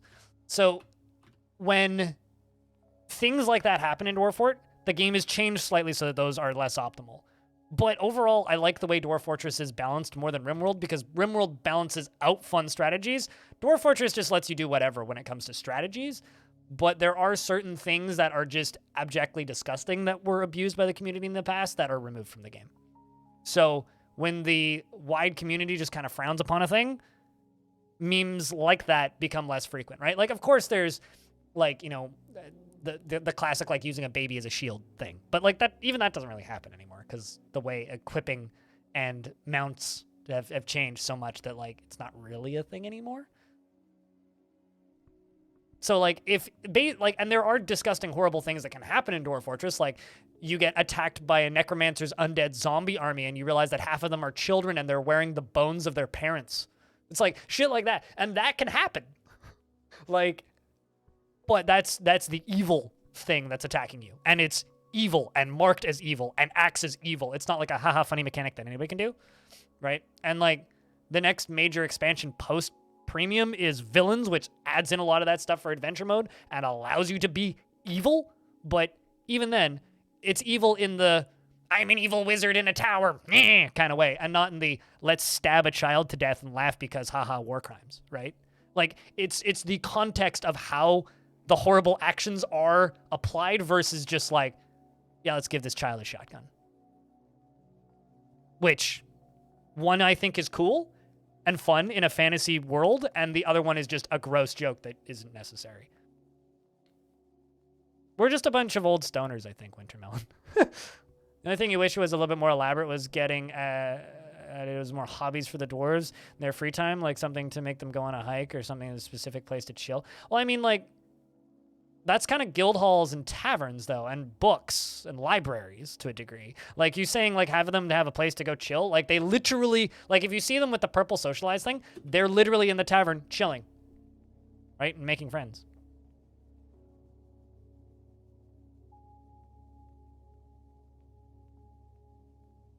Yeah, exactly. And that's basically how it goes. It's like, you can be an absolute warmonger and command an army of zombie dwarves that you drowned yourself to make into zombies and send them out to murder everybody. And good for you if you can do that. Hail your dwarves. Like, fantastic mountain home. But we don't want to hear you joking about it. You know? That's basically it. It's like, fucking go do whatever you want. Have fun. But just don't wank off on war crimes, because that's just weird.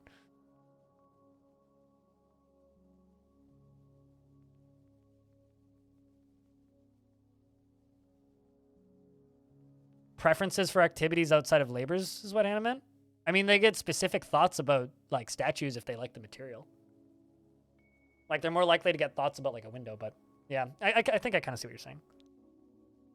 But actually, what's funny is they did have preferences for certain foods, and that mechanic is got removed because it was too difficult to acquire certain foods. Part of a mountaintop collapsed in your fort, which created a natural garden, which made an awesome chill-out spot. Ooh, go get foods. Yeah, and some dwarves really want to learn, and so you need to get acquire a bunch of books. Okay, I don't know why this isn't filling now. The fuck? I'm gonna just like lock this thing off for a little bit, stop it from filling, and then try again.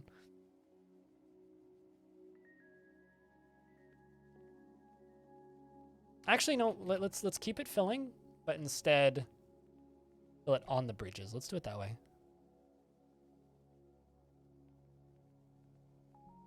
And they will love it, even if it's about Olan's life as Olan for the 57th time, you know. But you know, the Dwarf Fortress community is the way the Dwarf Fortress community is because it's the way that the creators of the game are, and regardless of how big this community gets, we will fight to keep it the way that it is culturally. Which is why I agree that, like, Clino, you'll probably be banning a lot of people, at least initially. Let's see if it spreads quicker up here. I'm perplexed as to why it wasn't.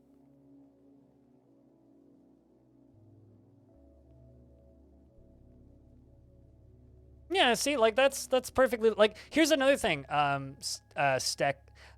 Steklawada, I think is how you say your name. Tell me if I'm saying that wrong. Here's another thing. There is slavery in Dwarf Fortress. The dwarves don't take part, though. You will read about it in legends, like the demons enslaving entire races and entire factions, fortresses getting assimilated, and then all of, like, the natural inhabitants either being murdered in the streets or, like, enslaved. But okay, Stack's fine, gotcha. So, but it's like those mechanics exist in the game, in the wider game, just the player doesn't have access to them. So, like, you can read about them and form like, oh, that's the big bad that we have to go murder, right? It's like designed to create a villain instead of everybody's just evil.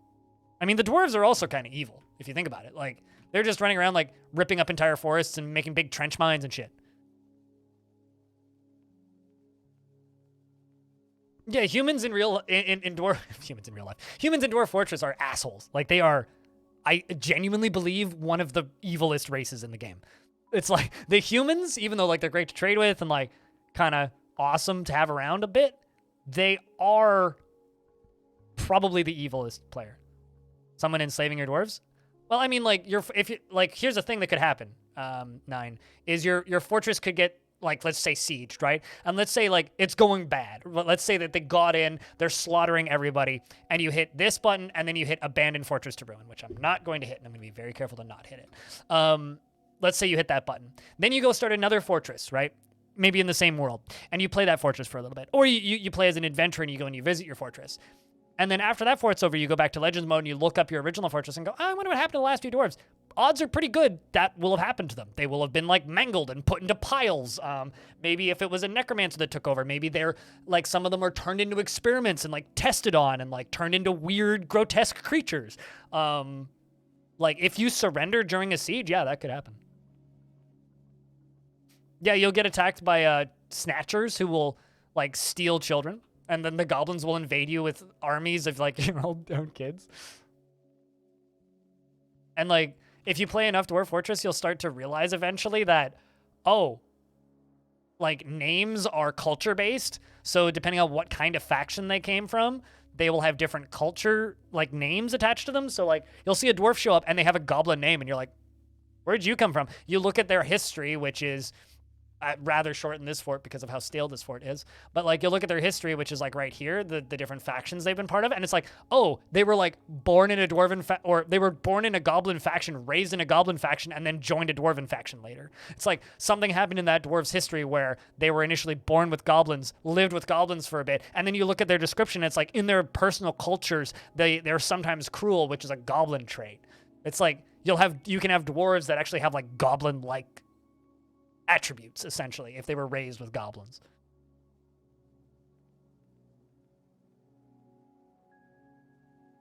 Absolutely, yeah. That's why all the elves went extinct in like the 1800s, right?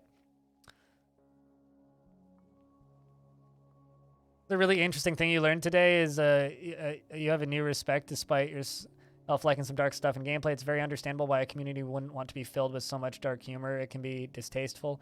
It can get old fast, and it tends to not be funny. Yeah, absolutely. I mean, like, there's something to be said for some edgy humor, right? Like, you know, I laughed uncontrollably when a baby was thrown off the wall in this fortress and exploded. Like, there's something to be said for, like, a baby crawling in front of a minecart just going, boom, and now it's a smear. You know, there's something to be said for, like, the mother dwarf that, like, beats a forgotten beast to death with her foot while holding two children on her shoulders. Like there's something to be said for like those kinds of events, but they're like memorable events instead of just something that you joke about constantly, right? Or like the child that I had that punched an Etten in the head in a different fort and the Etten died. Like a kid punched it and it died. Or like the fact that a couple times a year this fortress gets dive bombed by owls and like the owls just get kicked to death. Yeah, absolutely. And then in adventure mode, you can witness some of this stuff happening in real time. One of the cooler adventure mode things I had was I was reading in Legends about a town that was like getting a whole religion kicked out, and I realized it was happening in the current year. So I spawned into that town as just like a random human bard and just hung out in the tavern and watched as like they ran around and just like slaughtered people in the streets. It's like, whoa. And like dwarves can go insane if they get upset enough and go into a fell mood and murder another dwarf and make an artifact out of that dwarf. So like they'll like murder somebody and like craft a throne out of their bones and then immediately thrown into prison. Like stuff like that can happen.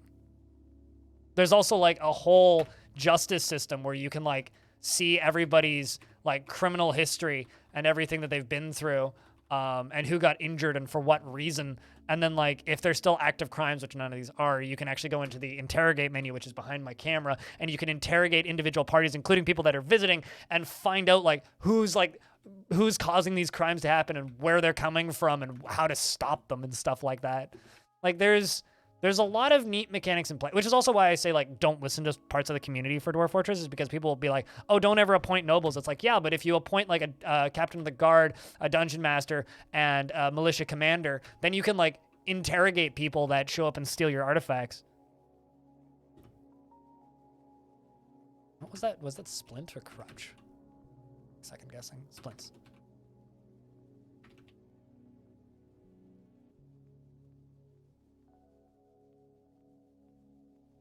You read that goblins were just purely evil, so when musicians visited with a goblin, Rambador ordered him murdered. Which escalated badly. I mean, here's the thing, right? Goblins are evil in Dwarf Fortress because their factions are enslaved by demons. Like, literally, Satan enslaves them.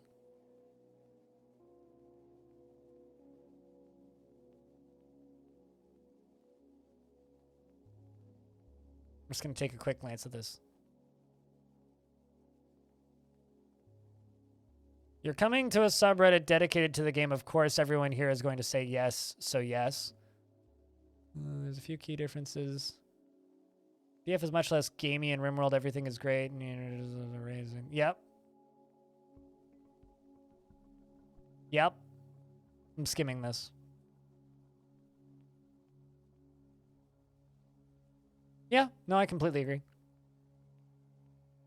Like orcs fighting for Sauron? Totally. Yeah, no, like they're evil because they're enslaved. I love playing as goblins in adventure mode too, because they wear dwarf style clothing. I like having goblins in my fortresses. Like if I get like a group of like bards showing up that are all like just a bunch of goblins, absolutely, let's get those dudes in that fort because like they're just immortal dwarves, basically. Like they don't die. They're immortal like elves. And you can just keep them alive quite easily. Let's see how this is filling. Okay, this seems to be filling. I wonder if it's because of the boulders on the ground. Weird. Like, it filled just fine the first time, and then the lower one wasn't filling. I'm just going to stare at this until it fills. Like a watched pot.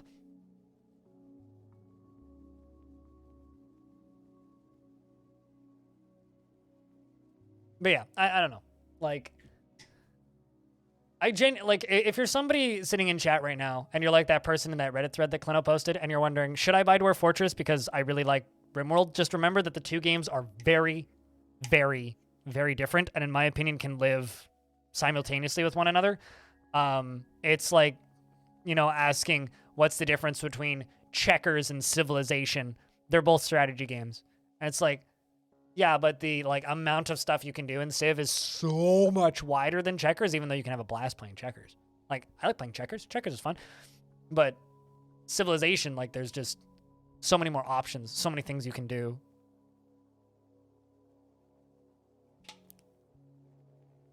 Maybe one of them is a more structured, well, maybe one of them is a more simplified, refined game that has a much more minimal rule set, but the things that you can see in Dwarford are just significantly more expansive.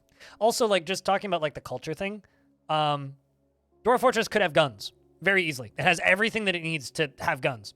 But it doesn't have guns because Zach and Tarn don't like guns and don't want to learn about guns.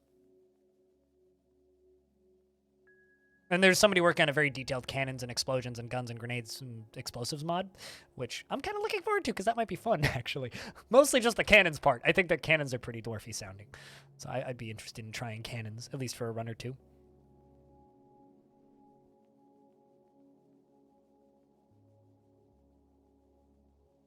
Intelligent Undead are great workers, H2O.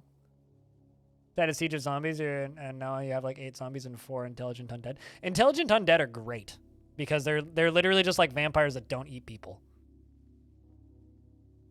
Yeah, no, totally. I mean, it could be fun to mess around with for a bit, but like, I also it makes perfect sense to me why the creators don't want explosives in their game. Did I turn that pump stack off? Oh, okay. I understand now why it's not filling. Why did I shut off this pump stack? The heck? Oh, because the... Duh.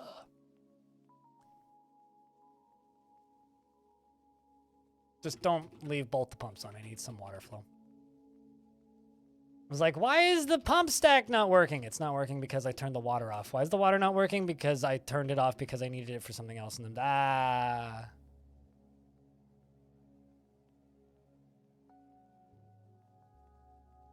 I'm smart. Don't mind me. I forgot how my own power structure worked.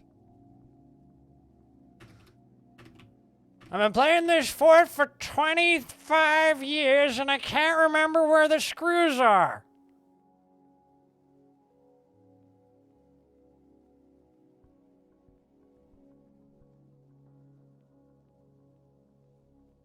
Oh, yeah. I mean, like, and here's the thing, right? If a creator of a game embraces a negative culture, that's what the community will adopt because that is acceptable, right? Like, another example of this is Songs of Six. Songs of Six is a really fucking cool game. And one of the coolest city builders I think I've maybe played ever. actually. Like, it is a really, really, really interesting city builder and culture simulator. But I don't expect that I'll be able to tolerate its community for very long, because that game is also one of the most accurate simulations of racial segregation in a video game that I think I've ever seen, to the point where the game intentionally leans into it. Which on one hand makes for really interesting gameplay. On the other hand, makes for some pretty insufferable conversations, right? Straight down to where, like, there's a button in that game that's just like, enslave species. Boom. Just like, literally you'll just like watch all of the orcs on your map just like round up the humans or whatever and just like chain them up. And it's like on one hand, it's a really cool fantasy world sim and I really like playing it. But as that game gets bigger, it just gets less and less tolerable for me, to a point where that game will probably hit a critical mass of popularity where I just won't want to play it anymore. For the same reason, because the dev leans into that shit. Openly. Loudly. So.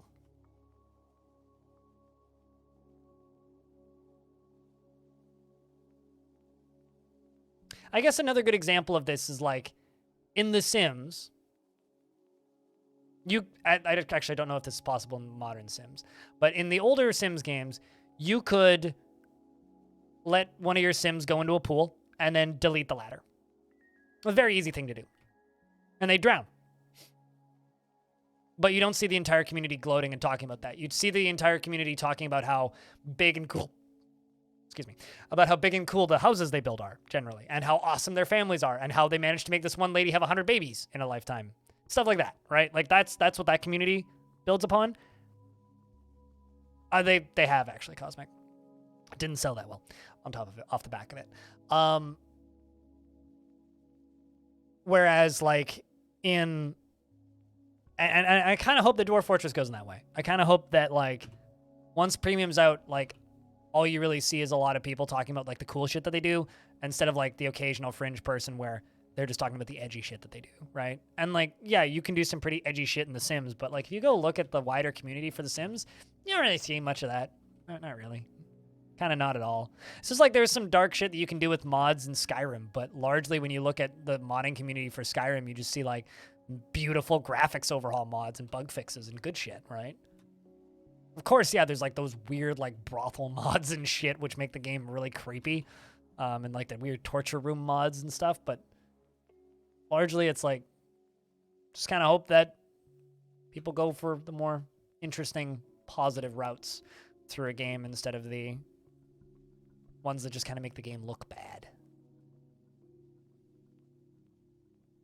We'd even say Crusader Kings fits that problem, but at the very least with Crusader Kings, it's got it's historical accuracy like line on it, which Crusader Kings kind of, I think, gets away with it for that reason.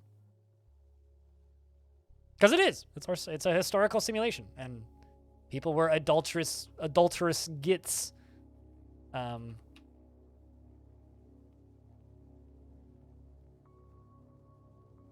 Back then. The elves are here to trade. How creators influence their communities. You just want to talk about the cool and awesome stuff they do in DF and the cool stories they make to people while playing cool stories. Yeah, totally. Like, I think content creators are actually a pretty good example here too, because, like, I don't respect people in this industry who weaponize their audience.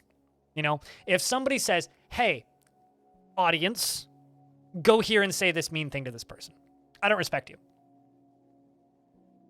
Like, straight, like, and I've seen many streamers do that in the past, right? And there's many of examples of YouTubers and streamers and people who have just been like, go harass this person. If you weaponize your community, you have no right to be in the content creation industry. If you encourage your community to troll, you have no right to be in this industry. And that's just my opinion. Some people disagree with me. But if you are actively encouraging your community to go hurt people, you shouldn't have the ability to broadcast. And to me, that's kind of the same thing as leaning into shitty humor that your community has, right? If your community is going around making crappy jokes in your chat, you should moderate that, right? And every now and again, you'll see streamers get in trouble for that. And also sometimes you'll see YouTubers get in trouble for that, right? Just like refusing to moderate their communities. Like, a famous example of that would be like, oh God, why am I blanking on the name of him now? I know this guy's name. Twitch streamer. Forzen lol.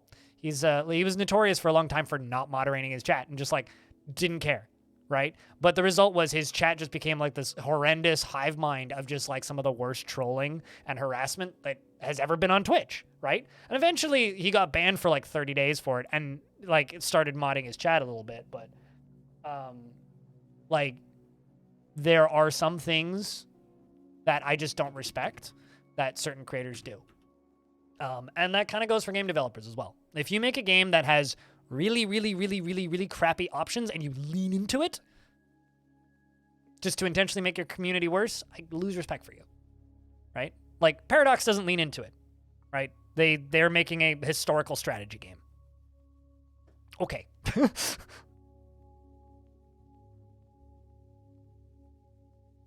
Top of the iceberg of Skyrim modding is... No, Clean Faces, I think. Stack.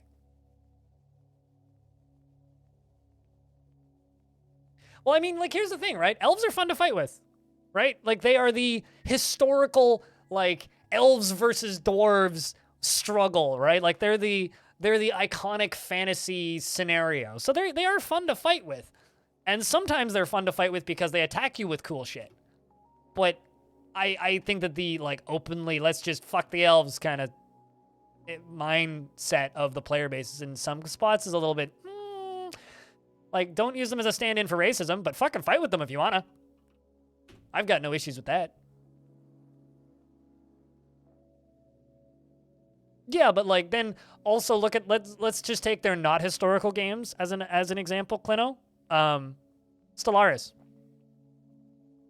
I mean, yeah, you could be an entire galaxy devouring like brainless swarm, but I wouldn't say it's like edgy for that reason. You're just a brainless devour swarm. Right? Like the Paradox games don't really lean into the edgy in that way. Not in a way that makes me feel sick anyway. With the exception of maybe Crusader Kings, but that is there for historical purposes. Like, yes, a king should be able to marry their daughter in a video game about that time period where that happened. Like, it would be weird if it wasn't there.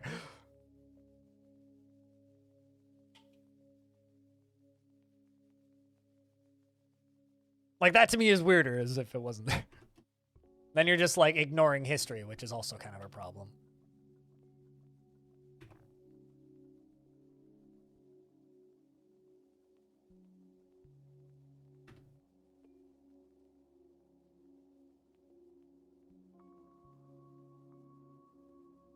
Playing a slaver race?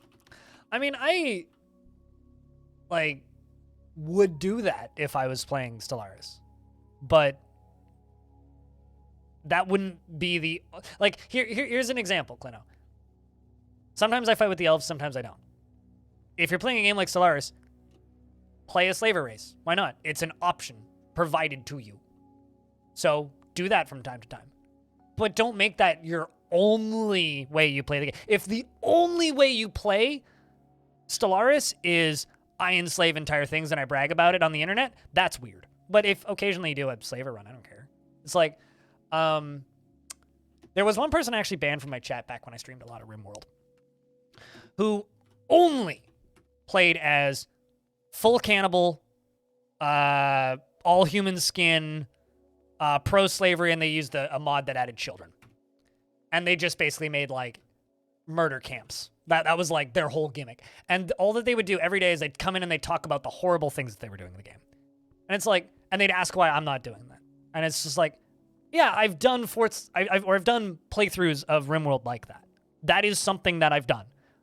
But that's not why I get enjoyment out of the game. I did it just to say that I've done it, right? It's like, yeah, of course I did the cannibal-themed playthrough. Of course I've done the Cannibal Tribe playthrough. Why not? I mean, that's fun once. And so for me, that's totally fine if you just do the thing once. What weirds me out is when that's the only way you play the game, and you're only going to play the game that way forever. Like, as an example, if the only way you play Crusader Kings is as an incest simulator and you just brag about that on the internet, that's fucking weird, dude. But like, if you do it a couple times to get the achievements, and sometimes it's strategically optimal, I'm not going to judge you. You're just playing the game that way.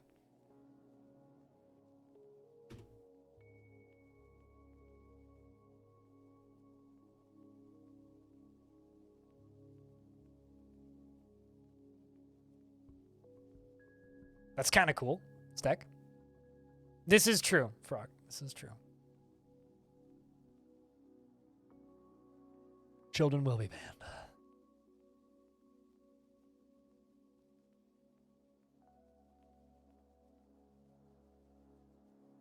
But I'm also sitting here rambling about games I don't actually play, so what do I really know? There we go. Water flowing again. Need it to get to the end.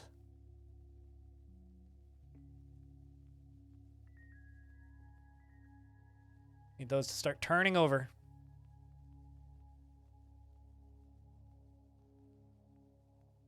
Solaris is a cool game. It really is a cool game.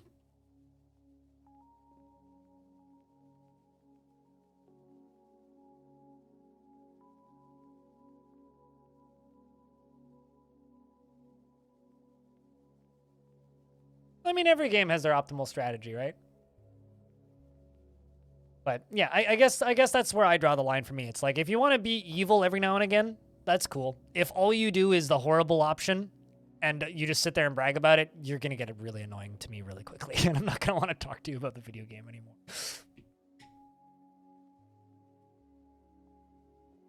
It's sort of like, you know, in Grand Theft Auto, you can drive over a hooker and get your money back, right? If that is the only thing that you do in Grand Theft Auto and you're only just running over the like sex workers and taking their money back, and that is the only way you get entertainment out of Grand Theft Auto, go see a fucking therapist. But if you're playing Grand Theft Auto and you do that once every 10 hours and your main entertainment in Grand Theft Auto is just playing Grand Theft Auto, fucking go have fun. You know, like that's it. It's pretty much that simple. I mean, like, the most fun I ever had in Skyrim was as a vampire stalking people to their homes and eating them. But like, I played other things in that game too. Although stealth builds in Skyrim were the only thing I actually really had fun with in Skyrim. There's something about one-shotting a giant in the back with a single arrow that's just amusing to me.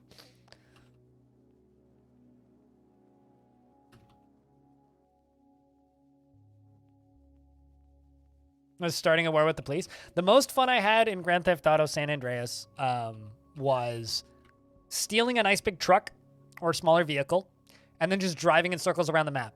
Second most fun I had was just like getting a BMX bike and riding up to the top of the mountain and then riding down.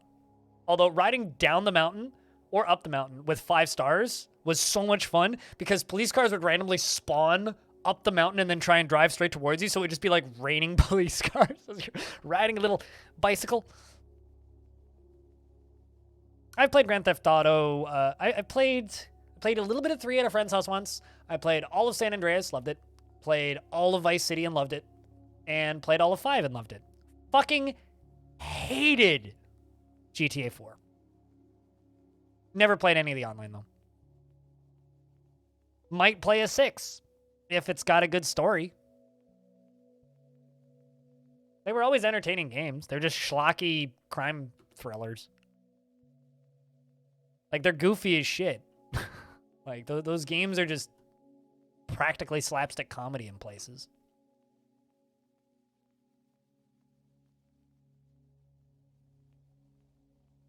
So,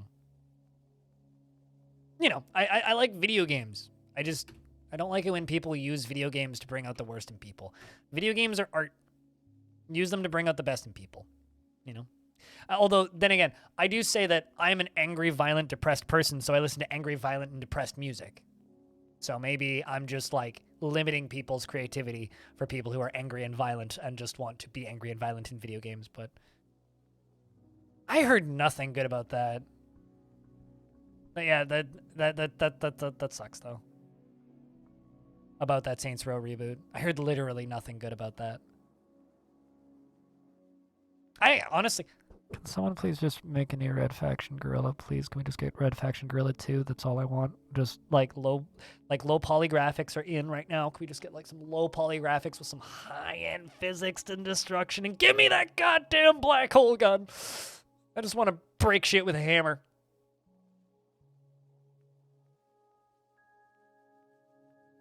Oh, dude, I was edgy as shit and obnoxious when I was 11. I completely agree. And it's because you have to learn how to not be that way as an adult. Like, I'm of the opinion that the vast majority of people are born primeval. Like, infants, evilest creatures you'll ever encounter. But, like, the job of the parents is to make them not that way. You like to play nice characters, but even playing this old favorite character in Fallout 2, you get pissed at the evil asshole option, 9 out of 10 times worse option, a lot of experience-wise, and I think it's the only quest in Fallout 2 where you get better value out of it.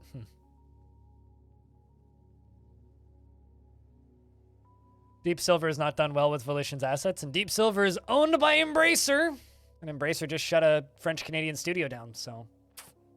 Yep. See how that goes. You'll certainly see how that goes. My hopes aren't too high, I'll put it that way. Although I will say that Red Faction Remastered, Red Faction Guerrilla Remastered was perfectly fine. I think what we actually need is we just need like some indie publisher to just farm together a studio to make an indie variant of Red Faction, you know, with like all the same kind of stuff.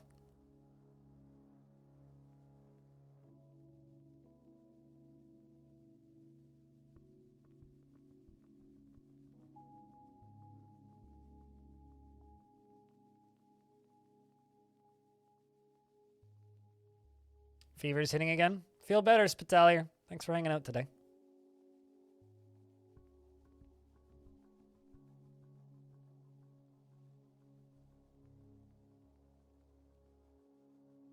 Okay, they're doing a clothes making dam.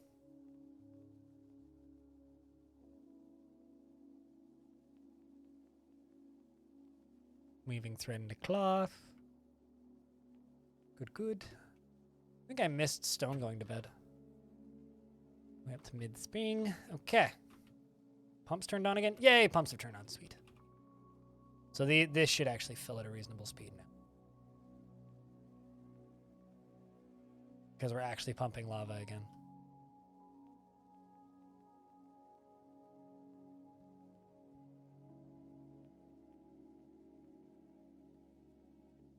Kind of want to pump it onto the lower level, though. Nah, we'll let it finish.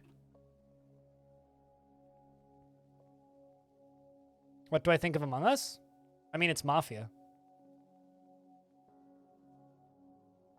So it's a card game that I played when I was like 2. Not quite. But I definitely played Mafia when I was in my like early teens, quite a bit. Like youth group stuff. What else is there to think of Among Us? It's like... Also, the community manager at Among Us was the community manager at Kit Fox first, so I kind of know people who work on that game. Among Us is great. You remember how I said that like a game's community is similar to the people who made it? The people who made Among Us are really good people. It's just a goofy, like, game about stabbing your friends. Who doesn't love that? This may be a bit irrelevant, but the kind of fun thing you find annoying in the Stellaris community is how common it is to see everyone doing xenogenocide runs. You feel like it's always... So I was very briefly... Like, xenophobic memes would get, like, removed from any Dwarf Fortress commentary very quickly if it's in an official spot. And I agree. I mean, like, that's exactly how I feel when I see people screaming about elves, right?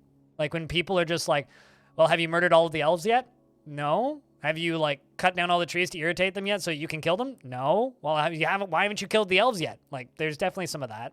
And I don't like it. I'm trying to push back on it whenever I get the opportunity to. I've actually, like, had to ban some people from my chat in the past over just them being, like, using elves as a racial stand-in and just being assholes. So So, like, yeah, no, I can absolutely see that, like, getting annoying, for sure. But at the same time, I played a lot of, what's the name of that game? Sins of a Solar Empire. Specifically the Star Trek mod. And let me just tell you, Borg are really fun to play. But, like, I don't think I ever saw people making those memes. But also it was because I played it at a friend's house and, like, on LAN, and we very much, like, weren't that kind of personality. No, that's true, actually, yeah. What about the poor hill dwarves, though, that are out in the plains, Kleno?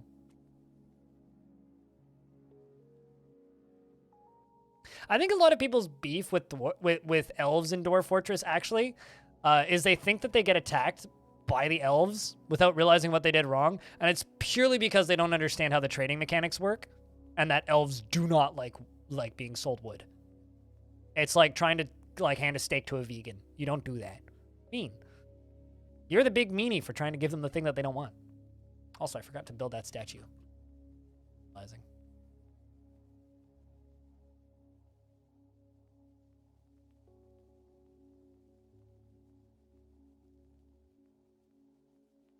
I think it was that one.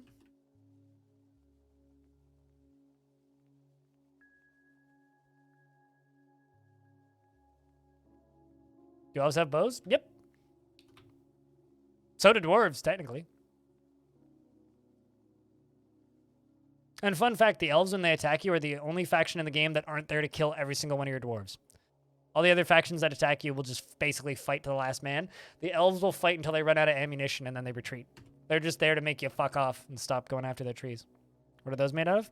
So the elves in Dwarf Fortress have magical powers where they can bless the trees, and the trees grow into the shapes of things that they need. So if you buy wooden items off of elves, they're labeled as grown.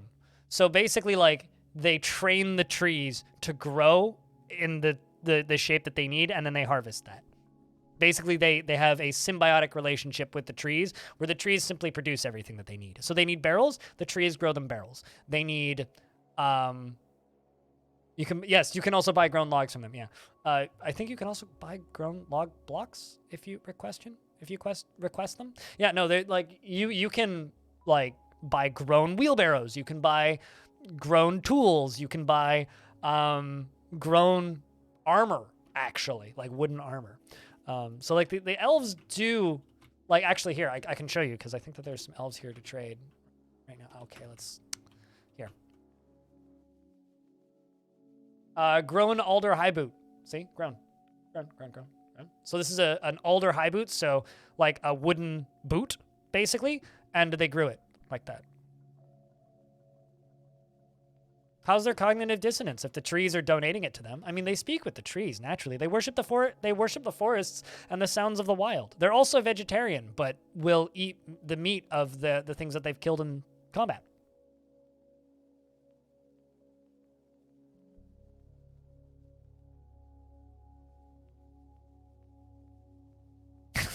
Please grow me self-confidence. Hello, tree. Can you please grow me a friend? I don't have friends. So, you know, elves are weird and unique, and I think that's what makes them fun in Dwarfort. And they also, like, tame animals like crazy, so they'll have, like, they're one of the easiest ways to get elephants. And it's why I have unicorns on this map. The dwarves, like, would never have, like, trained unicorns by default, but I have this, like, field of unicorns underground over here, with a green glass window looking in, or a blue gem window looking in with blue emeralds. And, like, I would never be able to get these beautiful unicorns if it wasn't for trading with the elves, right? Grown oak chainsaw. I mean, I guess technically they can make axes out of grown wood. I don't believe I've ever seen one, but I've never really looked too closely.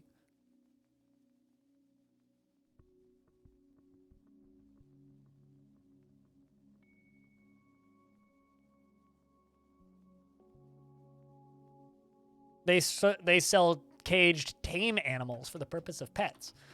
But, you know, once it's sold, it ain't up to them what we do with it. I mean, just because, like, they all mysteriously disappear, But yeah, no, they sell grown caged things.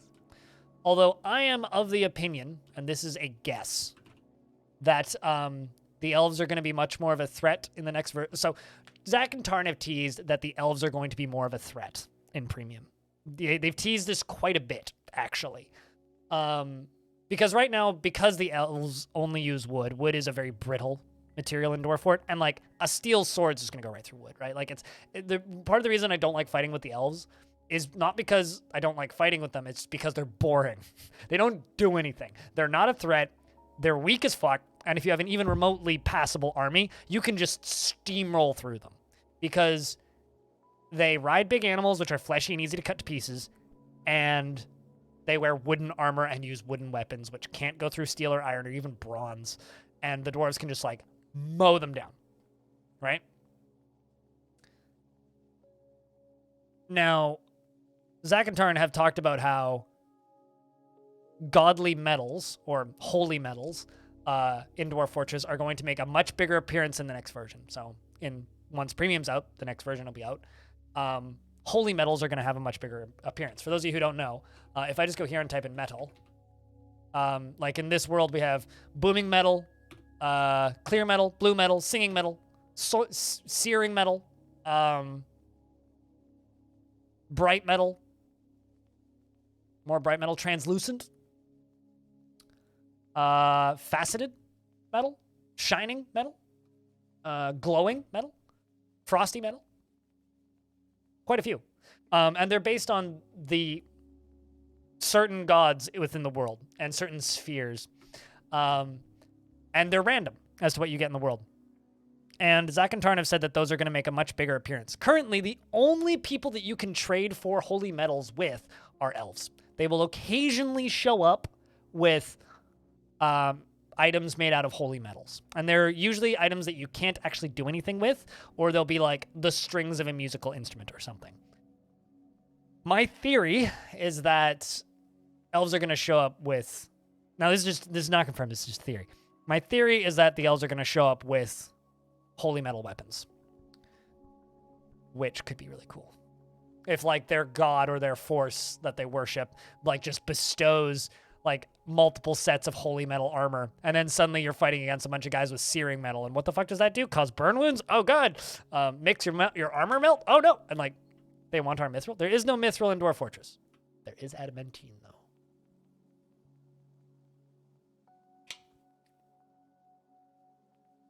Woody metal. Oh, no, my metal has a woody. Oh, that's cool. This can't be good. I just received a email from Twitch. It says, due to the... Okay, just hold on. And also a notification. To account for currency fluctuations, we will be adjusting the prices of bits on the web in select countries. Click on this article for more information. And there's very little information.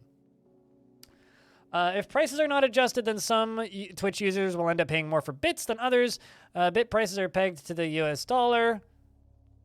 We plan on continuing to adjust the prices of bits to account for currency fluctuations. Is there a list?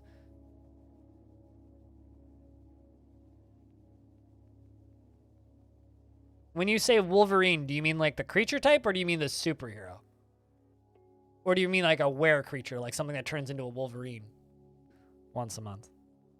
There's the link if you're wondering.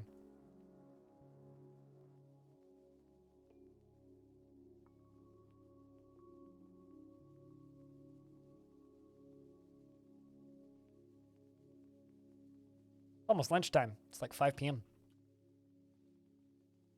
You mean a guy with adamantine claws? Huh. No? No? Because there's no implanted weapons. You could be a were-Wolverine, and were-creatures do heal all wounds once a month.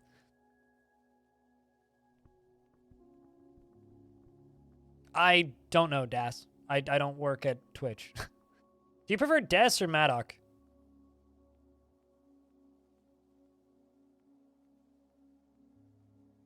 In DF, there could be a were-Wolverine Cyclops. Can Cyclopses get infected with warism? Fair enough, Maddock. Is that a thing? Can you get, like, giant were creatures? I've never seen it, which is why I'm thinking out loud. I've never seen it, nor have I heard talk of it. Oh, also, another thing to all of you DF newbies out there. There are were creatures, right? You thought everything good? I don't know about mega beasts. Plano, can mega beasts become were creatures?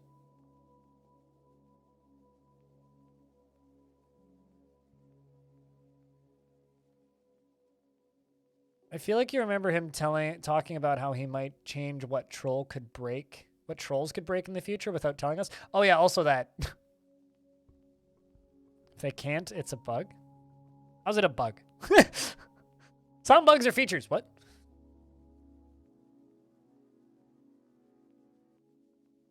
I mean, Tarn likes surprising his community, so who knows?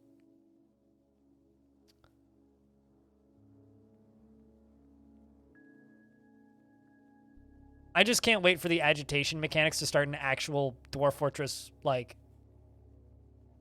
what's the word? Emu War. Also, chat room, just because he's streaming right now, I didn't realize he was. There's someone who is probably hanging out in the chat right now, but not sure if he is. Go give this guy a follow. Playing Dwarf Fort.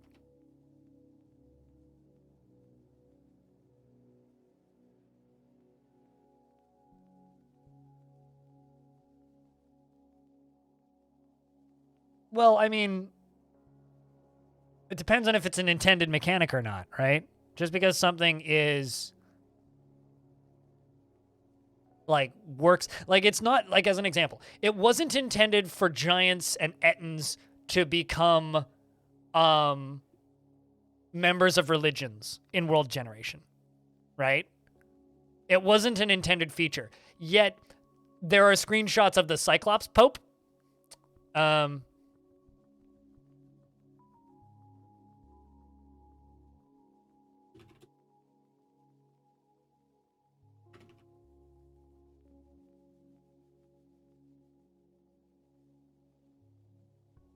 so,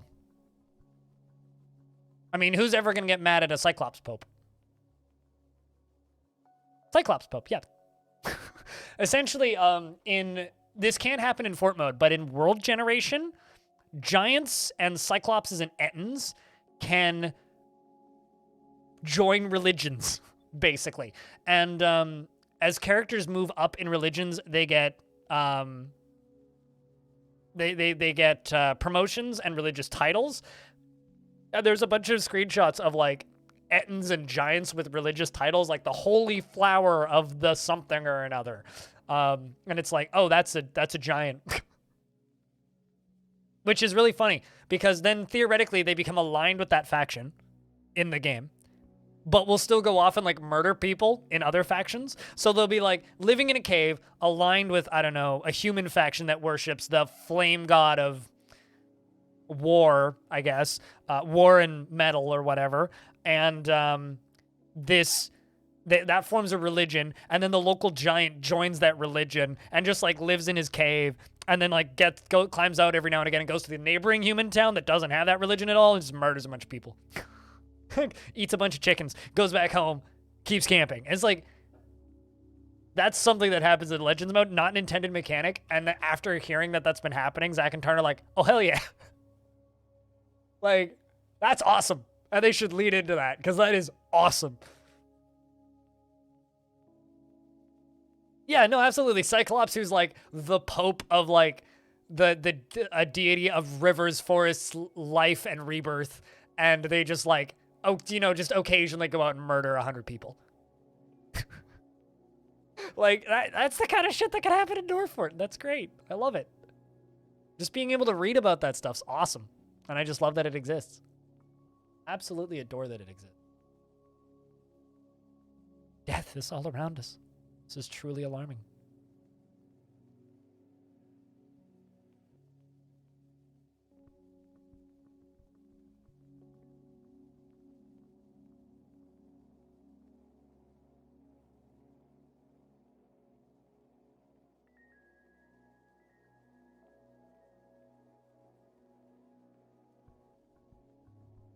Also, scrolling back up, this may be silly, but you heard that all races are playable if you edit the raws. Do all their features works if you play them?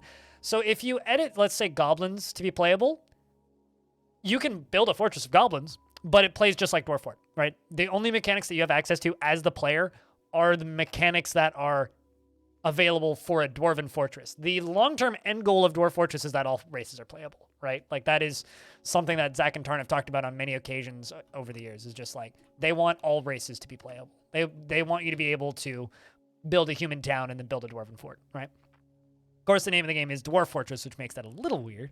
But that is like a planned thing, is they want people to be able to play the fort that they want to play with the characters that they want to play in it. Absolutely, yeah. Fortress of Kobolds. The problem is like certain factions and certain species are mechanically broken right now. So it's like if you go into your raws and you edit it so that you can play as goblins, let's just say, the game will be mostly fine, right? Except you won't need to make alcohol because they can just drink water.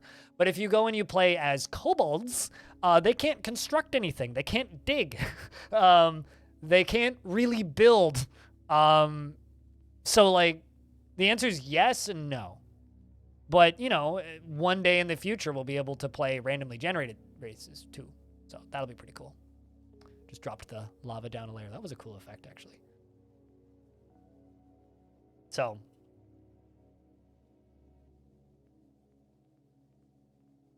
you know, it's a neat game, I think. Well, I mean, we already kind of have randomly generated races, but, like, that's what Myths and Magic is supposed to do, right? And, like, you know, I was talking about this earlier. It's like, don't get excited for things in Dwarf Fortress that are really far off, and Myths and Magic is one of those things. But, like,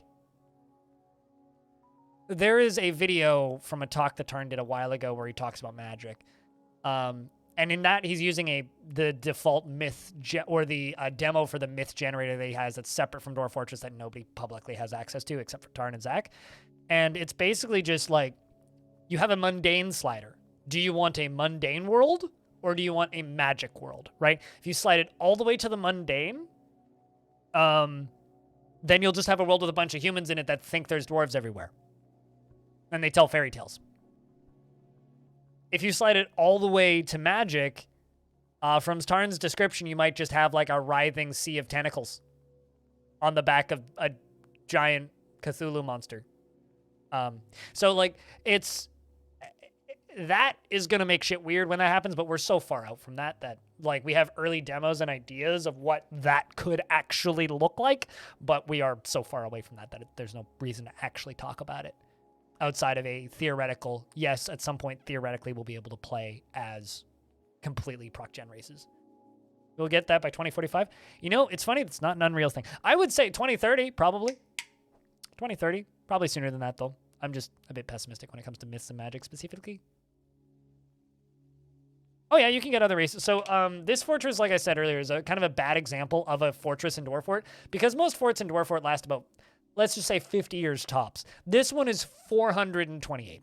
429, actually, because we're in spring. 429 years old is this fort, right? And because this fort is so old, a lot of mechanics have stopped working, because there's some weird, like, arbitrary bugs in this version of the game that I think have been fixed, that cause things like migrant waves to stop, and cause things like the world growing around you to break apart and fail. And that is, you know, not exactly what I would describe as optimal, if you're trying to get other people in your fortress. But in a normal fort, you can make a tavern, right? Or you can make libraries, or you can make guild halls. And these rooms can be public, and by default they are.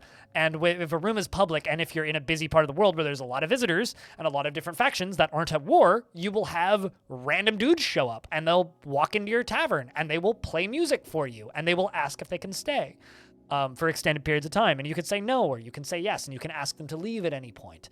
And these could be like groups of elves, they could be groups of dwarves, they could be a bunch of animal people, they could be 5 humans, a plump helmet man, 2 goblins, and a Gorlak, which is a weird, like, here. Let me find a picture of a Gorlak. Which is a weird this kind of thing. They're like all mouth. Yeah, like you it could have a bunch of Gorlaks in it, right? I don't think I've ever actually seen a Kobold Bard, but I'd be shocked if that wasn't possible. But like, you know, you can have some really weird characters show up, right? And the neat thing about that is, assuming you have your fortress set up properly and you have a mayor and such, they can petition for permanent residency. And if they get permanent residency, then they become part of your fortress. And that's it.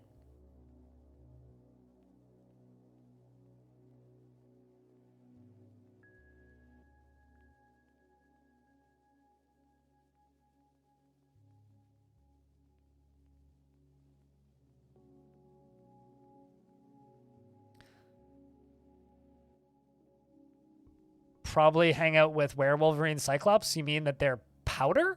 Because they would just get pulverized immediately. Gorlaks are rad. Yeah, I like Gorlaks. I want a plushy Gorlak, by the way. So if you could like submit that as a formal request to Kit Fox for me, Clino, that'd be great. Considering Dwarf Fortress merch is coming soon. DM.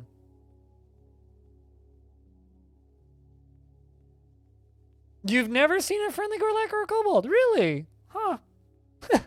Gotta generate some older, bigger factions with, like, less wars.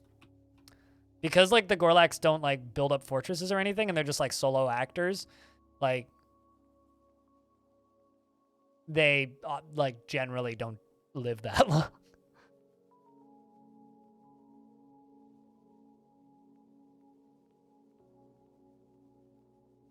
But they're tiny... but since they're tiny, they hang out there. I mean, yeah, no, they'd be a smear on the ground. I'm trying to make a military fort with pretty good trained squads and weapons. Any advice? You're going to need to be more specific than that. What do you mean? Like, are you asking me how the military screen works, or are you just asking for advice? Are you asking for, like, best kind of weapon? Are you asking for, like, material advice? Like, you're going to need to be a little bit more specific. Hammers, bro? Hammers are pretty OP as long as they're made of silver. Anything else are kind of weak. What's the best way to make sure your dwarves are prepared for battle? Oh, like, again, that's such a broad question. Just make sure that they are, at the very least, like, listed as... like axe dwarves or swords dwarves or mace dwarves or hammer dwarves, and make sure that they're equipped with at the very least a helmet, weapon, and a shield. That's like the minimum that you need. Yeah, exactly. That's like the only response. Let's kind of nailed it. It's like, yes, weapons. Train. Yeah, don't make adamantine hammers. We call them waffle bats for a reason.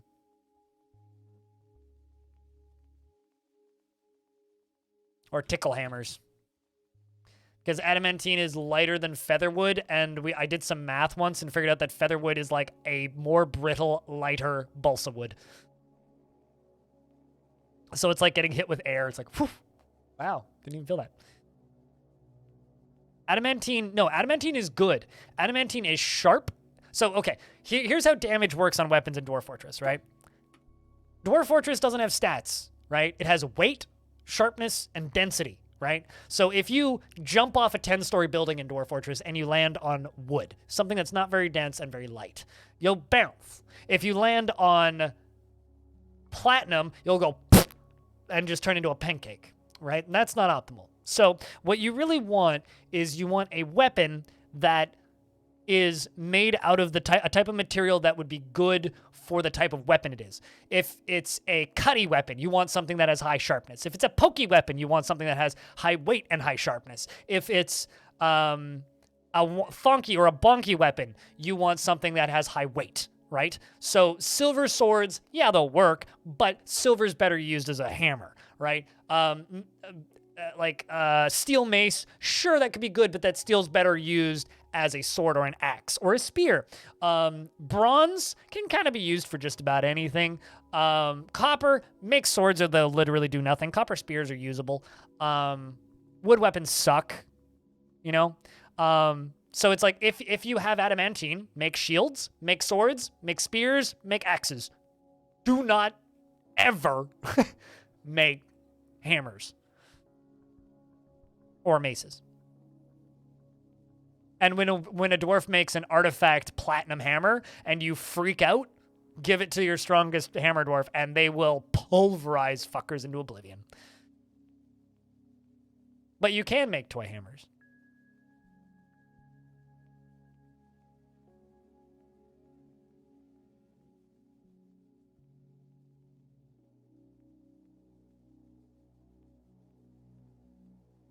So that's kind of, I guess, my main military advice. That and, like, don't worry too much about what they're using. Just make sure they're good at using it. Like, a wooden shield is almost as effective as a steel shield. What matters is, like, their skill level and weight. So you don't want to make, like, stupidly heavy armor. You want your armor to be, like, less heavy, ideally. And you want to give them a shield. Like, my army in this fort used steel spears or swords or axes and iron armor and steel shields.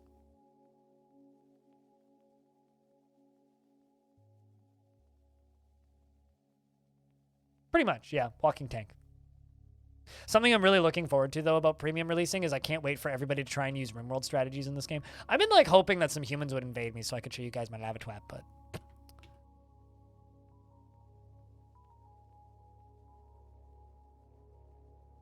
Yeah, no, totally. I mean, see, like, if you want high slash or stab, get spears or axes, but, like, swords are just better all around. Really.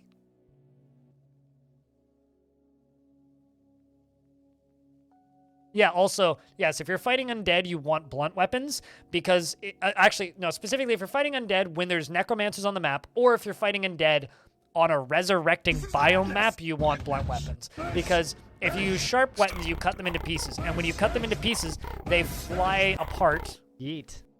And when they fly apart, those pieces all come back to life.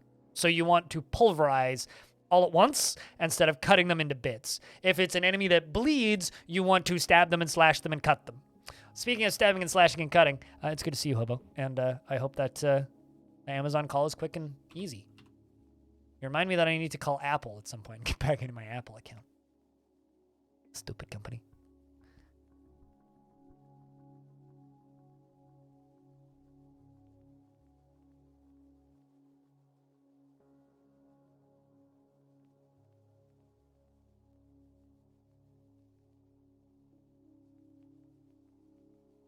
But yeah, so it's like maces or hammers. Although another thing that's not by default a weapon but can be used as a weapon that I feel like doesn't get enough credit as a very useful weapon are picks. I think picks are kind of fantastic. They have great pierce and they can hit really quickly because they're really light. All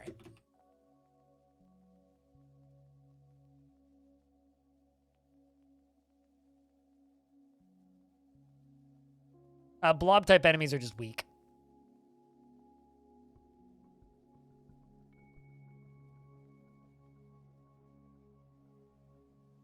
I am not sure.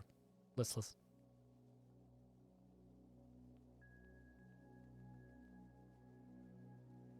Bish is charging you for not returning a replaced item. Weird. That sucks.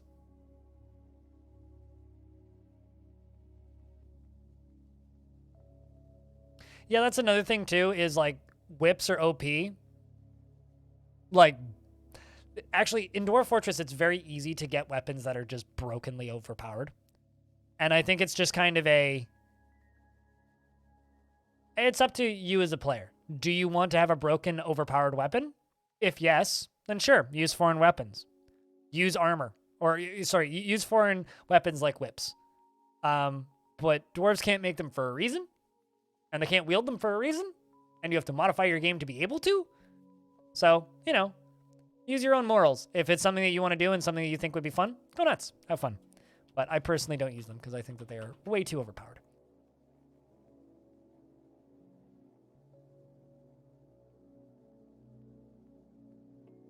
If you have a public tavern, Phoenix, people will travel from far and wide to visit your tavern if it's a well-known tavern.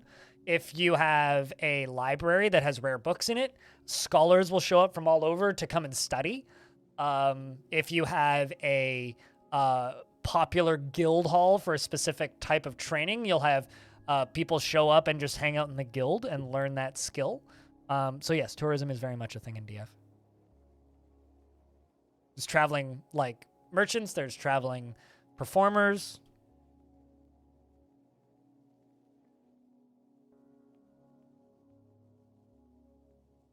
Sweet. Hell yeah. Although I didn't get to bed until 3:30 in the morning. Got home, my flight landed at like just after midnight.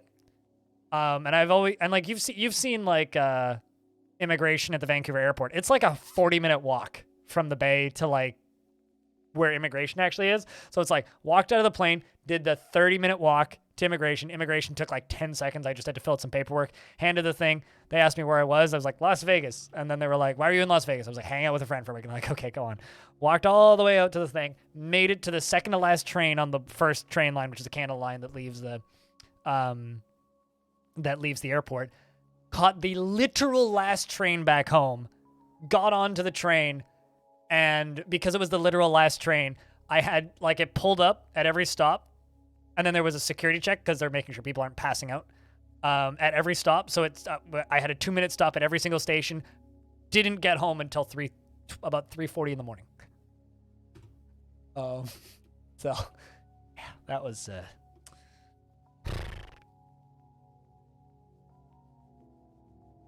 If you're known to be very wealthy, a tourist dragon may show up and accidentally sneeze on your floor. Yeah, that could also happen. Do I know what attracts visitors? You have a hard time attracting them sometimes. Export wealth and be somewhere busy. Just using this world as an example. If I settle down here, well, that's behind my camera. If I settle down here, I'm never going to get a visitor, right? Because, well, actually, no. If I settle down here, never going to get a visitor because, like, there's just no reason for people to travel to a single fort. If I settle, like, in the middle of these humans, assuming we're not at war with them, which we are in this instance, if I were to have settled right there, then I'd get lots of human visitors. So if you want visitors, settle near people. Yeah, no, it was tons of fun. Tons of fun. Like I said, we gotta do it again at some point. Is it possible to win a war? Define win.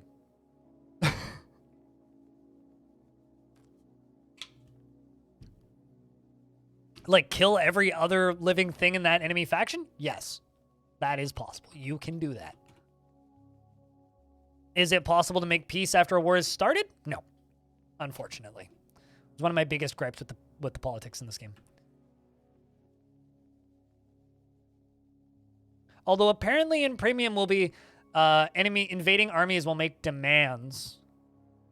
And if you like abide by the, like if they show up and they're just like, we demand this legendary shock, and you give it to them, then they'll just leave with the sock. So I don't know how that's gonna work, but good stream today. Yeah, no complaints. A little quiet money-wise, but no complaints outside of that. It's been a good stream. I started a little late because, like I said, I got home at 3 o'clock in the morning and went to bed at about 3:30 after showering and doing meal prep for the week of streams. And I woke up at 7 when my alarm went off and just went, nope, setting it for 8. Went back to sleep. Woke up at 8, an hour before I would normally start, and then went, nope, making the executive decision to start 2 hours late and just post on Discord. Starting 2 hours late, I need the snooze. Rolf, thanks for gifting a sub to Taylor. First person to gift a sub is this week. The wait for premium is killing you, Stoffel Waffle. I don't know if this helps, but we have a very unofficial 24/7 countdown timer for Dwarf Fortress at twitch.tv/gremlinformayor.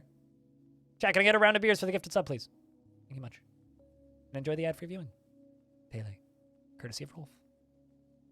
So I don't know if this will make it worse. It probably will, but it's 20 days, 12 hours, 59 minutes, and 13 seconds until Dwarf Fortress releases on Steam. Down to the minute, allegedly. Because there's a public release time, 7 a.m. Pacific or 1400 hours UTC, I think.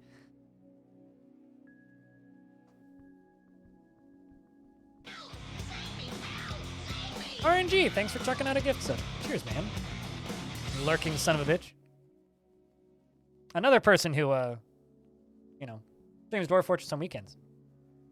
Sorry I got around, just so excited for December 6th. Nah, I know the feel. Go follow RNG. He streams Dwarf. What's up, Bellboy? How's things? Hey, Peter. Appreciate the lurks, man.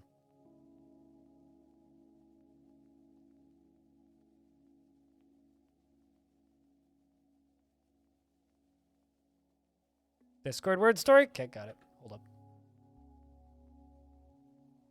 A lot of things popping off all at once. Blah, blah, blah, blah, blah. Don't have too much to read, but that's fine. Scroll up a little bit.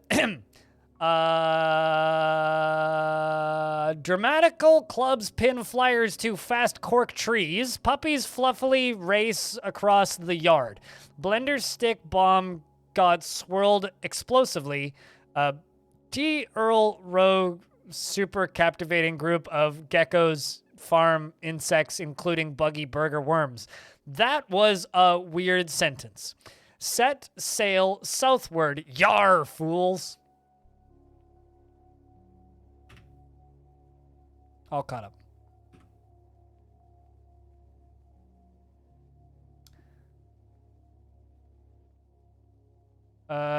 You can't seem to get to DFFD section of Bay 12 site. Downloaded a tile set.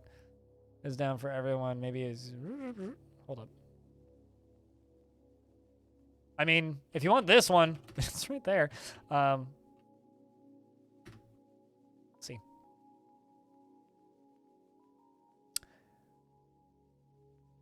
Appears to be down for me too. Shouting that out. I like to think it's just because they're getting slammed with new traffic, but what do I know?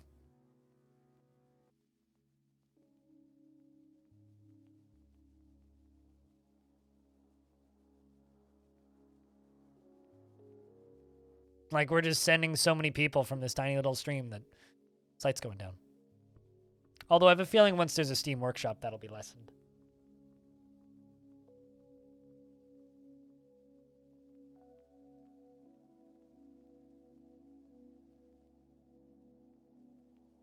You know, it's funny because I openly like request people do not use the starter pack by default, Clino, and then you're just like over here recommending it in my chat, even though you know I don't like that.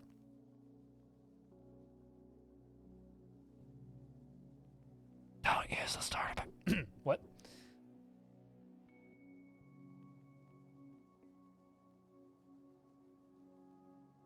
Although depending on the tile set, some of them are just like literally right-click save, just like NFTs. Well, I know what he's looking for. But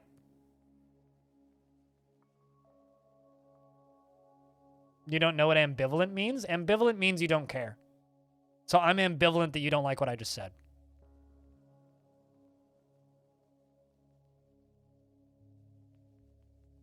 Kleno is ambivalent that I don't like starter pack.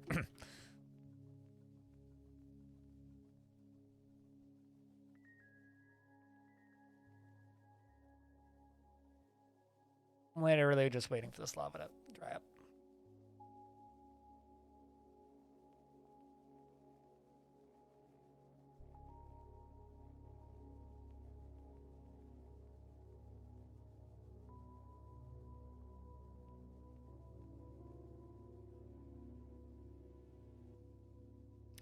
Also, I think it might be lunchtime for me, chat. I think it might be lunchtime. So because I want to get some time in with Longdeath, I think what I'm going to do, and my lunch is kind of difficult to eat at a keyboard because it's a soba noodle salad. I think I'm going to take a 5-minute break. Has it really been 5 days? Oh, geez. Tarn did what he could and contacted the maintainer. It's something the provider has to look into. Holiday weekend? Oh, that sucks. Boo. Noted, though. Why today specifically? Or is it because we're out of the holiday weekend?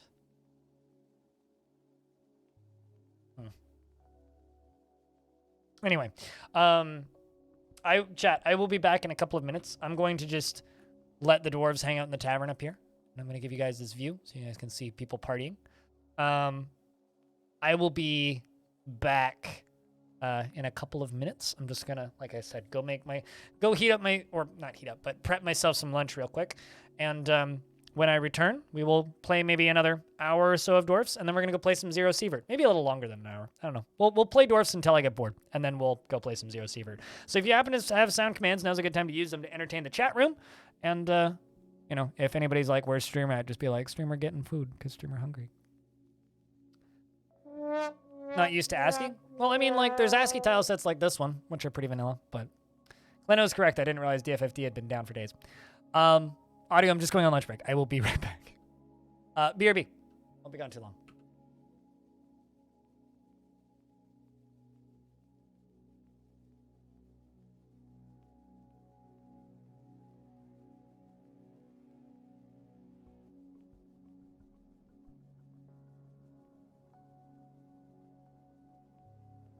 Let's take a lovely fruit, the tomato. Remove everything that's good from it, the seeds, the vitamins, the nutrients, everything that's good about it, and just jam it full of shit garbage shit sugar and put it in a shit bottle that sounds like shit when you put it on your shit. It's shit! Stop eating ketchup!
All right, we back. Oh shit, did someone have a baby?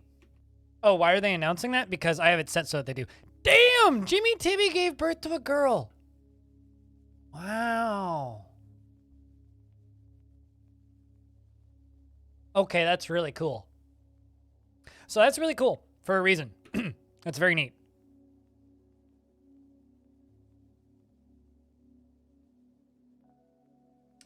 That's because Vedlinger requires DF hack tools that make the game very crashy. Honestly, when it comes to stuff like that, just wait for premium to be out. Like, Vedlinger looks awesome, but requires a certain level of knowledge about DF hack that just makes the game clunky, which means I would honestly just recommend installing a very simple tile set like Space Fox or Phobius and just not using text will be text. Just try and keep the game as minimal as possible because you will avoid annoying issues. And I know Clino will be like, a lot of that stuff's been fixed. Yes, but there's still annoying issues. So this is really cool that this dwarf had a baby. The reason it's really cool is because this dwarf was as depressed as a dwarf could possibly be previously. And yet somehow they've managed to completely clear that away and also make it to 108 years old. So this dwarf went and got married, which is awesome. And has now had a kid. Does anybody want to be Jimmy's kid? Their only daughter. Brand new baby dwarf in the fort. Any takers? You want Dwarf Rolf? Is this your first one in Longdeath? Or do I need to put a number at the end of your name?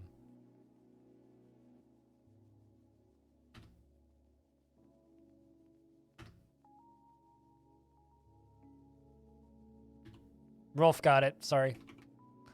Okay, so this will be Rolf the First then. You gotta be quick on the punch. She is the daughter of Jimmy Tibby and Etor, and a dubious worshipper of the fuchsia. Armor is not quick enough. No, you're kind of like stuck on a statue somewhere. Not terrible advice though, although I seem to avoid DF hack being crashy like blind avoids DF FPS. Yeah, that's probably because you're probably pretty well. So okay, let's be clear, Clino. I'm well versed in how to keep this game from breaking. You're well versed in how to use DF hack. Every single time I've ever used DF hack, the game has crashed multiple times before I've even gotten into game. So I don't know what I do wrong when I use DF hack, and I don't know what everybody else does wrong when they don't use DF hack. But like, I don't know. Anyway, she is broad and fat, and she has a round chin and a fairly deep voice, raspy voice. And her ears are somewhat short, her lips are thin, and her hair is ecru. Her short hair is neatly combed, and her skin is sandy taupe, and her eyes are cobalt, and her hair is wavy. Wavy. She likes jet, brass, indigo, tourmaline, and green glass. And the color tan, gems, and shields, and barrels, and reindeer for their large herds. And the sound of the prim petal down impossible prefers to consume flounder and sorghum beer and hemp seed oil and peaches and can't stand oysters.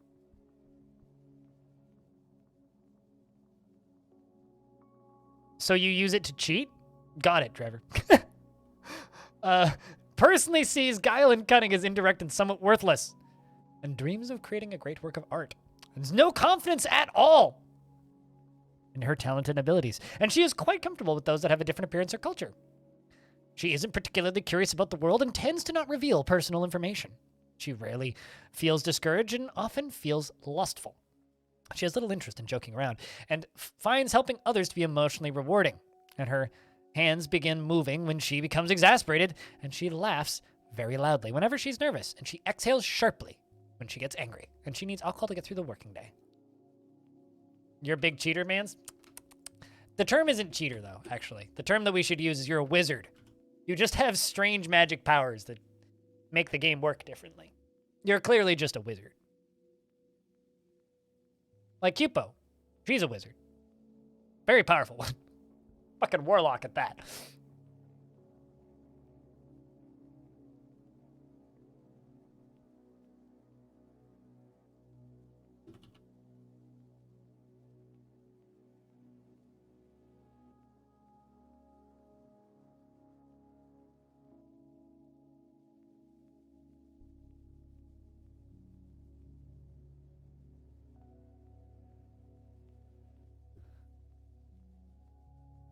Some people would describe Dwarf Fortress as a god game. Why not be a powerful god? Because being a powerful god is boring.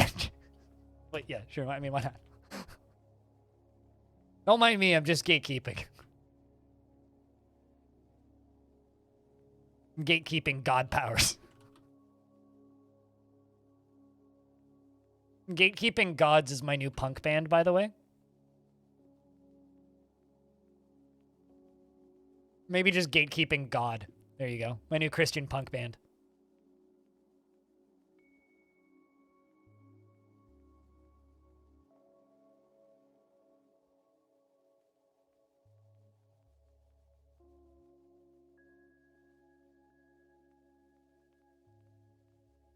I mean, I kind of actually do describe Dwarf Fortress as more of a god game.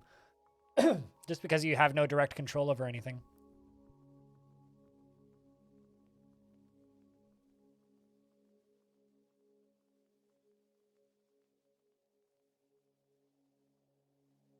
What, gatekeeping God?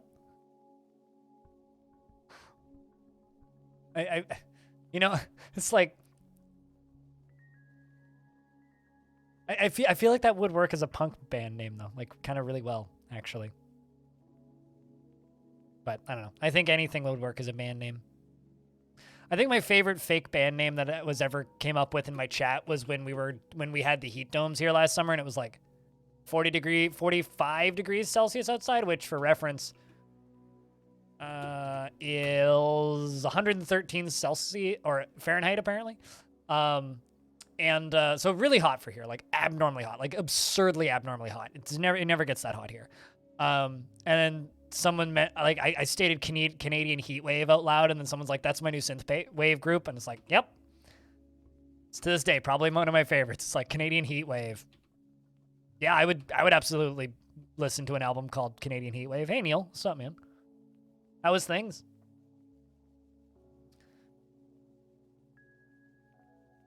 Literally just waiting for that. There we go. Sweet, we can turn on the water now. So let's pull the bridge. Let's just do that one first. Things are going well. That's good to hear, man.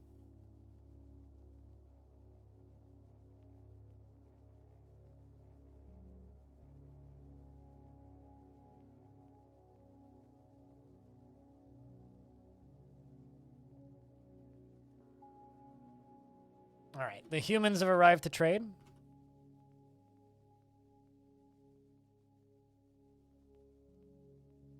I mean, you can absolutely manage things. You can also automate things, like the build orders have if-then statements, and like I'm using this manager screen all the time, right? But the reason I'm able to use this manager screen is because I have a dwarf assigned as manager who literally every single time I type in an order in this screen stops what they're doing, assuming they're behaving, and then they go to their office, which is a chair that's assigned to them, and they file the paperwork and assign the orders to the dwarves, right? And you can automate that stuff to a crazy degree within the game itself. So it's like, yeah, it's a kind of an anthill to a degree, but it's also kind of even more than that in a way. It's like a anthill, a 4X game, and a turn-based RPG all in one.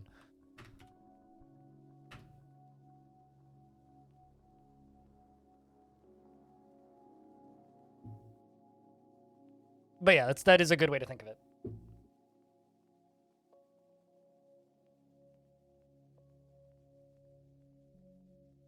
It's like, even in military situations, you don't have direct control. You can give a squad an order to go do a thing, but the dwarves can still like prioritize other things.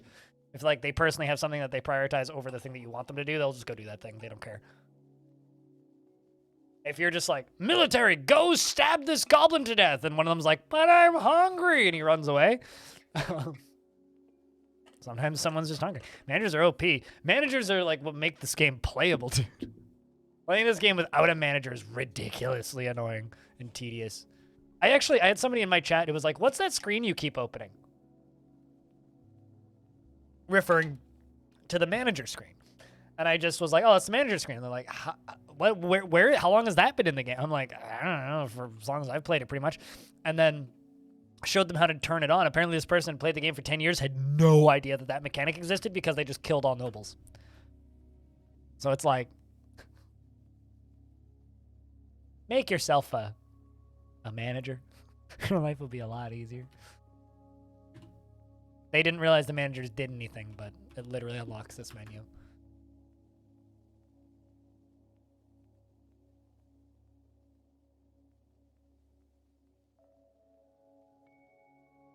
You wish that there was an auto-resolve button in the game? I think, doesn't, like, RimWorld have, like, the ability to, like, bribe them to leave now in some instances? I think it does. But yeah, I mean, if RimWorld, okay, let me just tell you this. If the combat in RimWorld is your least favorite part, in my opinion, as somebody who played a lot of RimWorld and has played a lot more Dwarf Fortress, the only good part about RimWorld is the combat. Everything else about it is bland and uninteresting. Unless you pile it so heavily with mods that the game falls over, at which point then it gets okay, but still the combat is the best part of the game, by far, because of how gamey it is. You know how Caves of Cud compares? Dude, that's like comparing Skyrim to, I don't know, like StarCraft. What? Super different games. One is a D&D rule set based like roguelike, and then the other one is an open world simulator. The only similarity is that they both have tiles and ASCII based graphics. Like, really. I mean, there's similar inspirations in like the history generation, but one is like a story based RPG with permadeath, and then the other one is Dwarf Fortress. Completely different.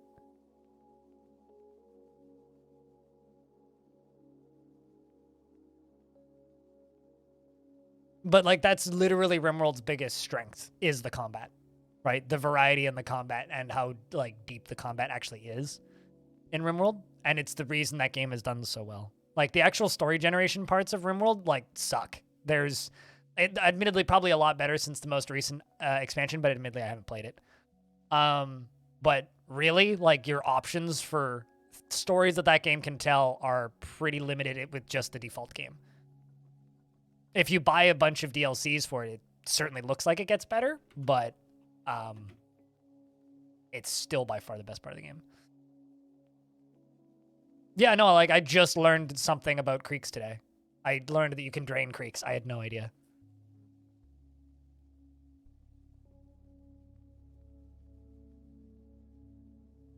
That's just Dwarf Fortress Adventure. Not quite. I mean, ASCII-based Skyrim would, would have a lot more Norse kind of inspirations. I mean, like, I'll say this. I would play a Skyrim roguelike. Like, if somebody made a demade Skyrim as, like, a turn-based ASCII game with, like, the same quest lines and shit, that'd be rad. If it does, I haven't played enough to really find out, Stone. So I would consult the community of that game. I assume so, but I haven't played enough to really notice. Okay, we need to make more goblets after this trade.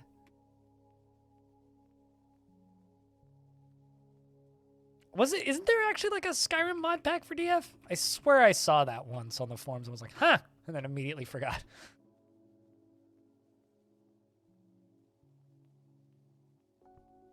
Of having half your military necromancers is real fun when there's just like, especially if you're fighting an evil necromancer army and it's like, there's your army, then there's the enemy army, and then there's your zombies and the enemy's zombies, and then all these neutral zombies that are just fighting both sides in the middle. So it's like this three-way fight just kind of going, grrr. It's a three-way meat grinder.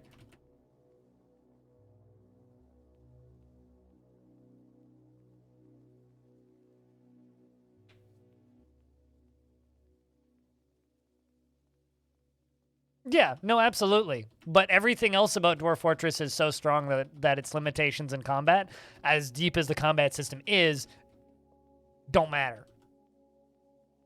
He's back? It's funny, because, like, I missed half a stream. Like, literally, I went on vacation, right? And I was gone for the exact same normal amount of time that I'm normally gone for, but I ended early one day. And started early that day. Like, I started early one day and ended early the same day.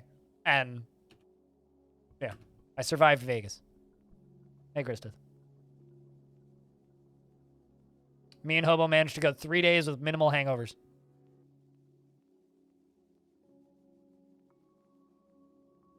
It was a good time. But I don't know. I love the physics-based chaos of Dwarf Fortress's system, even if armor doesn't matter that much.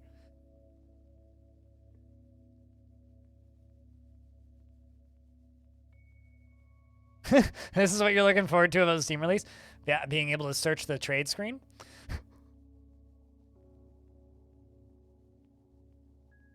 Oh yeah, I remember the Monster Hunter mod. Yeah, I've seen that one too. There's a Pokemon mod that's similar, which it just adds a bunch of Pokemon, except Pokemon can like shoot ice and fire and like lightning and shit, which is dangerous. Well, that's a pretty neat little mod, I think. I don't think rework. I think the combat in DF is phenomenal, but I think it could benefit from some weapon variants. As in, like, I wish that there was, like, spears actually had range and stuff like that. And it would be cool if armor had a bit more of an effect. But a rework, I think that's maybe being a little bit unkind to the depth of the combat of this game.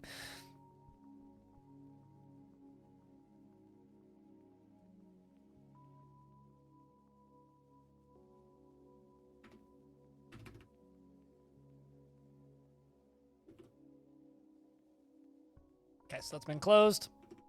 We're done trading. And I keep hitting tab instead of Q. And we're going to pull that lever.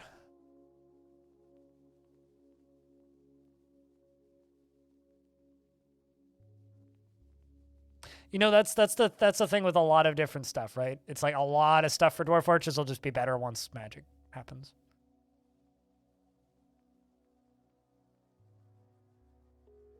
You wish wildlife was a little bit more menacing? I mean, yeah, that's one of those things that makes me really curious to see how the wildlife agitation this game was paused.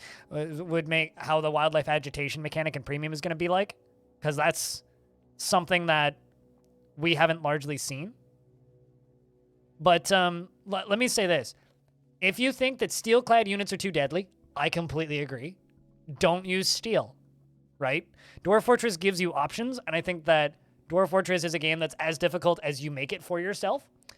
And if you give your dudes super OP gear and you're like, man, this game's easy and boring, it's up to you. Settle somewhere with less metal. Settle somewhere with only copper. Settle somewhere with like silver. And that's it. And then like make wooden shields and import the rest of your armor. Like set your own limitations and you will enjoy this game a lot more. Yeah, I mean, you can make, like, wooden shields, so I guess there's nothing stopping you from making, like, cactus wood shields.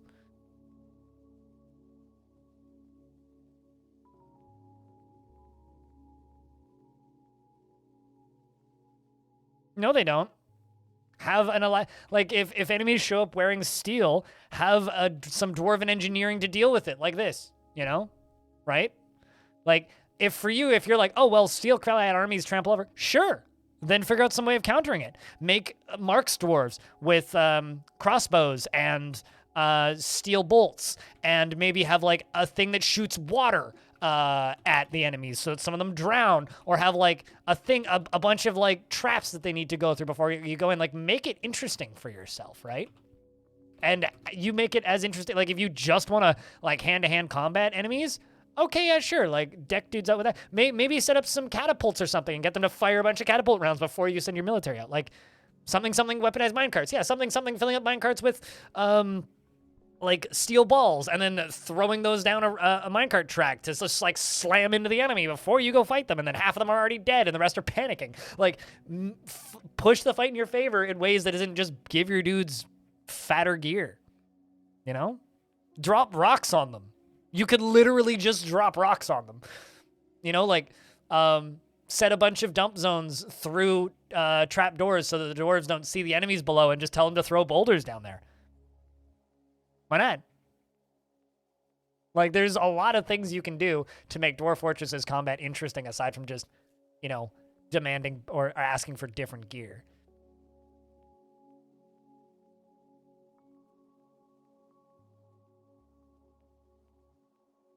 Wait, really, Clito? I've seen humans show up with steel shit, though. It's adamantine, not mithril. Elves made mithril in Lord of the Rings, if I'm not mistaken, right? I'm pretty sure that it's been a long time since I paid attention to Lord of the Rings, but wasn't, like, mithril, like, dwarves and adamantine was elves or vice versa. Can't remember.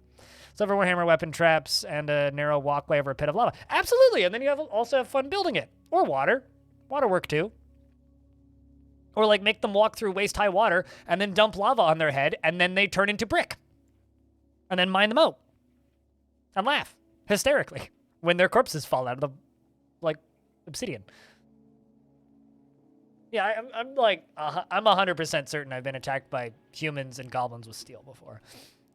But maybe that's because they have dwarves in their civ. Maybe that's what Clino means.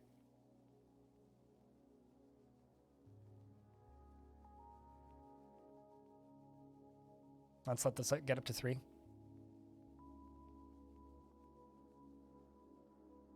That doesn't work as well in the current game. You're better off just telling them to train and like normally. But I mean, unsuspecting mom for sure. Although they don't trip up their own traps, so I'm not exactly what you mean by like a trap hallway or narrow walkway doubling as that, because you'd have to use like minecarts or something.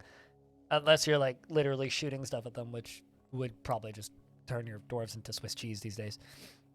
That sort of stuff used to be much more effective, but now we'll just turn your dwarves into like I said, Swiss cheese. Puckered full of holes, as they say.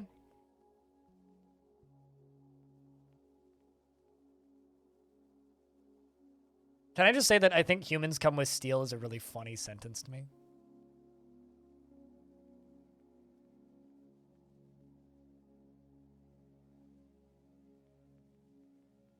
Well, I mean, okay, so like you're talking about variance in materials. Premium supposedly is going to have a bigger use of godly weapons, which means you'll probably get a higher material variance there to a degree.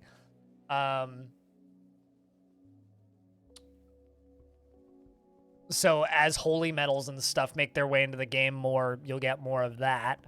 But aside from that, it's like,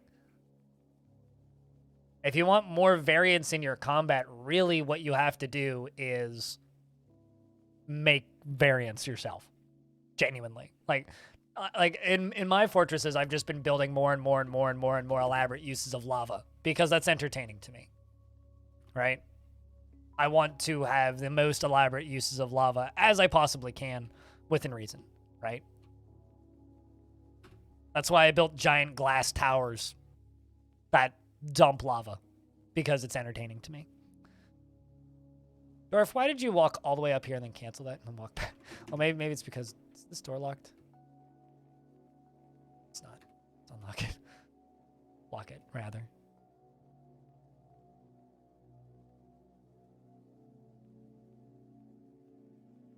Water is more dangerous than lava.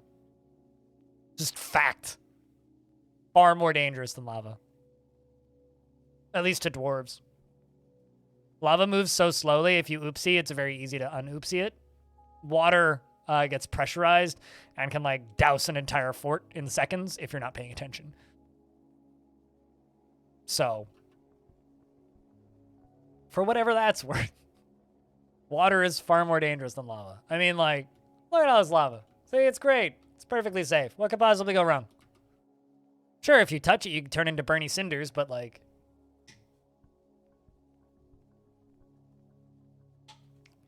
it's not that bad. Yeah, and carp, the funny thing about carp to me is that bug is literally the exact same as the Gandhi bug, where something just gets it just trains so hard that it just eventually, it's just like an uncapped number, right? It's like with Gandhi, the reason Gandhi would suddenly nuke everybody is because all of his stats in the original game would go towards like being a good person, and eventually he would become so much of a good person that he'd flip and become a 99 evil person.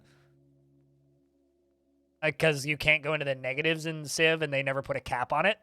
And it's like, it was the exact same with Carp, where Carp would just like gain strength skill by swimming. And so they would just like become legendary in strength, and you go to catch them, they just fucking eat you. But like, you know, they don't gain skills anymore, so it hasn't been an issue in like 7-8 years, right? Maybe longer even.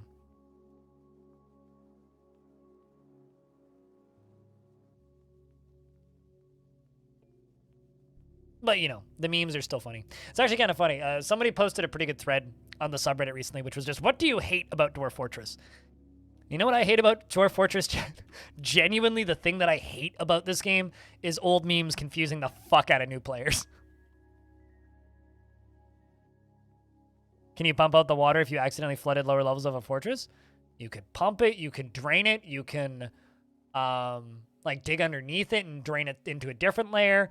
If it's shallow enough, you can wait for it to dry up. Like, it's like any other liquid. Like with this water is suspended here, right? But if I were to just like poke a hole in this wall, it would all flow out and into this hallway, down this stairway right here, probably down to here a little bit, and eventually it would dry up. And then we go clean it up. And it's like, that's basically it.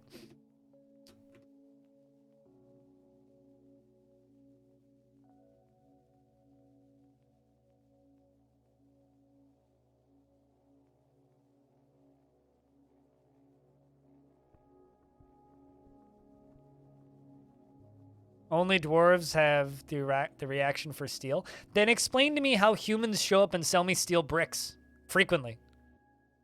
I mean, maybe they're not making it. Maybe they're just buying it from elsewhere. But then how the heck can I import steel from humans? I don't have any mods, dude.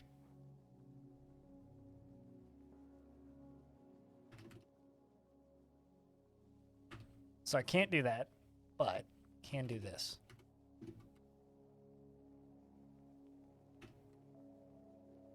Let's hope that this works. I will be disappointed if it doesn't.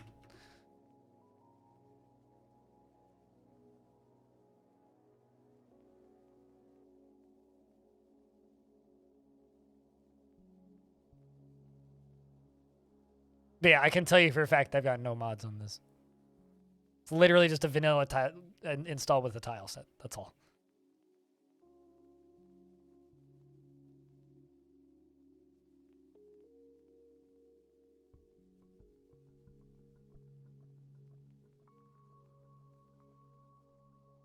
Or acquiring it in other ways. Yeah, maybe they're just murdering a bunch of goblins who have it.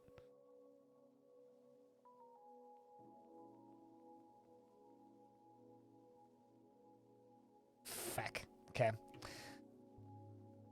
I guess I have to use raising drawbridges. I didn't want to, but I have to.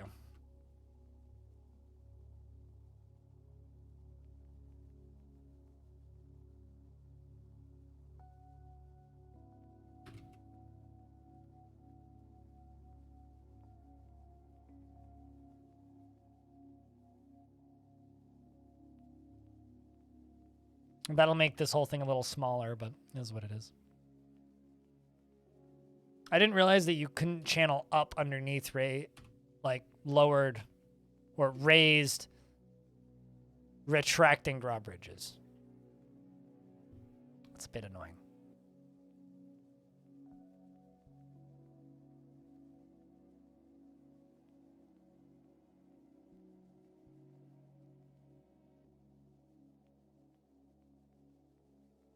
But yeah, no, now that you mention it, I do often see human factions that don't have access to steel anvils. But just as often, I have human factions that do have access to steel anvils when I trade with them.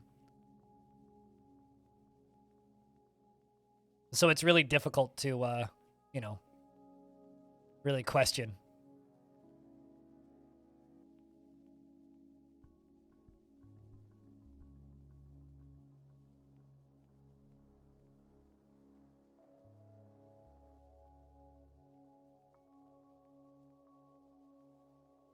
So, oh, I was like, why are the dwarves not coming to do this? It's 'cause I still have this dwarf seal. Duh. I mean, I always like to go back to the story of the army of elves that showed up with steel weapons and undead giant ravens. They were an entire elven civ that was enslaved by goblins. And that was a fort that ended really quickly. This is like undead giant birds with elves that had steel weapons. Yeah, we didn't have a chance. Not a chance.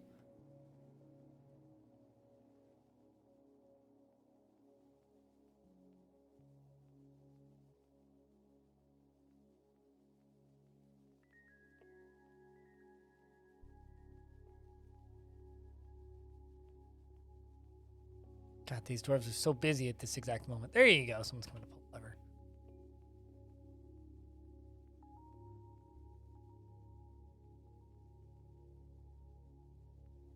Considering if something like that showed up at this fortress, we'd be similarly dead.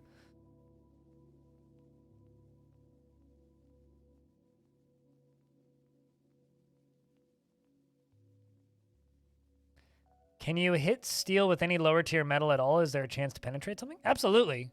You know, I've had a whole, actually, hold on, let me do some science real quick. I actually had a whole dwarven army utterly, and I do mean utterly, demolish a goblin army that all had way better weapons and armor. The dwarves were just better skilled in general.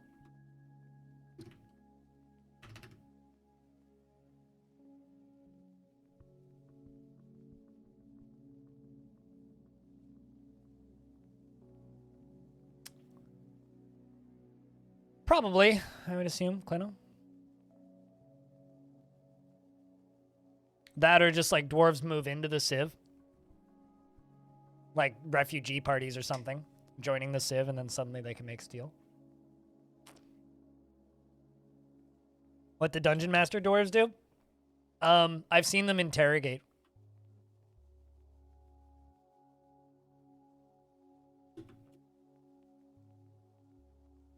Outside of that, I don't know. I just assigned one because it's fun to have more nobles. Like making fancy rooms, so.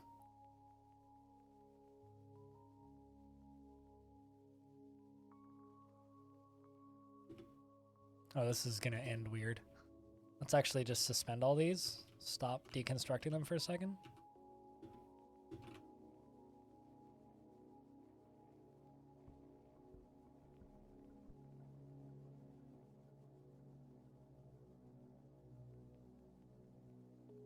I mean, yeah. Oh, wait. Are you asking if you're using wooden and bone? Yeah, no. If you're using wooden and bone weapons, yeah, no, you're going to just fucking die. There's no question there. Absolutely, you're just dead. Do not use wooden or bone weapons. But wooden and bone are not metal. Those are wood and bone. If you're using, like, bronze against steel, you'd have a chance. Even if you're using copper against steel, you'd have a chance. They just need to whack a lot more. Takes a lot more hits to actually get through and damage things. Like, if you're using, like, silver swords, then sure, but if you're using, like, wooden swords, you might not even be able to wound somebody who has no armor on. Currently starting to a run of a mod where you have to play as a marionette names and provinces in what game? I don't even know what you're talking about. Fallen Kingdoms. A mod in what?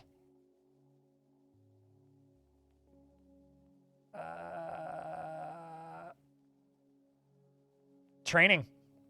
I mean, I use wooden and bone bolts. When I'm using Mark stores, I use them to train because they're basically free and sometimes they don't break. Like bone bolts and wooden bolts are largely infinite, so they're really good for training.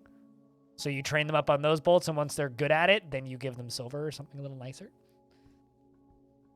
Okay, I know what Europa Universalis 4 is, but if you stated anywhere in that message that you were playing EU4, I would know what you're talking about. But because you're just like, I'm currently starting a run of a mod where you play as the American, Mexican, Australian states and territories and Canadian provinces and territories, and currently playing as California and going from there. And I'm just sitting there going, well, it's probably a Paradox game, but are you talking about Crusader Kings? Are you talking about, like, Europa Universalis? Are you talking about Hearts of Iron 1, 2, 3, or 4? Are you talking about Vicky? Which one are you talking about? So at least give me some information when you state things like that. But I'm doing all right to answer your question. Wonder if there's a way to make grown wooden weapons and armor that have stronger attributes. I mean, just go change their values in the raws. But, like, also, maybe don't do that. Wait until Premium comes out. Because Zach and Tarn keep on talking about how elves are going to be much stronger soon.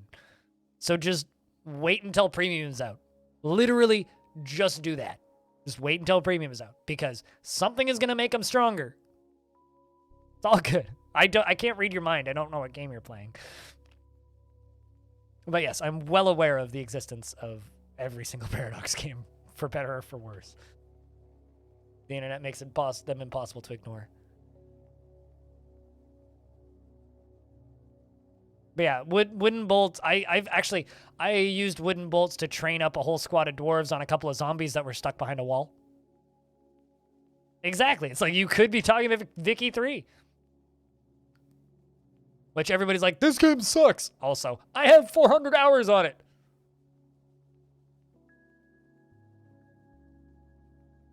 I don't understand Paradox fans, to be honest. It's like they just confuse the crap. They seem like a weird brand of masochist. It's like, I hate everything about this game. Let me play another 200 hours so I can make sure I still hate it. You know what I mean, chat?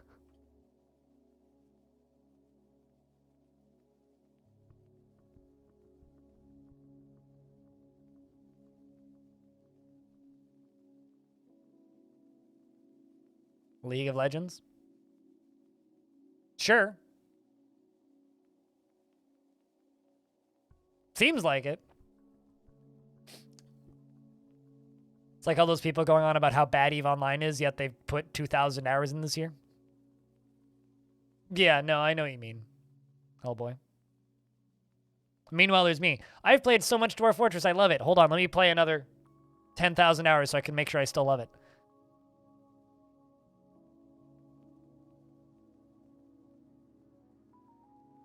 Well, sure, but Vicky is brand new. Victoria 3 is a brand new game. So they can't have really changed things to ruin the game if the game is brand new, right? It's just a new game. Right, so we'll just leave a little bit at the corners, I guess.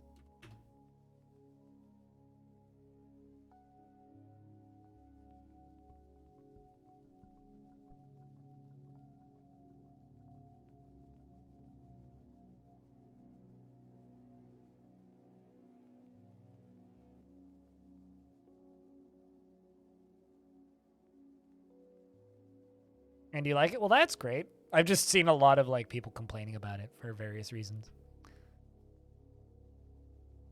That's the flipped version of the bad video game number. Like if 69 is the nice number, then 76 is the bad number. You don't ever want to be the 76th. Let me tell you.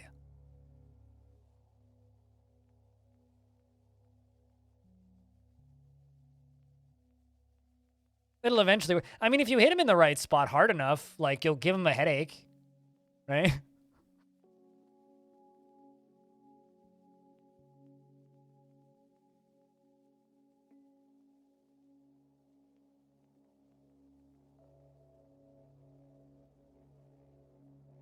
But yeah, I don't play... I'll be blunt with you, Chad. I don't play Dwarf Fortress because it's a perfectly balanced, perfectly designed, well-made game. I play Dwarf Fortress because there's literally nothing else like it. And the combat is one of those things where it's like, is it perfect? Eh. Do I care that it isn't perfect? No. It's part of the appeal, I think.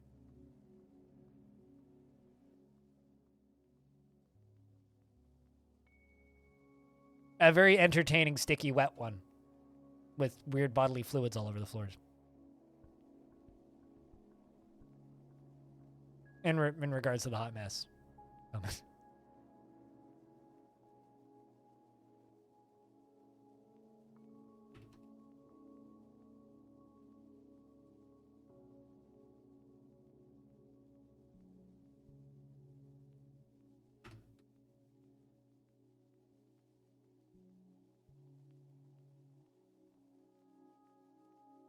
Speaking of hot messes.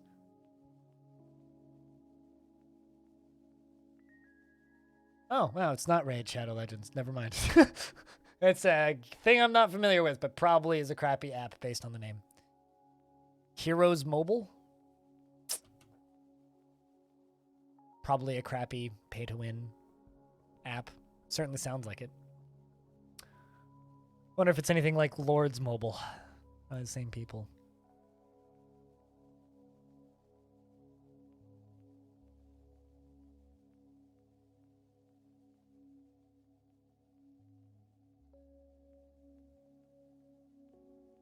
So, yeah, I don't know.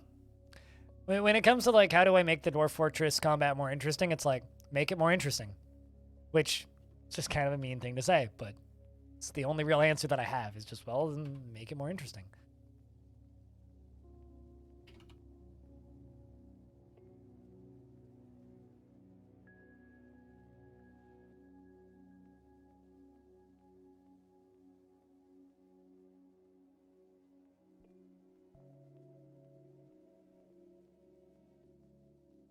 All right, so let's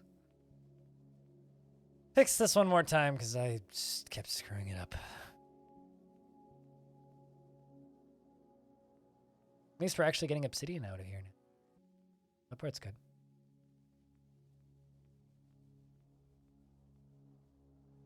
I mean, give all of your dwarves 2 wooden shields and teach them wrestling. They'll never take, and give them helmets, and they'll literally never take damage. And they'll just, like, out-sustain the enemy as long as they're all legendary.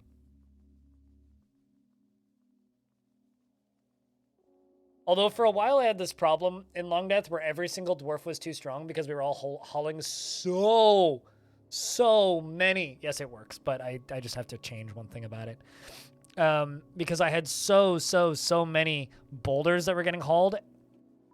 All of my dwarves were unbelievably strong, even the ones that weren't in the military.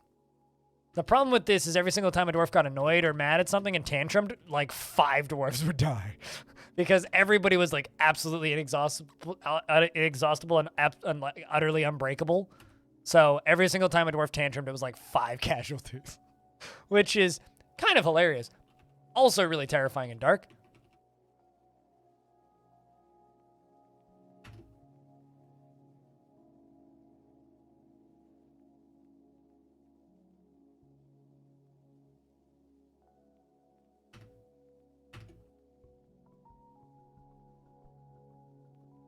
And this problem didn't, like, just extend to, like, you know, dwarves that had been criminals. This was, like, anyone would just, like, randomly get murked.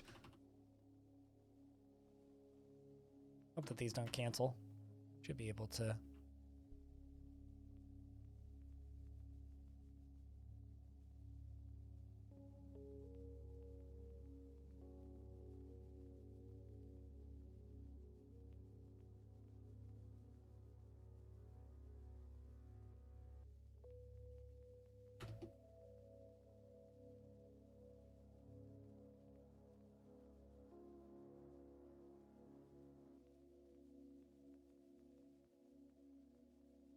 Yeah, silver is often underrated, but I personally feel that silver swords are kind of a waste of time. But, you know, I've certainly had success with silver swords.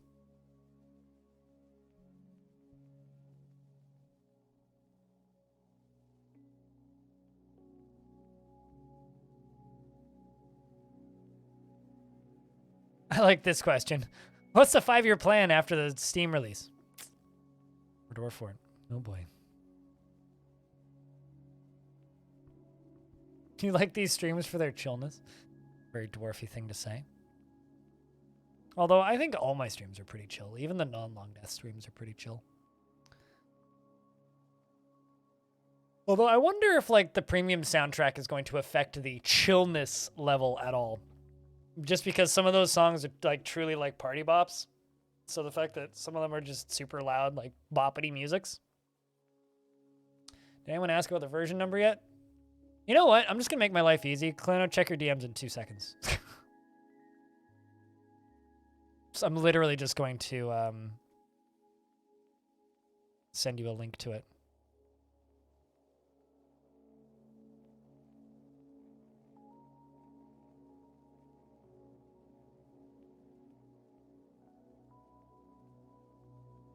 Because there is 223 as of right now.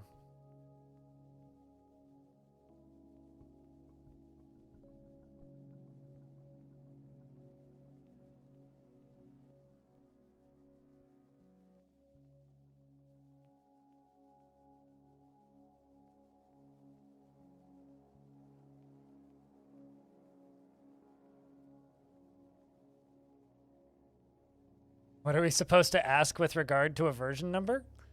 I mean, it's pretty simple. It's just like what version number is premium going to be? Because currently we still don't know, actually, from what I can tell.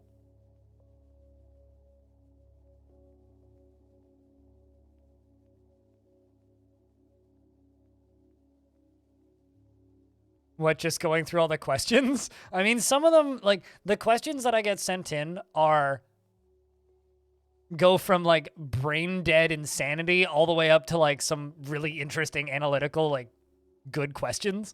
It's, like, a very weird mix that I get. But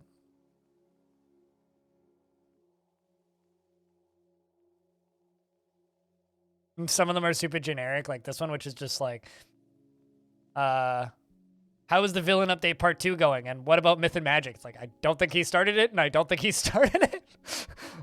Oh, I like this one. Can you please say, we have to wish Alex happy birthday.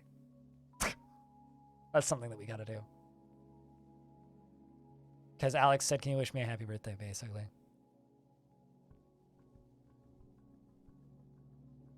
Oh, this is also a legitimate question. Will buying Dwarf Fortress Premium on itch.io give us a Steam key?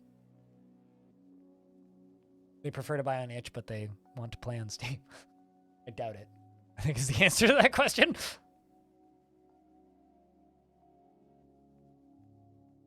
Investments are open, heads up, chat.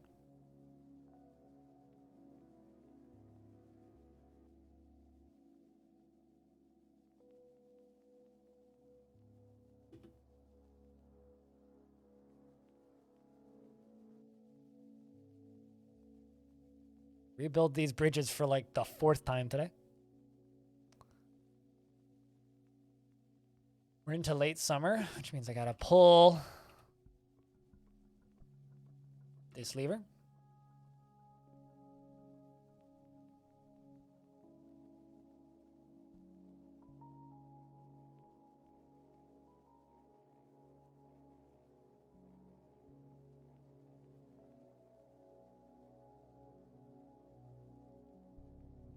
What am I building here? I'm trying to make just a thing to cast obsidian.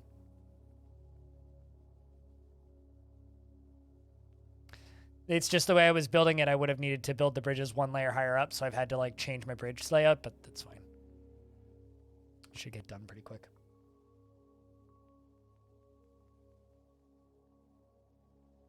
And in premium, I think instead of the flashing it, they're just gonna be like somewhat opaque, which is super neat as well. Sup, Ponce? How's things?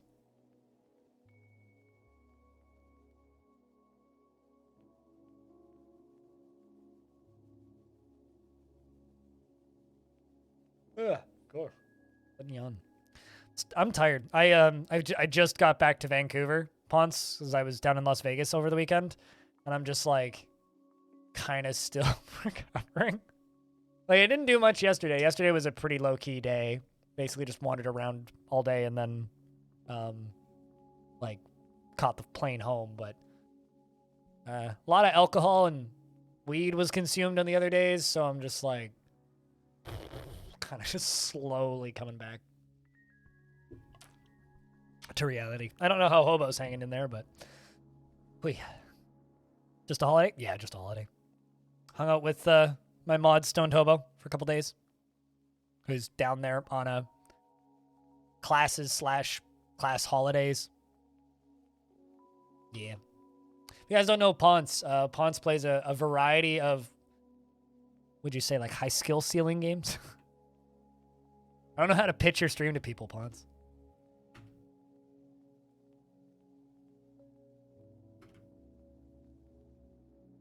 Yeah, true. I guess I'll be fine by tomorrow. I'm just like, could have slept more last night. You don't know either? Well, go watch Ponce. He's good at video games.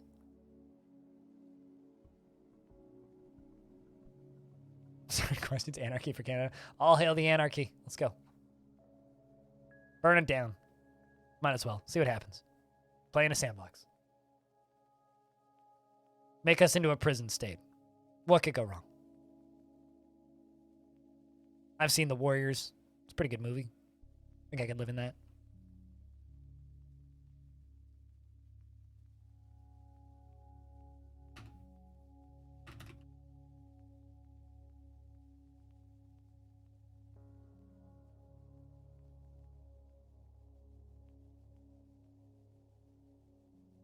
Kind of surprised they don't cancel bridges while they're standing on them. I didn't. Well, you know.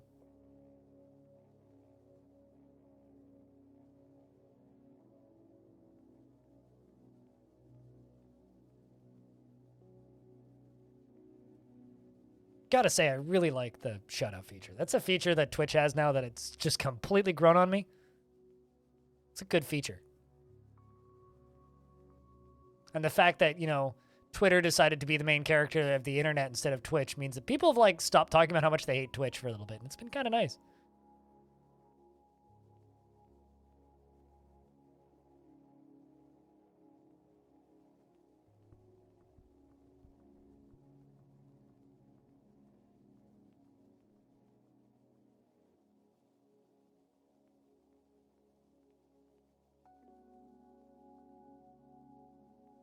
A council republic. Well, at least it's not an empire.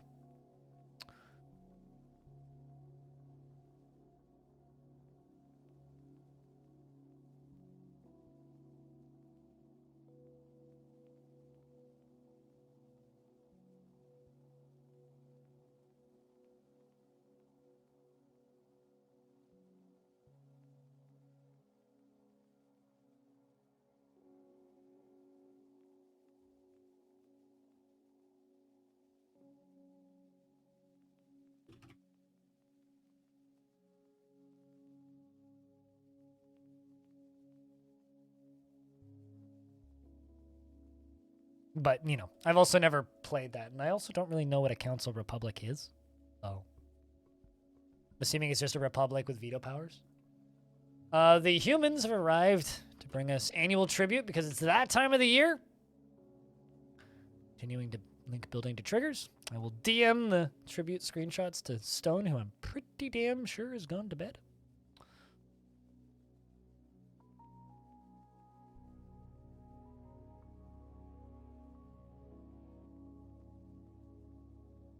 And the last piece goes into place. But yeah, definitely an overdue vacation, I gotta say. It's like, I did go to Montreal earlier in the year, but that was, like, yes, it was a vacation. Definitely was just a vacation.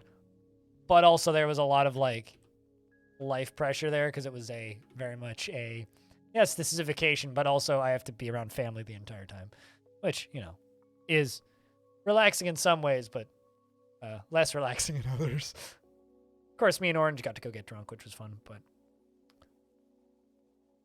there's degrees of, like, vacation, you know? This was actually a vacation.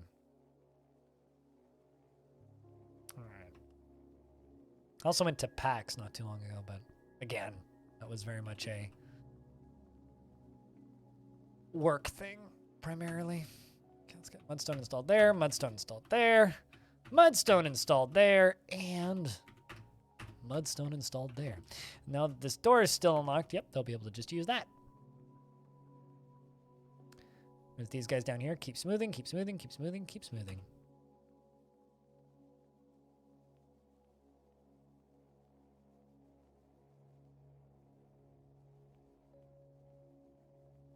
So it's like just like a giant union? Pretty sure that's just like the definition of a union, is it not?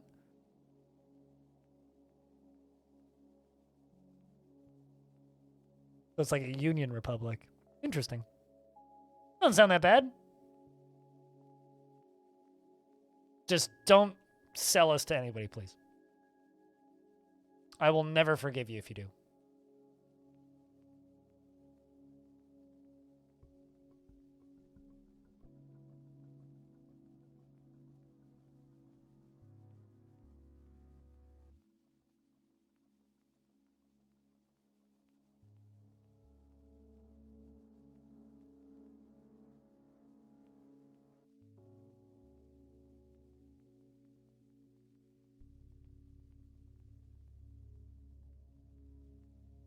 Sounds like early USSR. That too. Mm-hmm.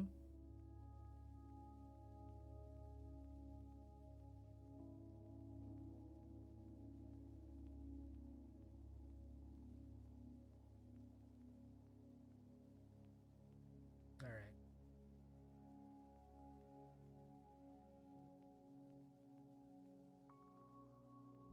Another one. Four more to go. Let's follow you. Will you link these buildings to triggers?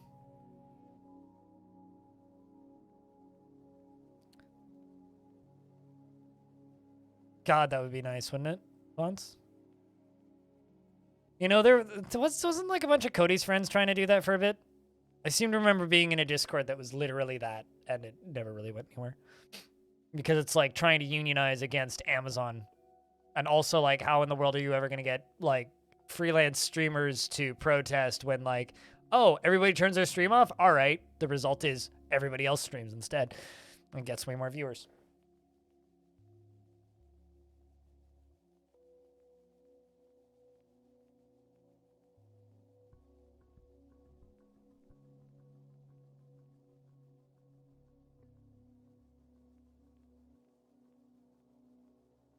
Oh boy.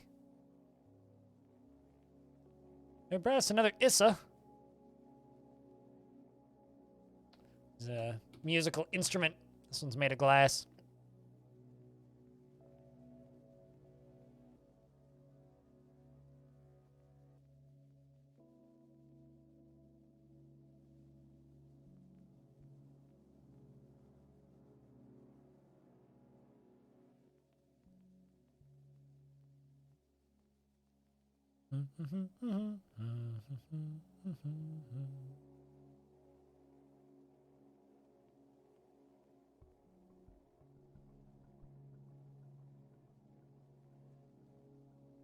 All right, there you go. You're gonna head back and go drink. We just need someone else to pick up the job. But we are getting there. Let's just prioritize these high. We can do another round of this. Link building to trigger. There we go. Rory's on it.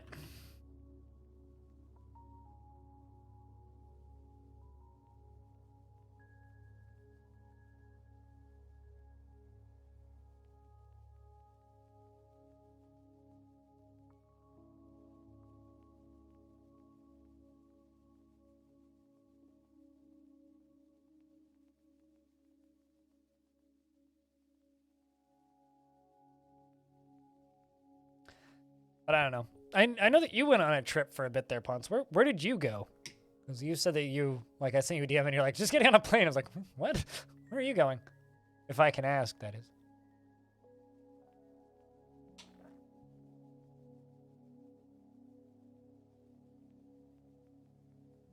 I was like, oh wow, Ponce is flying somewhere.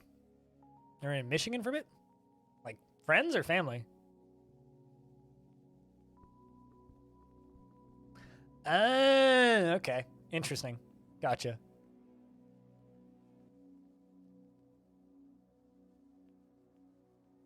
Bloody weddings. Am I right?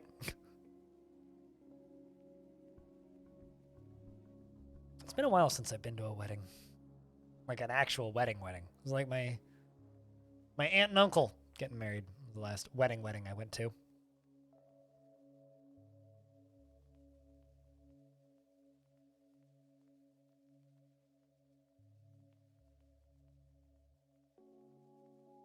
All right, Dwarf, go grab your thing.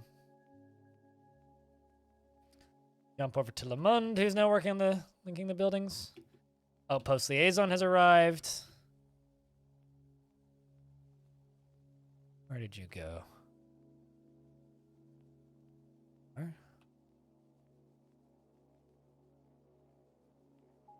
I don't care so much about trading this time. I literally just want to get this done. Done and working. Once it's done and working, I will be a happy truck. Happy Dwarf.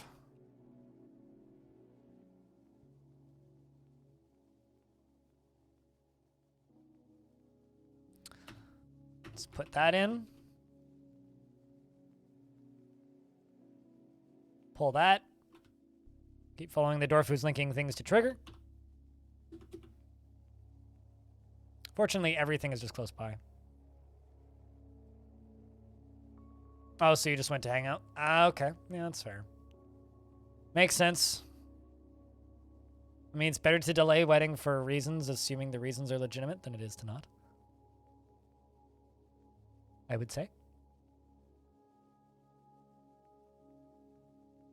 I will say, when I got home, when I got back from Vegas last night, I immediately took a COVID test. Came up negative. Purely because, like, my throat fucking hurts. Because while I was in Vegas, I don't know how much weed I smoked, and I smoked a cigar. Gotta say, cigar was a bit of a mistake. It was definitely fun at the time, but I reminded myself why I don't smoke cigars. Because, like, 4 days later, my throat's just, like, still mad at me. It's like, oh, God, it's like having a permanent sore throat for 4 days.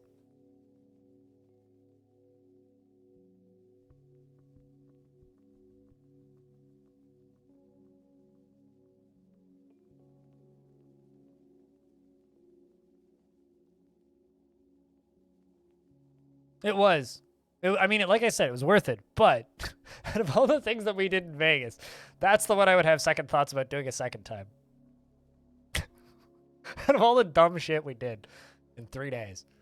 Like, I would absolutely, just go listen to a Boomer cover band and see Amon and Martha again in the same day. That absolutely, no questions asked.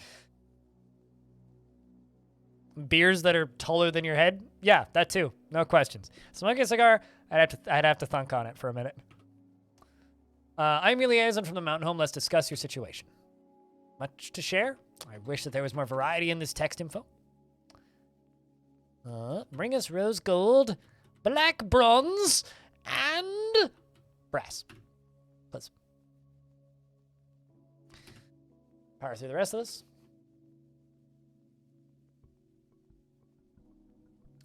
And I look forward to our meeting next year. Our fortunes rise and fall together. Damn right, sirs.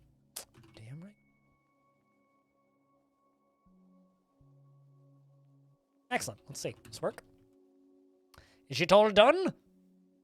Shall find out. But if it is, then we'll start the lava pouring.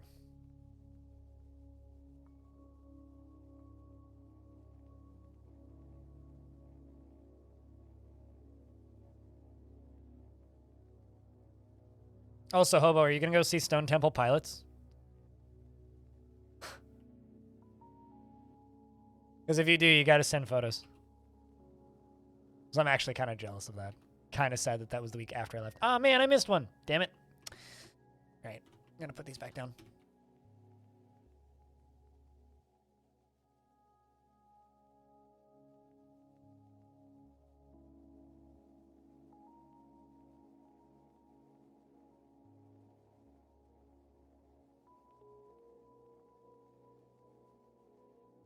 Probably. I mean, they're kind of close by, so.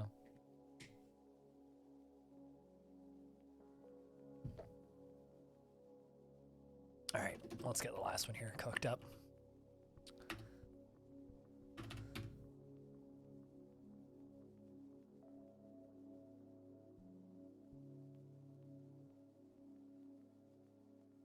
And if this last attempt doesn't work, then I can just, like, pour lava in there, then dump water on it. That, or maybe I do need to raise it up one layer. Which I can do, too.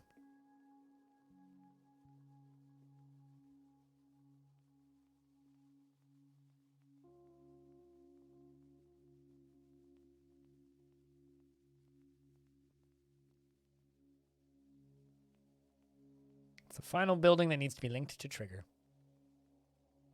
Do you need anything? Low boot. Slow boot. Iron 3. Get her done. Quickly. Yeah, I think we'll run one more test of this, and then we'll swap over to Zero Sievert. See if it's any different from the previous version. And also if I need to start over. I wonder if saves transfer.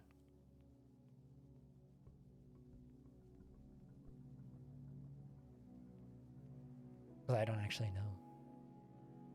It might just be like, you need new save. And I'll be like, no.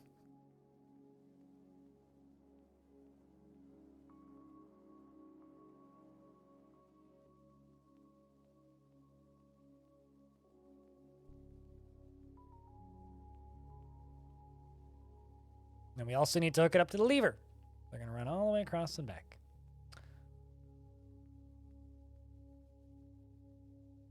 But yeah, no, chat room, I just got to say, you know, massive thanks to everybody who's tuned in and everybody who came in from the raids today and stuck around because it's been a...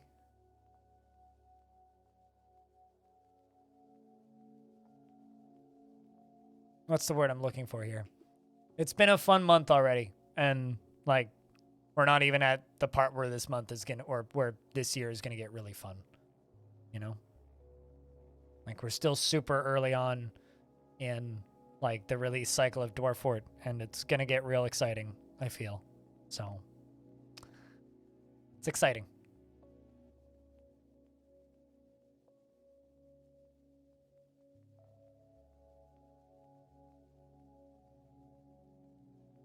I mean, Thursday this week is going to be kind of nuts. If everything goes according to plan and smoothly. This Thursday is going to be nuts.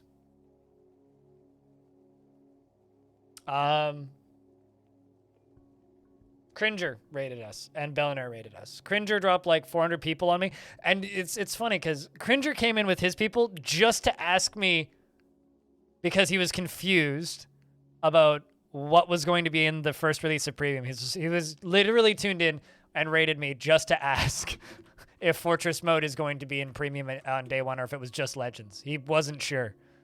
So, something tells me that Kid Fox needs to put out like an infographic schedule thing of like what will be playable and what people are used to. Because apparently people are confused. So yeah, Cringer came in with a crew of people. Try to be around when you can. It's nice of you. Hopefully it's a reasonable amount of time. Sweet. Let's try this. Lava!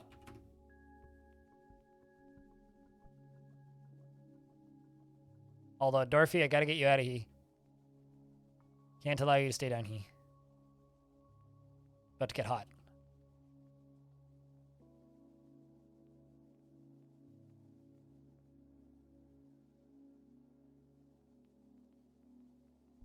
True. Yeah, this is also true.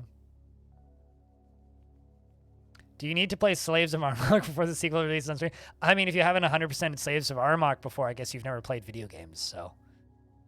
I mean, come on. Hi, Garthosaurus. What's up? Ugh.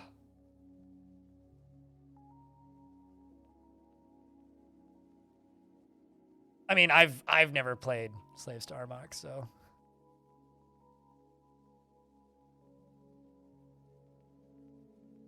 Could get right on it. Also, how did that get so pressurized? What the hell? Damn.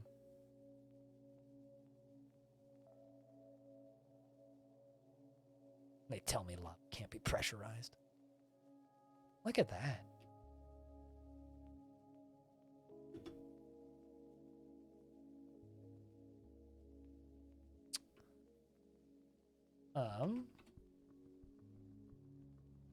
Let's pull the lava lever. Because that's filling up quickie.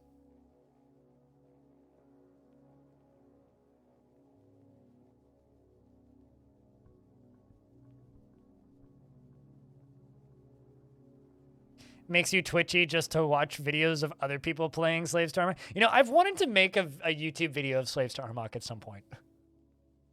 I've wanted to do that for a while, actually. Because it's not a game. Like, I've played it. It's not a game. It's like a weird physics, magic system, sandbox thing. It's not a game. It's like the least game I think I've ever played.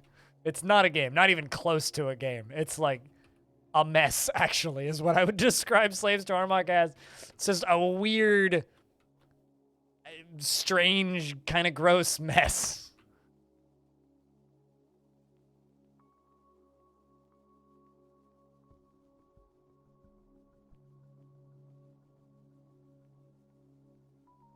And also, like, not even remotely fun.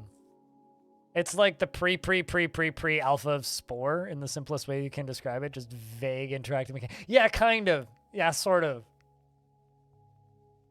Fortunately, though, Slaves to Ormok has been removed from the title of Dwarf Fortress. So I think it's for the, it's something I like to remind people.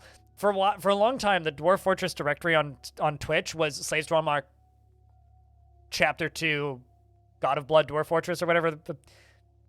No, Slaves to Ormok God of Blood Chapter 2 Dwarf Fortress was the title for this Twitch directory.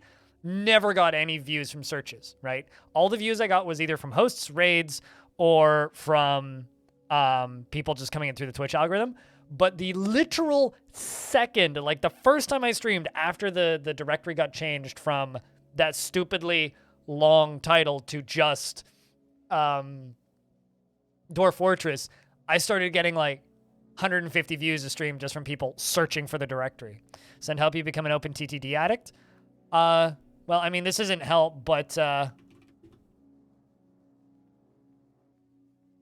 of the Rail looks gorgeous. That's all. I mean, look at this thing. Also has multiplayer like TTD and AI. Looks gorgeous. Just gotta say that. Genuinely looks gorgeous. No, it doesn't, right? Like, it's very rare that I look at games where I'm just like, oh, this actually looks as good as OpenTTD. What is this? This is Art of the Rail. It's by Rocketworks. For those of you who don't know Rocketworks, they're the people who, well, they made Out of Ammo. This is Stationeers and Icarus people, right? And it's the guy that made DayZ's studio. Whatever his name is. Swear I told you guys to pull that freaking lever. Why didn't you pull the freaking lever?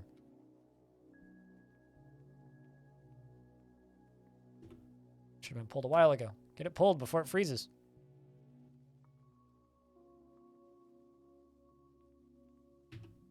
This game's gonna swallow you whole. Hold on a second. I got a game for you. I just can't remember the name of it, so hold up. Let me look it up.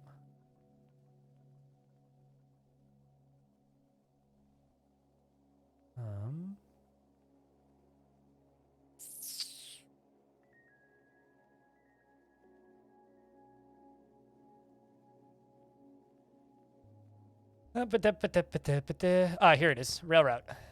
This game will swallow you alive. Because it's actually like freight management. You want freight management? There's your game.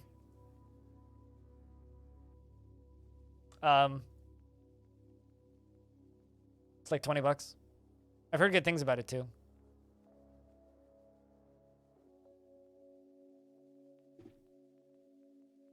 I'm not a good person to be like, I like a specific type of game out loud too. Because I'll be like, oh, you like that? Here's 5 more.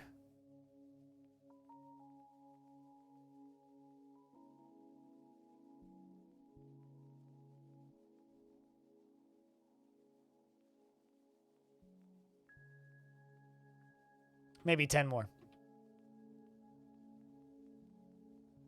Issue is they may not all be out.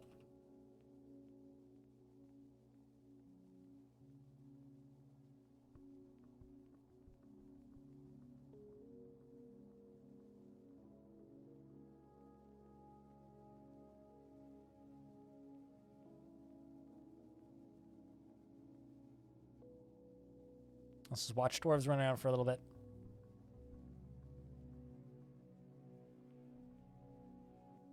But anyway, Tredge, I hope you've been well. Up, dude.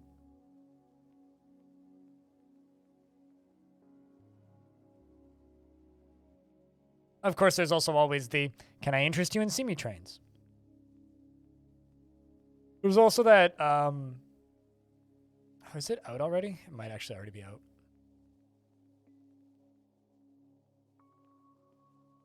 I read that as Archie got, and I was like, what?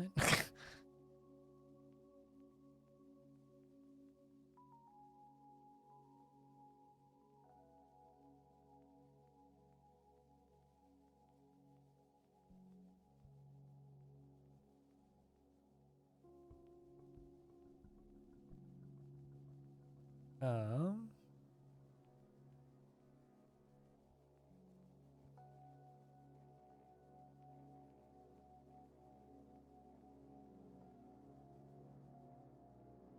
Ah, wait, no, it's not that. Oh, this one. Sweet Transit. This one's also apparently quite good that people like. I just like the art style of this one because it's like, ooh, asymmetric, and that make me happy. So there's also Sweet Transit that I've heard good things about. For those of you who have problems with trains.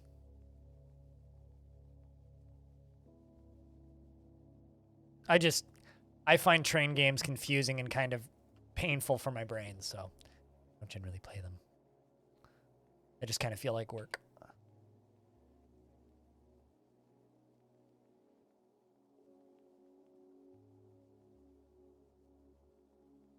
Mid-autumn of 434. You're having fun? See, I just... not fun.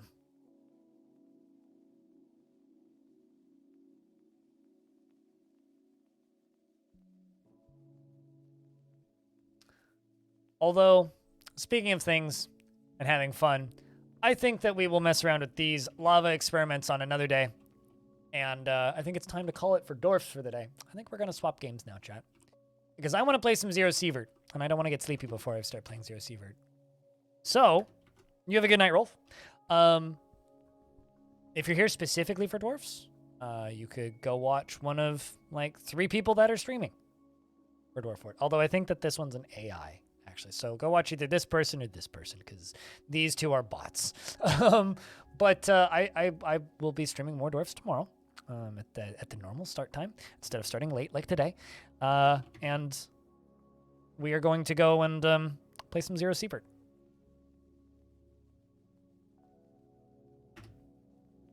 It was a good Longdeath sesh today, gotta say.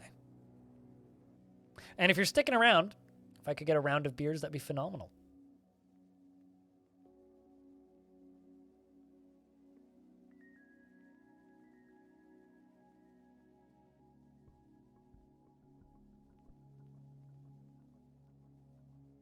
But Zero Sievert, it's kind of like top-down pixel art Tarkov minus the other humans. So it's like top-down pixel art Tarkov, but minus the part that I don't like about Tarkov, the part where there's other people in your game.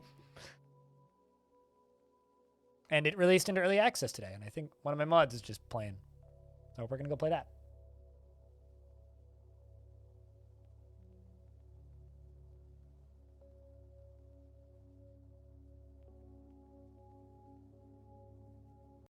And also, if you missed it, on Thursday this week, Tarn is going to be joining me at 3 p.m. Pacific. But before that, I'm going to be starting late, actually, because I'm going to be on the Kit Fox stream first. At the point now where I need to reach out to them and be like, "Oi, what's the exactly setup? What's the setup with this? You like watching Tarkov? Well, this is kind of like Tarkov, but like minus everything that's awful about Tarkov." Yep.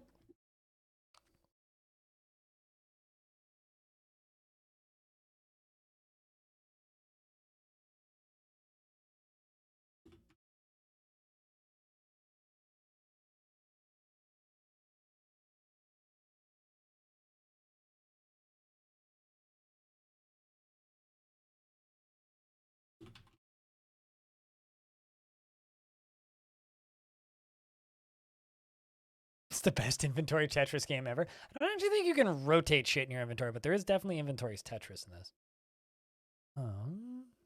Shit, where'd it go?